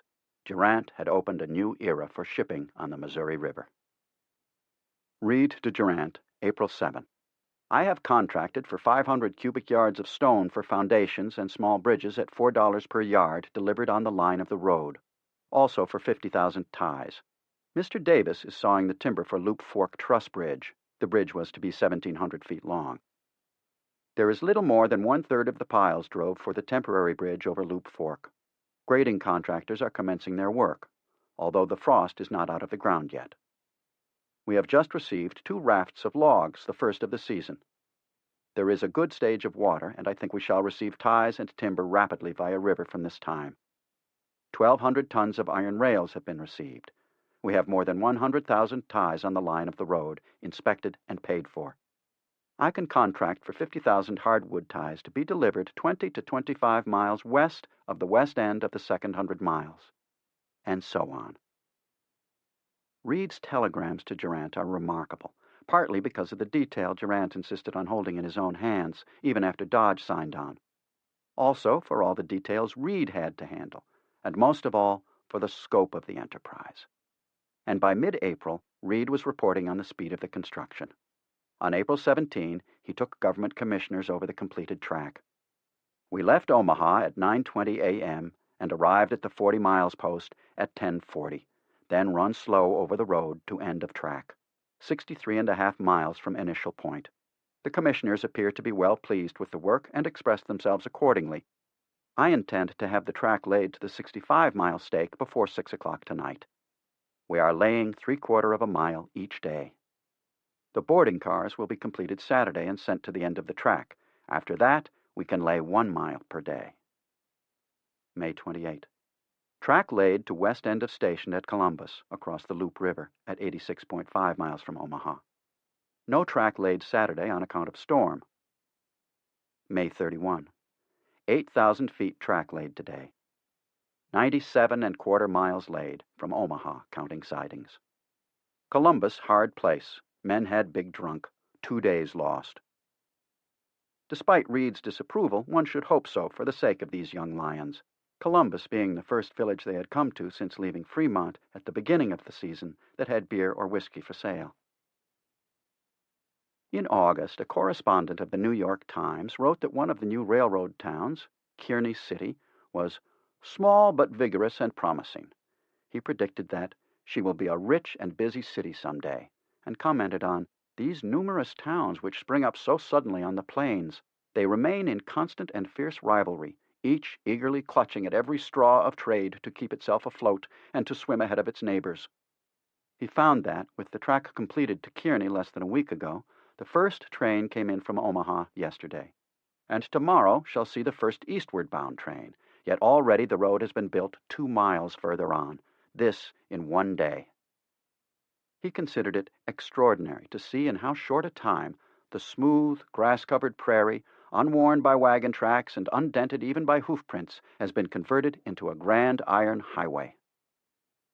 Occasionally a dip in the surface had to be filled with a few shovels of dirt, but beyond this it needs only that the ties be laid, the rails spiked on them, and the spaces filled in with earth. Summing up, the reporter said that what he was witnessing is the genuine American genius, the genius of the West especially, which welcomes obstacles and looks on impossibilities as incentives to greater exertion. There were thousands of the young lions, 500 or more working on the grades, then 1,000, then 3,000 by 1868, in order to keep well ahead of the track layers, who eventually numbered more than 7,000. The men came to Omaha on their own, or in response to a UP advertisement that promised good pay, good food, lots of work, and a free ride. Many were Irish, and so the whole gang was labeled, but in fact they came from all over Europe and the United States, including a few newly freed African Americans. Jack Casement had a former slave with him as a servant. His name was Jack Ellis, and he had been with Casement during the last year of the Civil War. Some 300 freed slaves worked on the UP altogether. What the working men had most in common was their age, most of them teenagers or just into their 20s, and their status as veterans. One diarist noted, nearly every body wearing a long blue overcoat with brass buttons, the regular U.S. soldier uniform left over from the Civil War, with 1 or 2 revolvers strapped to their sides. Others wore gray coats. This is perfectly clear in group photographs taken in 1867 to 69. It was the best organized, best equipped, and best disciplined workforce I have ever seen, Dodge wrote of these men. I used it several times as a fighting force, and it took no longer to put it into fighting line than it did to form it for daily work.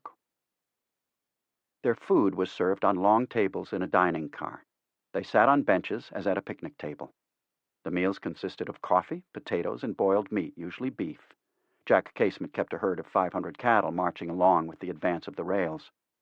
It took about 9 bushels of potatoes per meal to feed the men on a dining car. Good butter was kept at hand, when possible, and occasionally even ice water. Sometimes there was variety. A diarist wrote that at one dinner time a Negro mammy appeared with a huge basket full of fried chicken, bread and butter, donuts, bottles of milk, and other food. We bought her out at once, basket and all. The men got their board and room at a cost of $5 per week. The room consisted of a space in one of the flat cars, or on top of it after the summer heat began. The cars were 85 feet long, 10 feet wide, and 8 feet high. They contained 78 bunks, 3 tiers high, and capable of sleeping 200 men.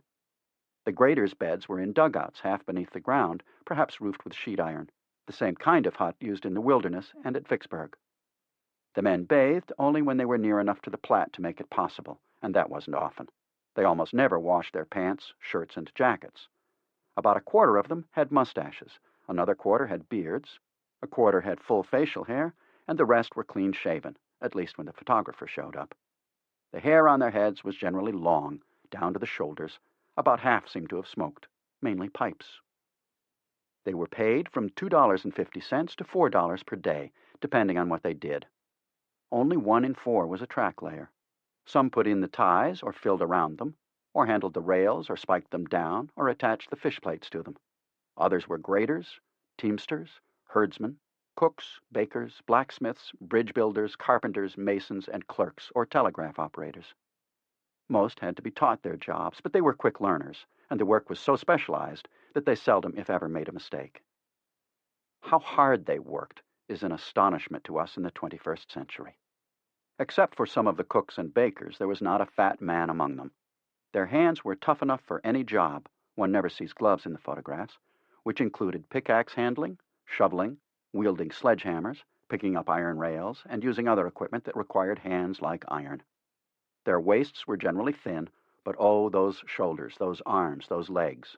They were men who could move things, hammer things in, swing things, whatever was required, in rain or snow or high winds or burning sun and scorching temperature, all day, every day.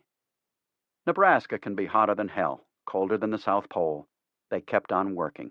They didn't whine, they didn't complain, they didn't quit. They just kept working. They had taken on a job that is accurately described as backbreaking. It was, in addition, a job that experts said could not be done in the time allotted, 10 years, if ever.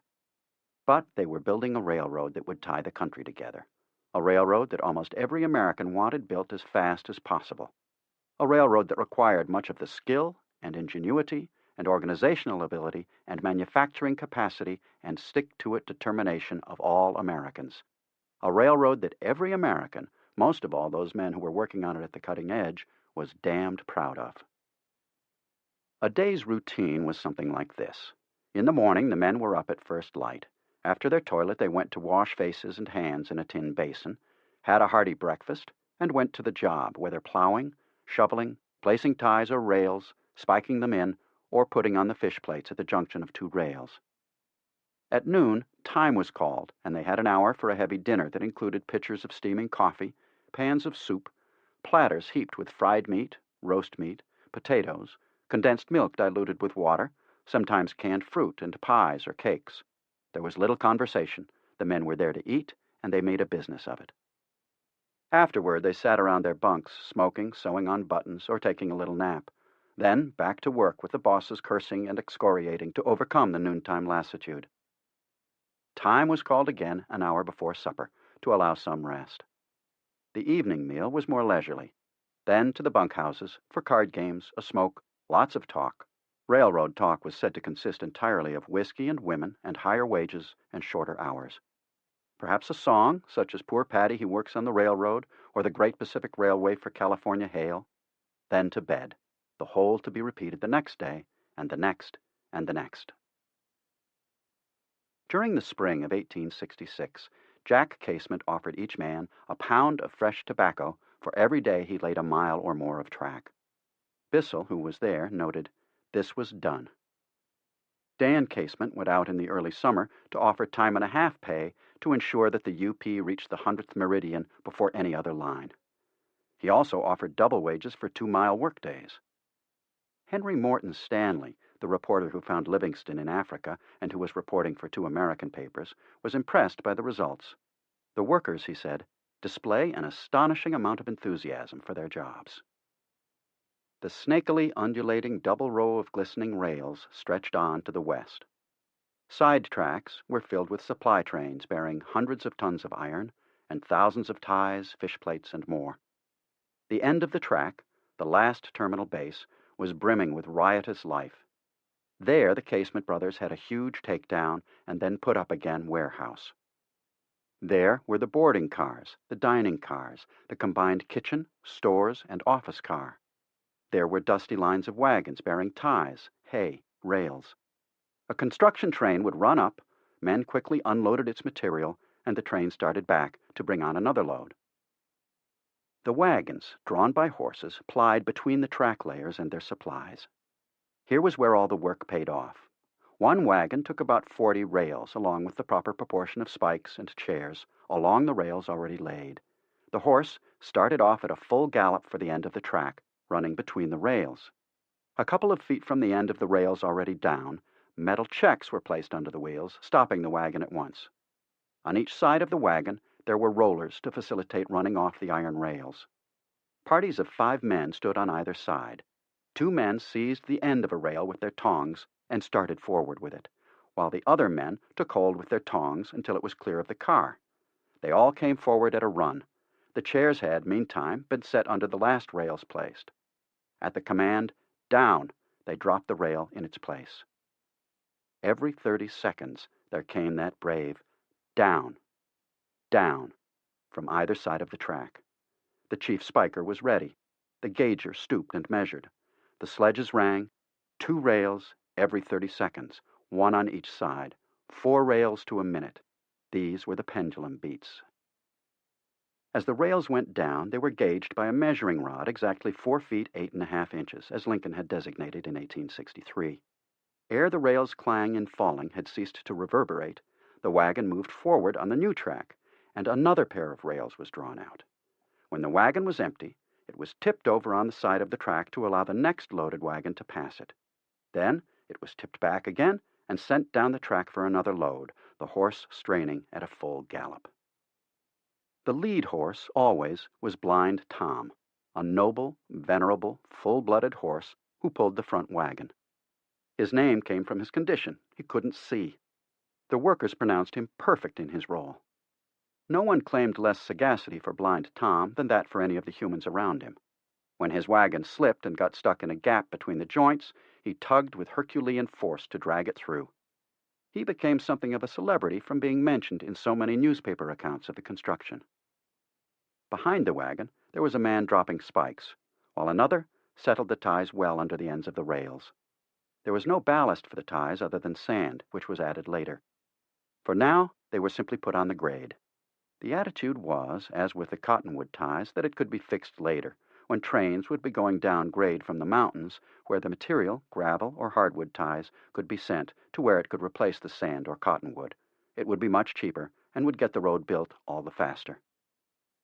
There were 30 men driving in the spikes on the outside and on the inside, with 3 strokes of the sledgehammer per spike, 10 spikes to a rail, 400 rails to a mile, 1,800 miles to San Francisco. 21 million times those sledgehammers had to be swung. 10 spikes to the rail only provided enough stability for moving the construction cars ahead with more materials. Following gangs had to put in the proper complement of ties, or about 2,250 per mile. Then spikes were driven for all ties, averaging between 9 and 10,000 per mile. This was the beginning of what would be called assembly line work. The pace was as rapid as a man could walk. Such a pace was attained because each man had a certain thing to do, and that only. He was accustomed to doing it, and had not to wait on the action of anyone else. In 1866, there were some 1,000 men working at or near the end of track, out of a total force of 8,000. There were 4 locomotives with 10 cars each, running between the track head and the last siding. It took 40 cars to bring on the rails, ties, bridging, fastening, fuel, and supplies for the men and animals.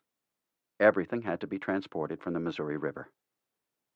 Ahead of the 4 construction trains came a locomotive pulling a general repair car that held a blacksmith shop, cables, rope, wrenches, barrels, boxes, switch stands, iron rods, and more.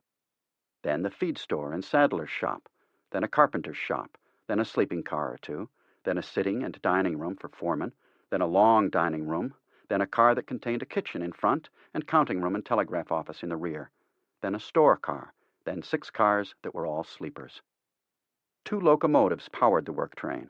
The crew included 2 foremen, 2 engineers, 2 conductors, a financial manager, a storekeeper, a physician, a civil engineer and 7 assistants, a draftsman, a telegrapher, the chief steward, and 16 assistants, and the workers.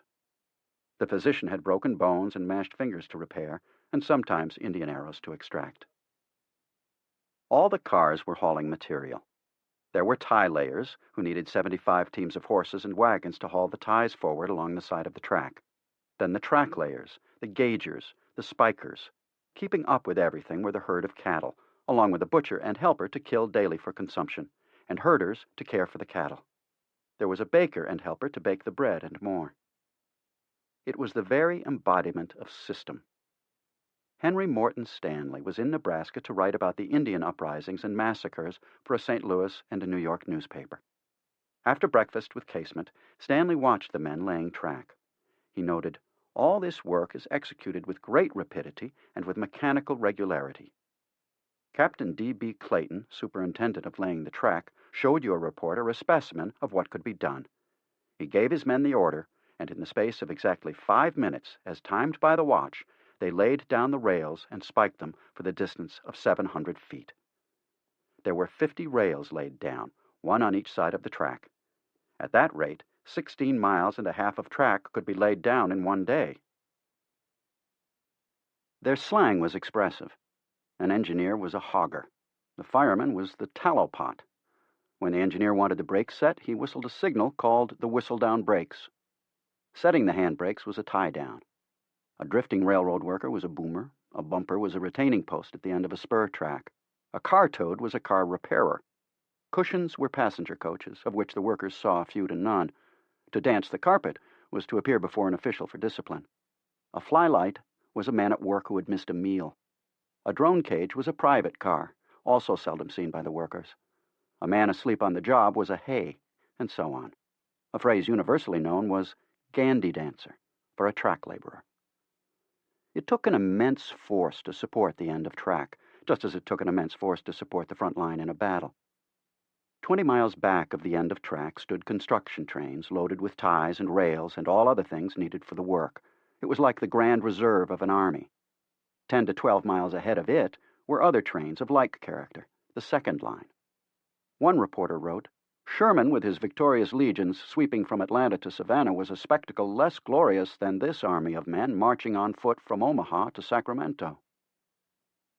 On May 11, as the casement-led force was getting underway, the Omaha Weekly Herald put it exactly.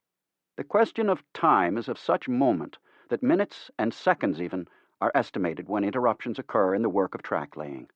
The great machine must move in every part, every wheel must be in constant motion. So many rails must be put down, and so much done every minute of every working hour of every working day, or loss accrues." No minutes or even seconds were wasted on the UP. On August 2, the Omaha Weekly Herald reported that the previous day, the government commissioners had accepted 35 miles of the track after being surprised almost beyond measure at the rapidity with which the work is being pushed forward, 38 miles having been built in 28 days, and in one instance, 2 miles in 1 day.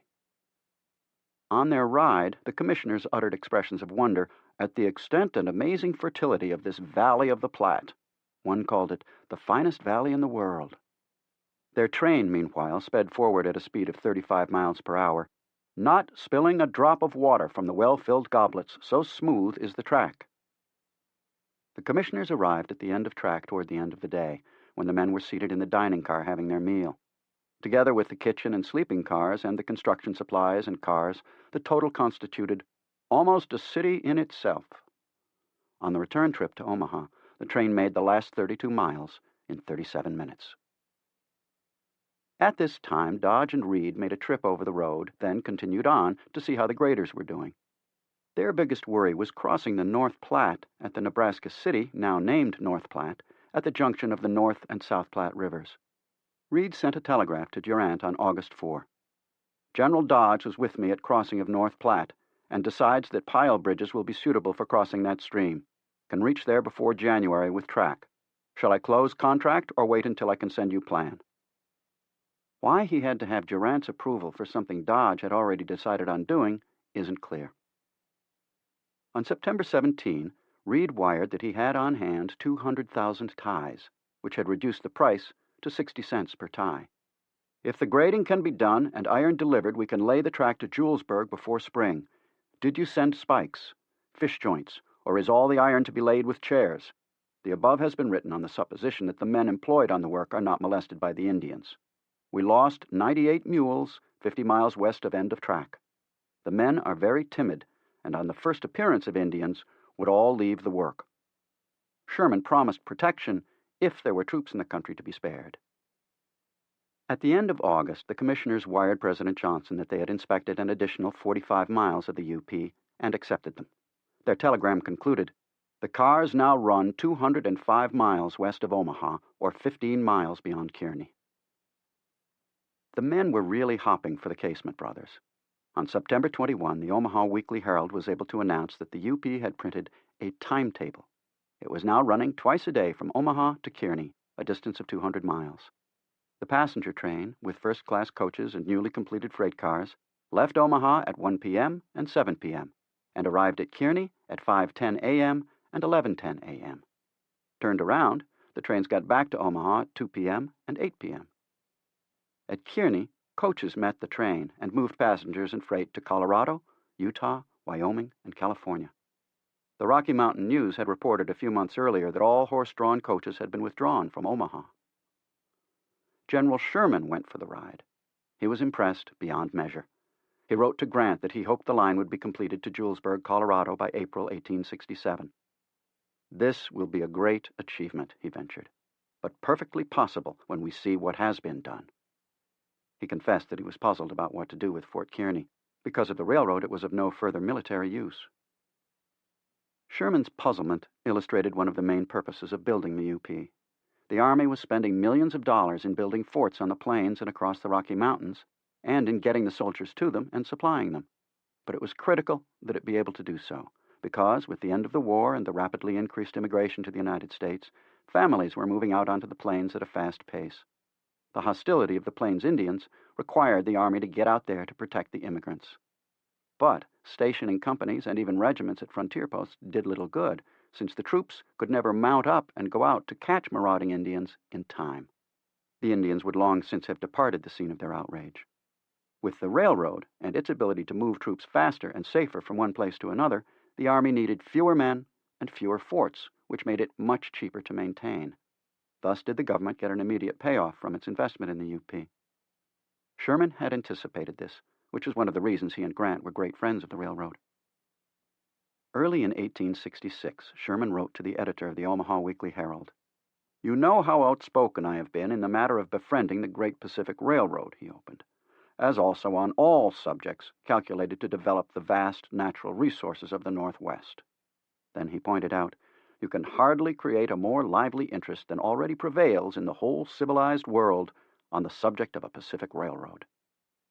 How right the general was can be seen in the coverage given the railroads, from newspapers in Sacramento, San Francisco, Omaha, Chicago, Denver, Salt Lake, New York, and elsewhere. The public was fascinated by the construction of the Transcontinental Railroad. In part, this was due to the magnitude of the undertaking, in part to its usefulness, not only to the military and the settlers, but to all Americans. Everywhere, people agreed that the coming of the railroad meant a new day was at hand.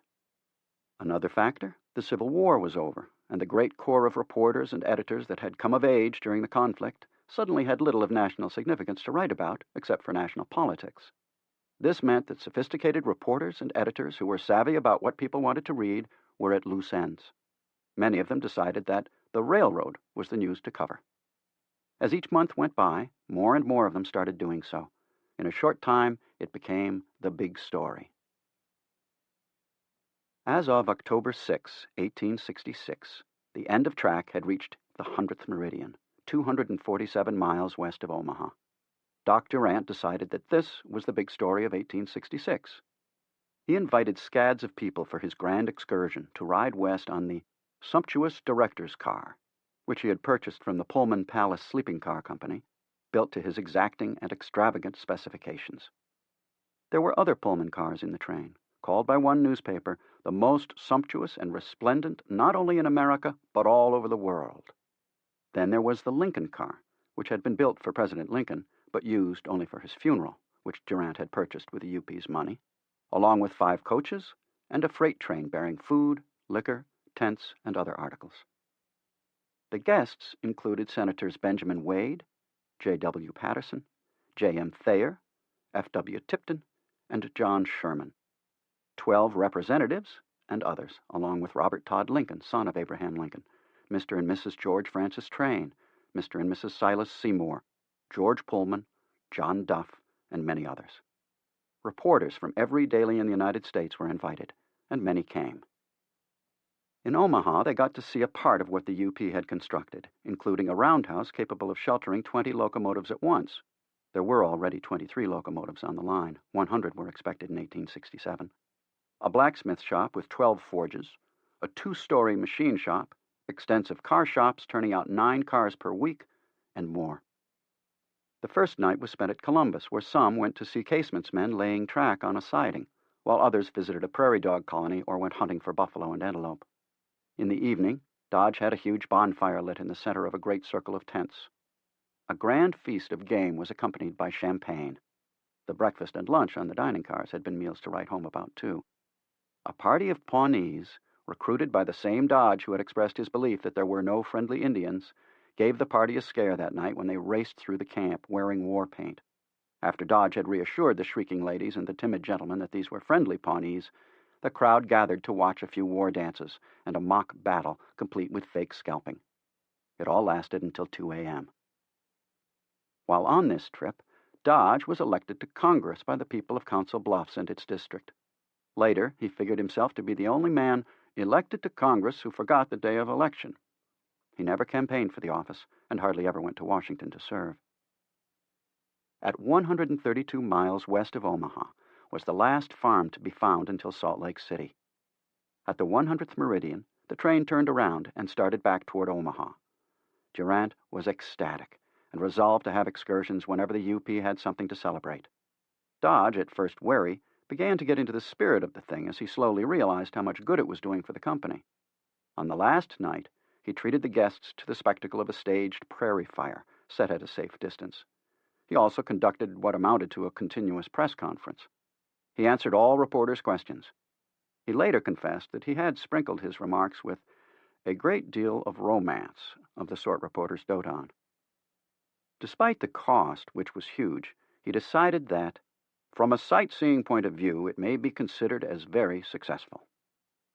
As Maury Klein puts it, the selling of the West had begun in earnest, even though at what is today Cozad, Nebraska, the tourists were not very far west.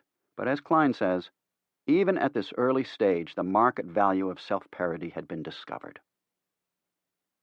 Shortly after the excursion, the UP announced that it would convert one of its construction trains to a passenger car so that the line could run out to Lone Tree Station, 41 miles west of Columbus. Soon after that, the line ran daily service to Grand Island. By late August, it was open to Kearney, near the military post of Fort Kearney. The service was sometimes irregular, and the passage sometimes problematical, but it was a start. The fuel was cottonwood poles, which were green. The firemen insisted they sprouted when placed in the firebox. Still, they generated enough steam to haul a small train of cars across the countryside at 20 miles per hour.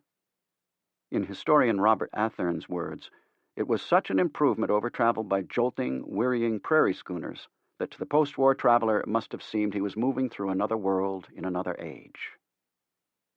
Exaggeration is endemic to railroad historians. Athern later quotes a young Danish girl whose father, in 1867, paid the UP $10 each to carry his family to North Platte.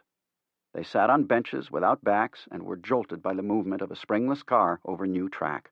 It was a tiring experience, she wrote, one that she remembered years later as quite unpleasant. Dodge spent far more time working than entertaining. He arranged for military escorts when and where he could, dealt with the government commissioners who came west to examine the track laid by the UP, ordered supplies of all kinds, and handled land matters for the company. He was in ultimate charge of the bridge building.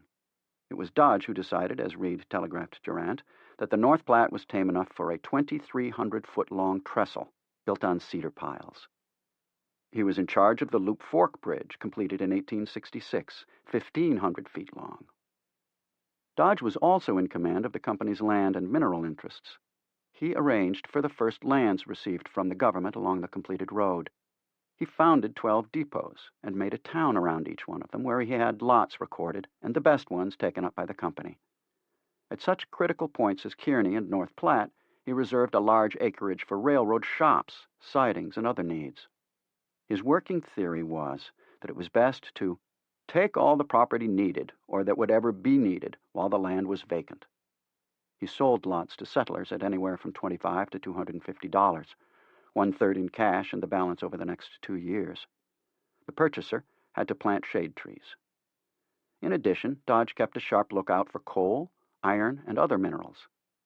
He had Jacob H. House doing a hydrographic survey of the Missouri River to find the best place for a railroad bridge. If, in the process, Nebraska didn't become an appendage of the UP, it was close. Also in 1866, Dodge sent out his surveyors to find the best route over the Black Hills, through Wyoming to Salt Lake and beyond to the California state line.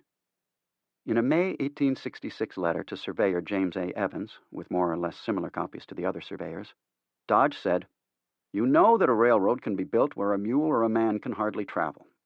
He told Evans what to survey, how to get over the Black Hills, for the company was anxious to determine beyond a doubt where we shall pass them. To that end, he wanted all lines examined, not excluding the one Dodge had found out of Cheyenne. Dodge said he wanted Evans to write him as often as possible. Further, he wanted from Evans a report on the geology, mineralogy, and the mineral and agricultural resources of the country. He concluded, "Time is everything with us. Use economy in all expenses." To Dodge's delight, Evans pronounced the line headed west out of Cheyenne as the best. To the south, the route west from Denver was impossible, just as Dodge had thought. To go north on the North Platte to the Laramie River was also impossible. Evans pushed through, taking 3 weeks to run 25 miles, a narrow, wild, precipitous gorge and never before passed by man, according to Dodge. It was therefore impracticable. So were the other 3 routes Evans ran, except for the Lone Tree line Dodge had discovered. It was shorter, had gentler grades, less curvature, no canyons, was relatively free of snowfall, and required fewer bridges. Indeed, the surveys westward from North Platte, Nebraska, all the way to the probable meeting with the CP, pleased Dodge no end. As he put it in his 1866 report, "The surveys this year have connected our lines, settled the location over the Rocky Mountains, and from that point westward. We have demonstrated that a line can be built from the Missouri River to the California state line without meeting any mountain barriers, impassable snows, or great deserts that it is not practicable to overcome. That we have a line for directness, distance, alignment, grades, and work that is not equaled by any other road of the same length in the world. That we have, in fact, the best general route across the continent." There were mountain ranges, to be sure, but Dodge said the UP could overcome the Black Hills, Medicine Bow, and the Wasatch Range without extraordinary expenses, with comparatively light grades, with but a few miles of maximum grades, and with an alignment that is extraordinary. In those mountains there was plenty of timber, cedar, mountain pine, and hemlock, rock in cuts, and the whole country is underlaid with valuable mines of silver, iron, copper, and gold. Between the Black Hills and the Wasatch Range, coal begins to crop out, and it extends west to Salt Lake, along with sandstone and limestone. Dodge did admit that on the western slope of the Rocky Mountains it was desolate, dreary, not susceptible of cultivation or grazing. The country has no inviting qualities.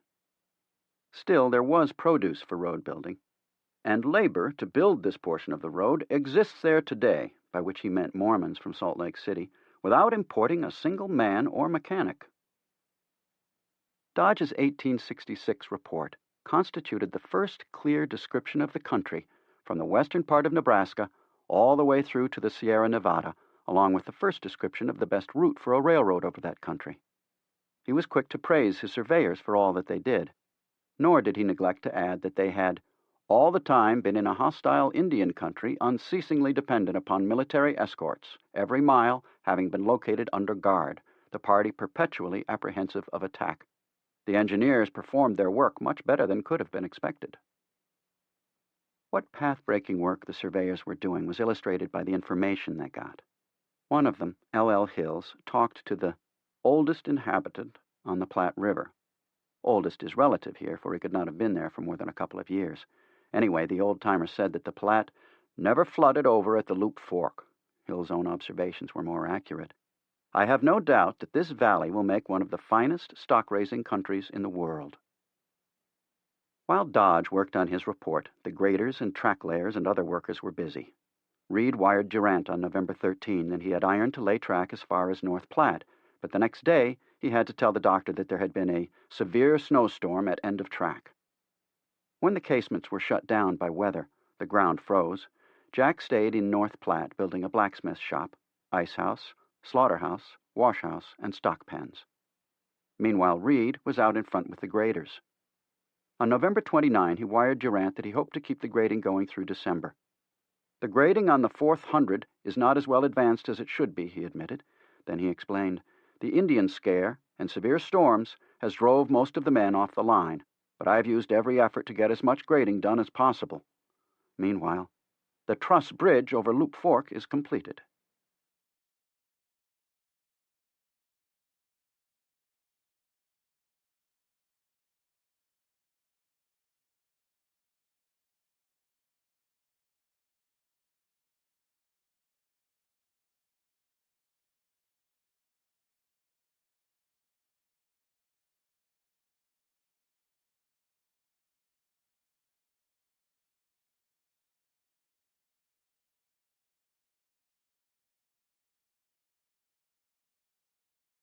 Back in New York at 20 Nassau Street, the Union Pacific Railroad Company needed money. The government bonds it had received for completed sections could be sold. Nothing could be easier, since the government stood behind the twice-yearly interest payments at 6%. But, despite the fulsome favorable publicity Durant's excursion to the 100th meridian had brought forward, the UP bonds had no market value and could be used only for loans at ruinous rates of interest. The stock was so worthless it could be sold only to people who would take a risk as they would at a faro bank. Oakes Ames solicited subscriptions for Crédit Mobilier stock from his fellow congressmen. 2 representatives bought 500 shares each, and Senator James Grimes of Iowa took 250. But many others refused, not because of any question of ethics, but because they did not consider it a good investment. Except for 2, the businessmen Ames approached to buy shares also turned him down. The Ames brothers and their Boston friends now owned more than half of Crédit Mobilier's 25,000 shares. Oakes and Oliver Ames had 16% of the total, with 4,025 shares. Durant was the largest individual holder, with 6,041 shares, and was president of the company. In late November, the UP directors met in New York. Their first order of business was to adopt the line Dodge had proposed in his report, which they did. No wonder, for the line from Cheyenne began at the point where the government loan jumped from $16,000 per mile to $48,000 per mile. But, as Dodge's description made clear, it would not cost the company anywhere near that much to build. That it was also the best and shortest route made the choice easier. At that same meeting, the directors had to deal with the position of president of the UP. General John Dix had been appointed minister to France, but he did not resign as head of the UP. Instead, he took a leave of absence. The board was no longer willing to allow Durant to run things to suit himself, and decided to elect a temporary president. Durant wanted the office, but to his dismay, he received only 1 vote, against 13 for Oliver Ames. The board then adopted a resolution denying the authority of any individual to act for the board, a blunt message to Durant. The UP was no longer his to run as he saw fit. Doc wanted to fight, but was in no condition to do so. He was exhausted, as might be expected after the year he had put in. His friend, George Francis Train, told him to see a specialist, warning, "Do it or you will have a stroke. You can't strike the Almighty in the face as you do without getting a lick back." Oliver Ames and his friends, meanwhile, insisted that the UP change its ways. Like the men working for it in the field, it had to be reorganized. Durant's careless way with records had to go. They insisted that proper books be kept and made available to the entire board. The office staff had to be refashioned. There had to be an audit. Dodge concluded in his 1866 report with praise for his surveyors and also for their assistants. He said the latter were young men as a general thing and far above the average, many of them of fine education, and who not only performed the duty well, but intelligently. The road itself, Dodge said, was by the end of November 1866 built and running 305 miles, commencing at the Missouri River and extending 10 miles west of the North Platte River. During the period between April 1 and December 1, some 254 miles of track had been laid. More road than was ever before built in the same length of time, it challenges the attention of the world. In its grades, alignments, superstructure, stations, water tanks, turnouts, and equipment, the road is a first-class American road. That last phrase was, at best, a forgivable exaggeration. The road needed lots of work. New ties, stronger rails, gravel to ballast the rails, new bridges, fewer curves, and more, but none of that mattered at the time. All that mattered was getting the thing built. Getting locomotives hauling cars from New York or Chicago all the way to San Francisco over a continuous track. In 1866, the UP had made a big stride forward to that goal. It had laid over 300 miles of track, figured out the route for the run to the Salt Lake and beyond to California, learned through experience how to manage its affairs, how to survey, how to make grade, how to lay track, how to build towns and cities, depots and shops. Whatever the worries of the board on the East Coast, and for sure there were many, out at the working end, the UP had laid more than 7 times as much track in 1866 as it had in 1865. It was on its way. Chapter 9. The Central Pacific Assaults the Sierra, 1866.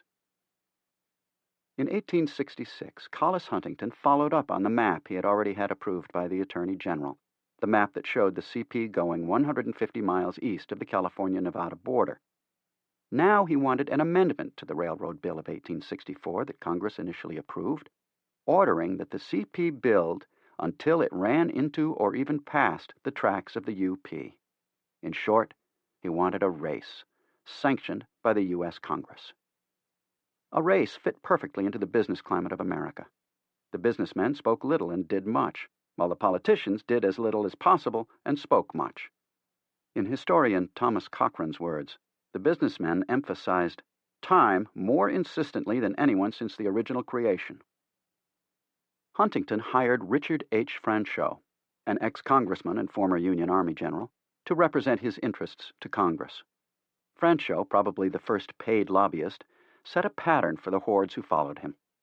He received $20,000 per year, the same salary the Big Four paid themselves.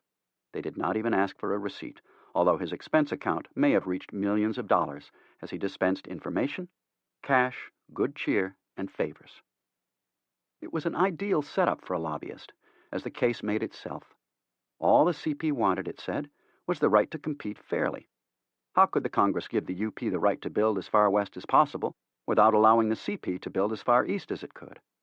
How indeed. The argument and the people making the argument were irrefutable. In addition, the CP was still stuck at mile 54 out of Sacramento, was still chipping away at the Summit Tunnel, while the UP was almost 250 miles west of Omaha and going strong. The UP directors thought that the CP couldn't possibly make it to the California-Nevada border before they got there.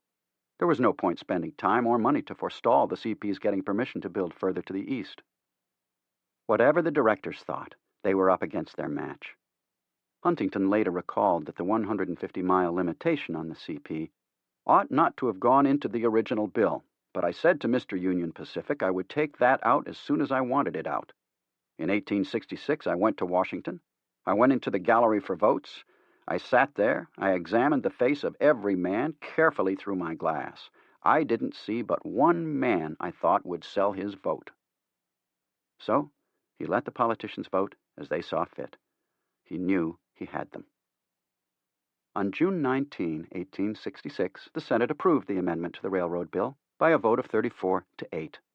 A week later, the House assented by 94 to 33, and on July 3, 1866, President Johnson signed it.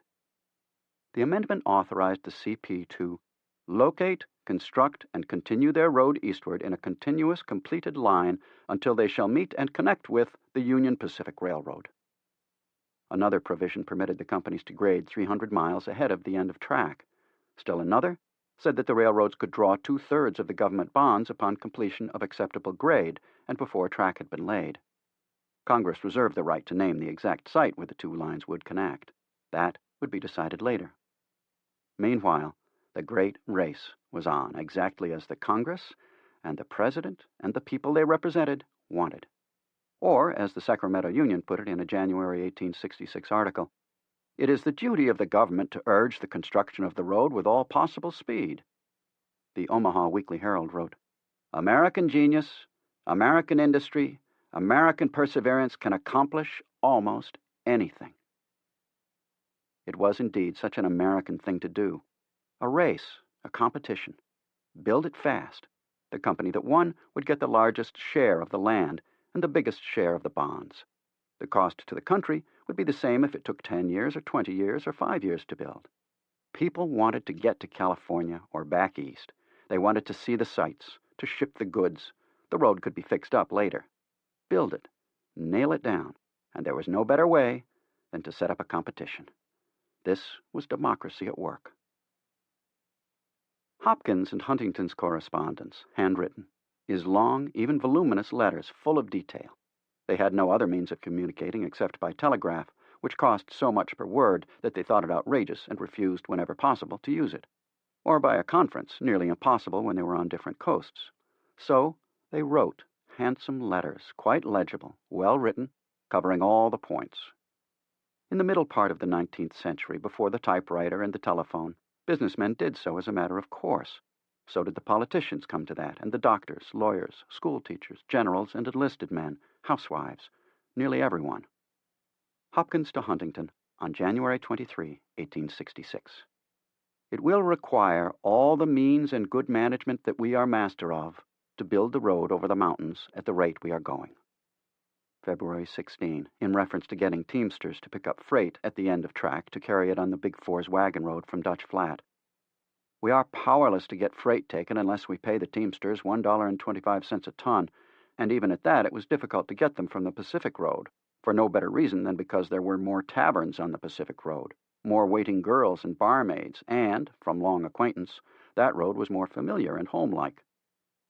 In the same February 16 letter, after a discourse on the difficulty of building the railroad from Dutch Flat over the summit and down to the Truckee River, Hopkins wrote, "Snow prevents work about 5 to 6 months in the year, so we need to get it done this season if possible. We're pushing hard, for as we see it, it is either a 6-month job or an 18-month job to reach a point where the road will earn us a heap, where in construction we can make a pile." By that last phrase, he meant that when the track laying reached the desert in Nevada, the company could build more in a day than it could in months in the mountains, and thus receive more government bonds. This winter, only pack mules can transport the stage passengers to Virginia City, Nevada. Crocker's camp supplies and much of his forage for his work animals are packed in at a cost of 1 cent per pound, he added. February 24, following a long discussion of water resources. We need the right to take water for construction and operation. Without this grant from Congress, we are entirely at the mercy of a set of water speculators, real water sharks, known as ditch companies. They go ahead of the railroad and buy up all the water to make us, the farmers, and the miners, or anyone else, pay them hugely for it. We have already paid $60,000 in construction costs to go over, along, and around these ditches.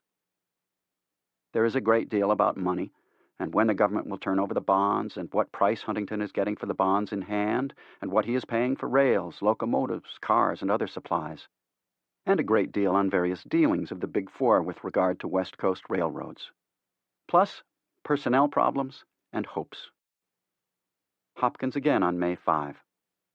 Our cuts weakened the support of the natural hillside formation, so at Tunnel Hill, just above Secret Town, where the original intention was to make a tunnel, the material was too soft to tunnel without being lined by expensive masonry, so it was decided to make an open cut in the spur, which is nearly 100 feet thick.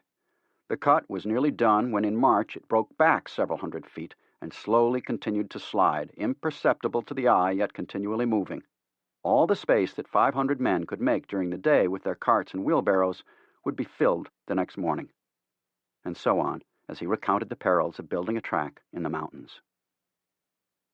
On July 9, Hopkins said that Crocker was suffering from a powder shortage because the powder company can't make it fast enough.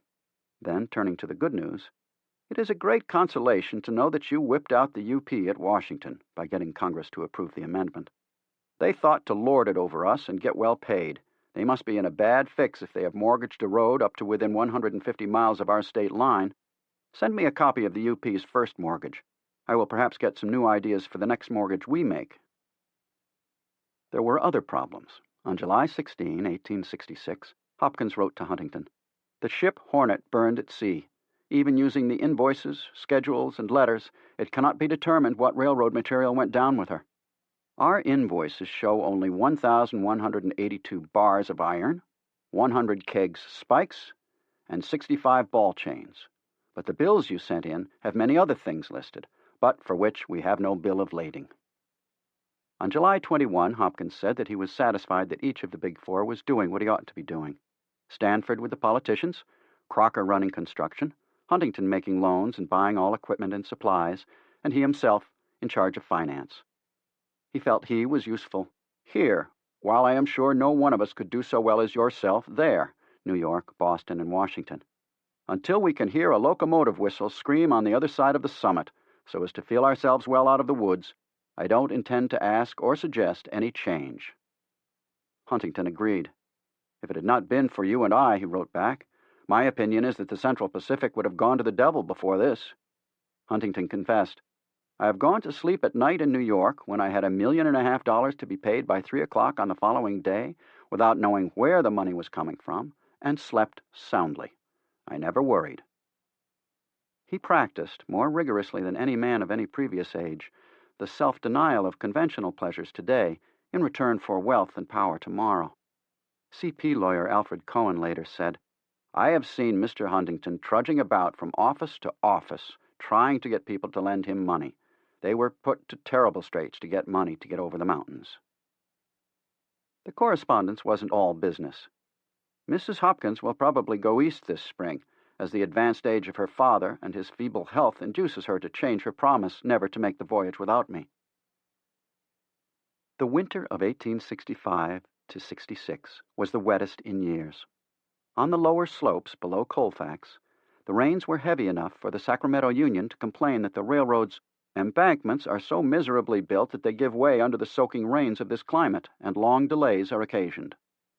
The soil was thick, spongy, a mucky trap for vehicles. Crocker got hundreds of mules to carry food, powder, tools, and their own forage to the camps beyond the end of track. A stagecoach setting out from Dutch Flat for Virginia City got so mired in mud near Gold Run that it was stuck for 6 weeks. Heavy landslides spread mud and boulders across the completed track, often blocking the road. The snows higher up hampered work in the tunnels. There were 5 feet of snow on New Year's Day, 1866. From then until March, as often happens in California, the skies were clear and calm. But in March, the storms came again, bringing sleet and snow which lasted until the end of May. Indeed, from May 20 until June 1, the weather was almost one constant snowstorm. Strobridge later said, "The winter made the roads on the clay soils of the foothills nearly impassable for vehicles. The building of the railroad was prosecuted with energy, but at a much greater cost than would have been the case in the dry season. All work between Colfax and Dutch Flat was done during this winter in the mud." Crocker and Strobridge stayed with it.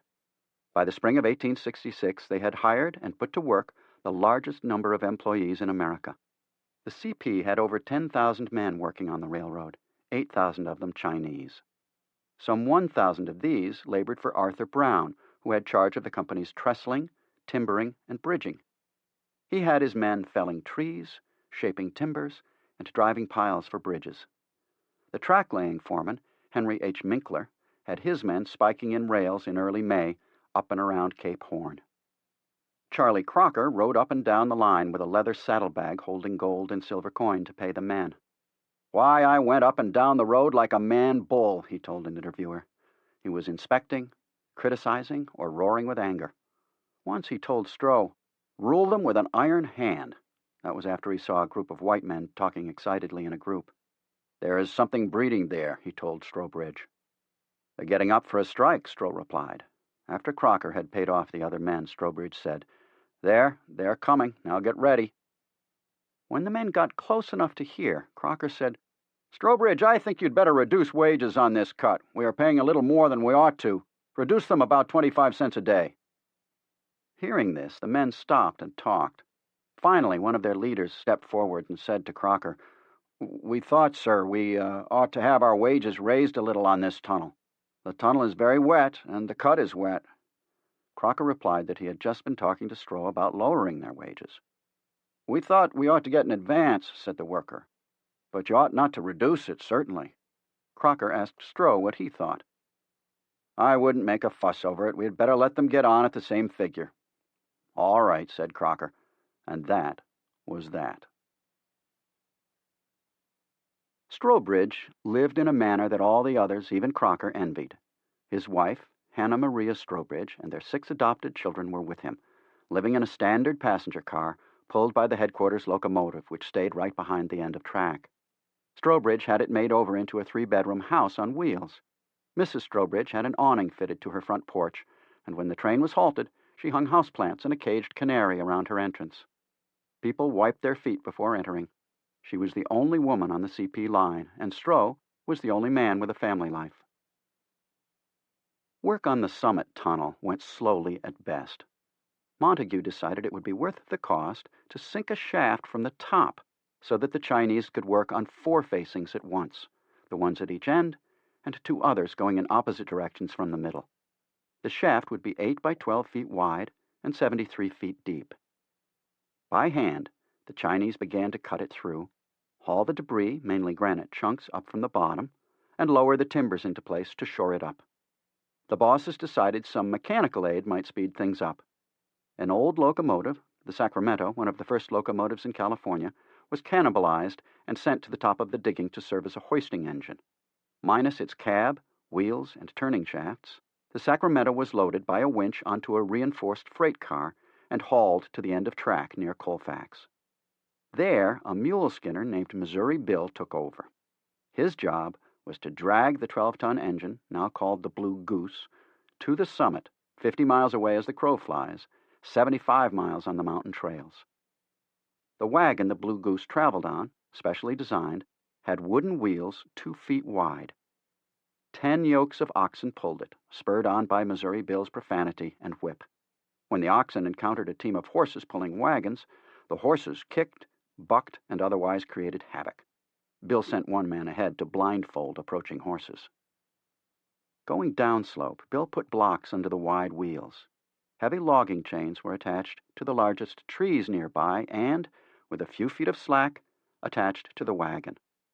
Bill then knocked out the blocks, and the wagon and the Blue Goose slid a yard or so. Then the process was repeated. He used the chains to climb, too. This went on for 6 weeks until the summit was finally reached. After the engine was set up in a building 50 feet square that had been built for it, and placed on a bed of huge timbers at the top of the tunnel shaft, it began to haul up the granite and lower the timber. Work went faster, as much as a foot a day. But it wasn't until December 19 that the bottom was reached, and the Chinese could get started drilling and blasting. Crocker then decided that he wanted more experienced men for the tunneling. He sent an emissary to Virginia City, Nevada, to persuade some of the best Cornish miners to come to his site with the lure of higher wages.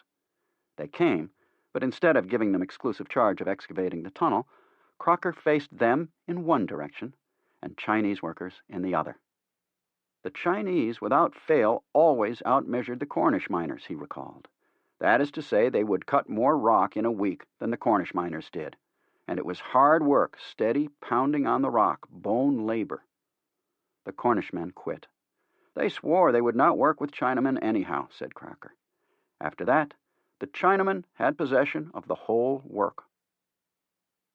In the mid-20th century, a Hollywood firm tried to duplicate Missouri Bill's feat of hauling a dismantled locomotive to the summit using a smaller engine. The engine was moved up the mountain for a total distance of 500 yards. The firm gave up the task as impossible. At the tunnels, especially Summit Tunnel, the Chinese were using great amounts of black powder, up to 500 kegs a day. Despite the end of the Civil War, the price had gone steadily up from $2.50 per keg to $15 a keg. This was a seller's market for real. As Stanford explained, the CP spent its money with the greatest of economy, except in the matter of speed, and then we never hesitated to make a sacrifice. Crocker and Strobridge decided to experiment with nitroglycerin, which was brand new and spelled as 2 words. Said to be an extraordinary explosive, it had been invented in Italy in 1847, then refined in the 1860s by demolitions engineer Alfred Nobel in Sweden. It was 5 times more powerful by bulk than black powder, and 13 times more destructive. The railroad record in August 1866 said that its storing and transport involved no danger. Would that it were so. There were terrible accidents, ignored for the most part by the CP, but nevertheless more than enough to force most companies to swear off it. The Dutch Flat Enquirer, a booster of the explosive, the work of blasting has been greatly facilitated, it reported that spring, said that in one explosion in New York City, nobody is to blame, it is perfectly safe and harmless, and simply blew up from maltreatment and in self-defense. The CP found that when they got to drilling holes of 15 to 18 inches into the granite, poured in the liquid nitroglycerin, capped the hole with a plug, and fired it with a percussion cap, the nitroglycerin did a far better job than powder. The work progressed at nearly double the speed, and the granite was broken into far smaller pieces. But the accidents proved too much. In one, after a number of charges had been set off simultaneously, a Chinese worker hit a charge of nitro that hadn't exploded with his pick. It exploded and killed him and the others working near that spot. Strobridge declared, "Bury that stuff." Crocker said to get it out of there. And even though Nobel perfected dynamite in 1866, it was never tested or used by the CP. In 1867, the CP ignored the dangers and did make use of its own nitroglycerin, but except at Summit Tunnel, it did not make a practice of it. According to Henry Root, Strobridge spent most of his time that fall near or at the Summit Tunnel, number 6 as it was called. He had assistants who traveled over the work and were known as riding bosses. Root said, more powder was used by the rock foreman than was economical, but time was the essential of all operations, so there was a good reason. Thus did the CP imbue even their modest assistants with the spirit of the enterprise. Nail it down. In the vicinity of Cisco, Root wrote, the rock was so hard that it seemed impossible to drill into it a sufficient depth for blasting purposes. Shot after shot would blow out as if fired from a cannon. Clement told Stanford, perseverance alone conquered. The CP would not wait for the Summit Tunnel to be cut and tracks laid through it. The company would push on beyond the Sierra Nevada by outflanking the Donner Pass.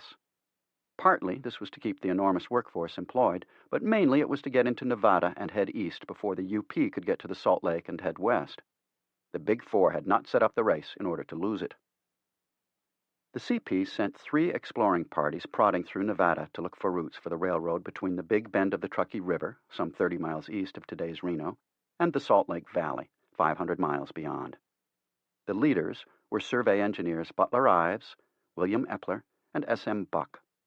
The direct route, straight east, had a series of mountain ranges, including the Clan Alpine, the Desatoya, the Shoshone, the Tawabi, the Toquima, the Monitor, the White Pine, the Shell Creek, and the Snake, all in Nevada, and the Needle, the Wawa, the Confusion, and others in Utah. Still, it had to be explored. East of Reno, according to one observer, desolation began to assume its most repulsive form, miles on miles of black igneous rock and volcanic detritus. Outcrops of lava interspersed with volcanic grit were the main features. Another traveler said that the country was so destitute of vegetable and animal life as not to rise to the rank even of a howling wilderness. There was no water. The desert was filled with the bones of thousands of animals who had not made it to California. The second route, to the north of the Humboldt River, was just as bad. Samuel Bowles, who had just crossed the continent, declared that the Humboldt route would be more easily built than going across central Nevada. It goes through a naturally better country as to wood, water, and fertility of soil. It is generally conceded to be the true natural roadway across the continent. The emigration has always taken it. He had it right. Even today, the Humboldt is, as it was for Charlie Crocker and his group in 1850, a narrow but wonderful oasis. The grass is green and high, the ducks, geese, herons, and eagles, the grazing horses and cattle are numerous. So are the deer. The water is clear and plentiful until the river gets to the sinks where the grass grows in great meadows, but the river sinks into the earth. Butler Ives led the exploration of the Humboldt Valley for the CP. When he got to the Humboldt Wells, where the river rises in northeastern Utah out of the East Humboldt Range at the northern edge of the Ruby Mountains, he tried 2 approaches to Salt Lake City. One angled southeastward, across the Great American Desert and around the bottom of Salt Lake to the city. No good. Then he returned to the wells and set off on a northeasterly direction, across the top edge of the desert, across the Promontory Mountains, around the north shore of the Great Salt Lake, across Bear River, and then southward along the western base of the Wasatch Range to Weber Canyon. That was the way to go. In the meantime, Crocker was having shacks for laborers and warehouses for materials constructed along the Truckee River, 20 miles east and considerably below the Donner Summit. He would send gangs of workers there when the snows fell in the Sierra to make grade and lay track while waiting for the Summit Tunnel to be completed. He began with 1,000 men. Another 1,000 soon followed. They started to make grade back toward Donner Pass. The editor of the Virginia City Territorial Enterprise was delighted to learn of Crocker's plans. "What a joyful day it will be," he declared, "when the shrill whistle of the locomotive shall be heard as the train of cars from across the mountains shall go rattling down the Truckee. And that day is not 2 years distant." Freight trains from Sacramento were pulled up the Sierra in a steady procession. A 116-foot grade with a dozen heavily loaded freight cars is no sardine, said the Dutch Flat Inquirer, but they managed to do it somehow.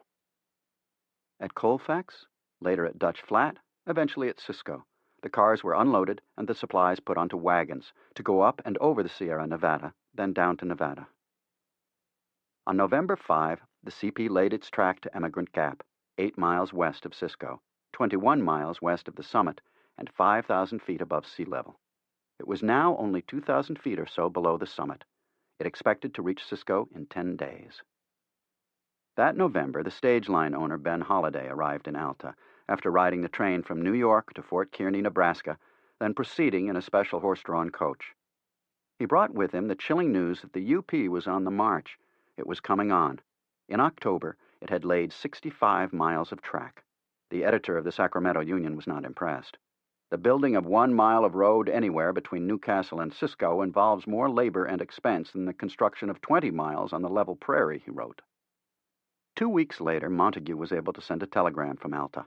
Track will be laid tonight within 4,500 feet of Cisco Depot. Ties will be distributed tonight and track laid tomorrow. Can run passengers to Cisco Thursday, November 29. Snow at Crystal Lake this morning 8 inches deep and 12 inches at Cisco. Temp 28 degrees. The tunneling went on up and down the line. Lewis Clement declared, no matter what the cost, the remaining tunnels would be bored in the winter.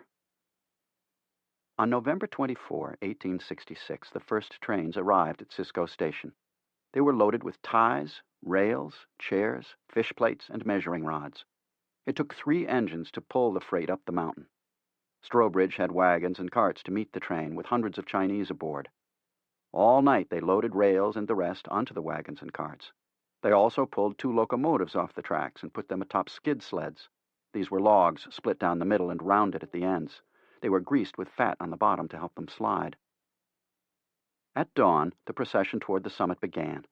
Carts went first, followed by the wagon train. At the rear, hundreds of Chinese tugged at ropes alongside mule teams and horse teams to skid the locomotives over the summit. And then the snow came. The workers on the CP, from the bosses down, believed that there was more rain and snow in the winter of 1865 to 66 than had ever before been seen in California. This winter of 1866 to 67 was much worse. The snow came early and stayed late. There were 44 separate storms. Some deposited 10 feet of snow. Some deposited more. At the summit, the pack averaged 18 feet on the level. More snow falls there than any place in the United States south of Alaska. Strobridge put hundreds of Chinese to work doing nothing but shoveling the snow away to keep open a cart trail to the tunnel opening. If it had not been for the race with the UP, the CP would have closed down that winter. But the fear of losing all Utah and Nevada to their rival drove them on. The Chinese laborers dug snow tunnels from 50 to 500 feet long to get to the granite tunnels. Some were large enough for a team of horses to walk through. Alternatively, a temporary rail bed was placed on top of the snow, and material was lowered from the surface by steam hoist, sometimes as much as 40 feet. The waste was hauled out the same way. Windows were dug out of the snow walls to dump refuse and let in a bit of light. Also chimneys and air shafts. But for the most part, the Chinese worked, ate, drank their tea, gambled, smoked opium, and slept in the remarkable labyrinth they were building under the snow. This was cruel work, dangerous and claustrophobic. Still they pressed on, drilling the holes in the granite, placing the black powder and then the fuse, lighting the fuse, getting out of the way, then going back in to clear out the broken granite, at 4 facings. They made 6 to 12 inches a day at each end, and toward the 2 ends from the middle. There were accidents of all kinds, mainly from blasting powder. Sometimes the heavy explosions started avalanches, and entire camps of workmen would be buried alive. Near the summit tunnel, an avalanche carried away some 20 Chinese whose bodies were found after the spring thaw. The CP eventually sent their bodies to their homeland for burial. How many died, we don't know. The historian Thomas W. Chin has written that, without doubt, the loss of life was heavy. On Christmas Day, 1866, the Dutch Flat Enquirer reported that a gang of Chinamen were covered up by a snowslide and 4 or 5 died before they could be exhumed. The snow fell to such a depth that one whole camp of Chinamen was covered up during the night, and parties were digging them out when our informant left. J.O. Wilder, a young surveyor who went on to work for the CP Southern Pacific Railroads for 54 years, finally retiring in 1920, wrote, "There was one large snowslide at Camp 4, where there were two gangs of Chinese for tunnels 11 and 12, also a gang of culvert men. The slide took it all, and one of the culvert men was not found until the following spring. At our camp, the snow was so deep we had to shovel it from the roof and make steps to get to the top. We were snowed in, and our provisions got down to cornmeal and tea. Had it lasted 1 week longer, we would have been compelled to eat horse meat, for there were 200 or more men in my camp. The cuts were filled by landslides, which had to be removed by gangs of Chinese. A push plow, loaded with pig iron to hold it to the rails, with 3 engines behind, would back up and take a run at the snow and keep going until it got stuck, and then back up and take another run. The plow was a monster, 10 feet wide, 11 feet high, and 30 feet long. It was square and sheer in the rear. In the front, it looked like a big wooden wedge laid on its side, with iron plates reinforcing the forward edge that slanted down almost to the rails.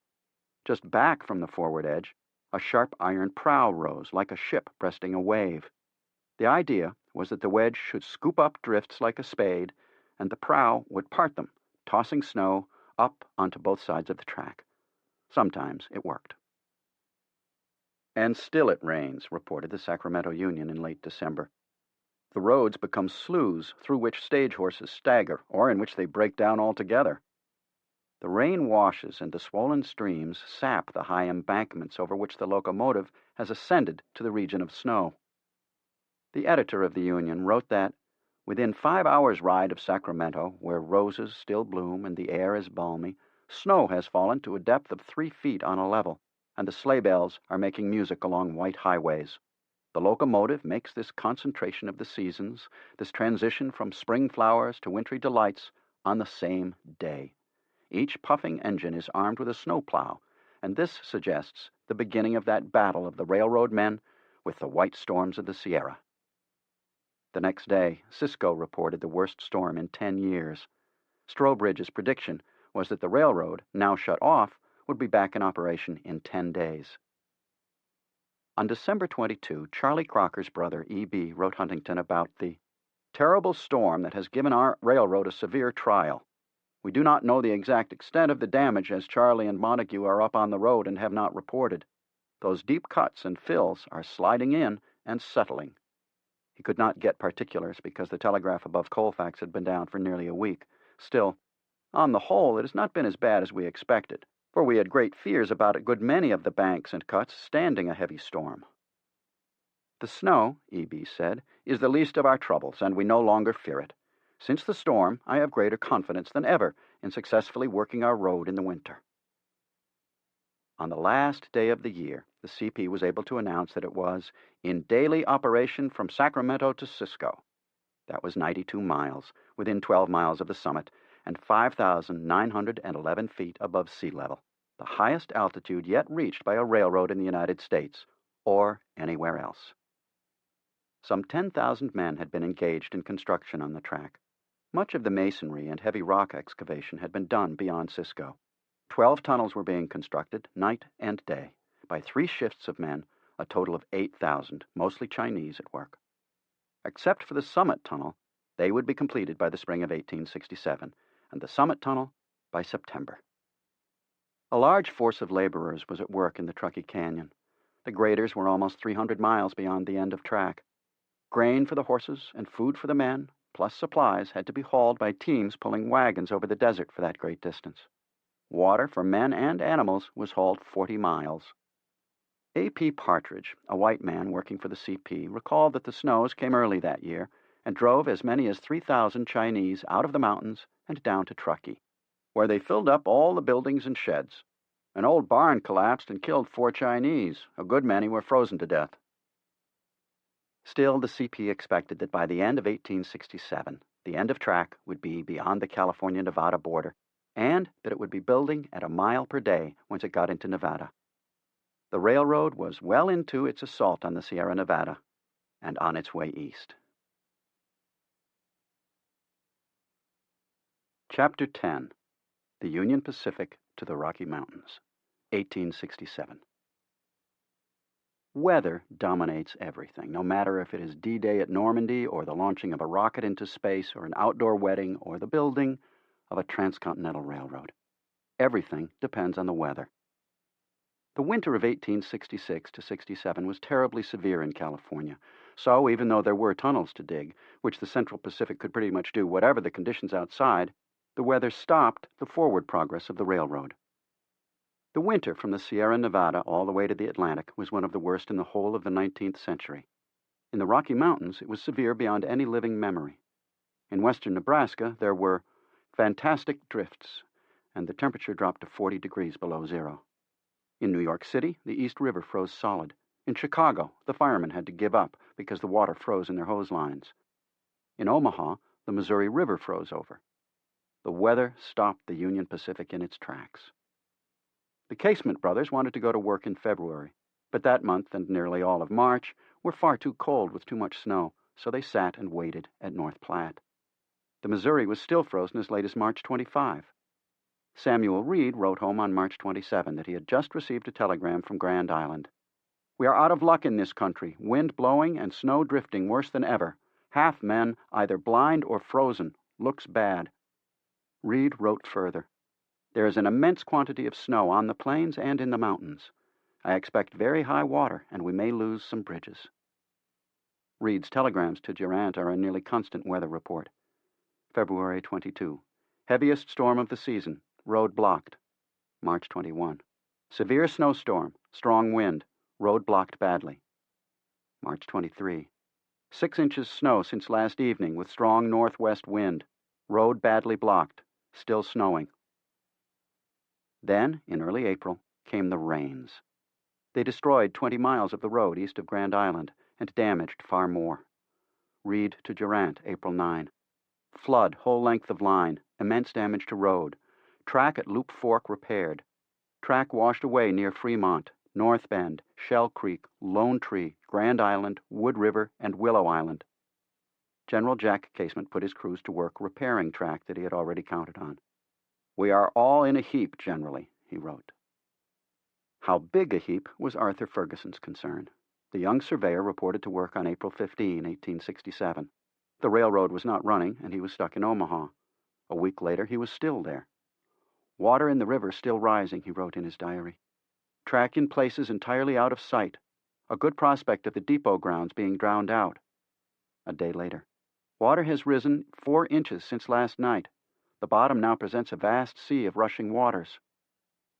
On April 24, he finally got out of town, but was delayed at the Elkhorn River, where there was damage to the bridge. He and his party had to be ferried across the river to a new engine that was waiting for them.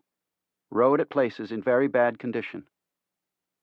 The train was pulling baled hay in its cars. The morning of April 25, one of them caught fire from a spark from the engine. It was a grand sight to see an engine rushing madly across the plains, followed by a car wrapped in flames and streaming sparks and fire in its path. Then 2 other cars caught fire, and we had to run with these burning cars some 10 or 12 miles, arrived at North Platte about 1 p.m. On April 26, Ferguson got to the end of track on the first train from Omaha. The previous day, Reed had written his wife that no grading or track laying had yet been done. Before the break, there was a prospect of rushing ahead more rapidly than last year. "It gives me to blues to think that our road, which was in such good shape, should be, at this season of the year, so badly cut up." On May 1, Ferguson finally set off in a wagon to do his job, but until nearly dark we were stuck in mud holes and had to unload and reload. Finally, he got so badly stuck that he sent his man back to fetch more livestock to help pull him out. "I felt very lonesome, alone with a loaded wagon which was deeply embedded in the mud, the dark and gloomy shades of night fast gathering, and with the vast expanse of prairie, I felt truly desolated. There is an indescribable something, a feeling unspeakable and utter desolation which creeps over a man on these vast plains."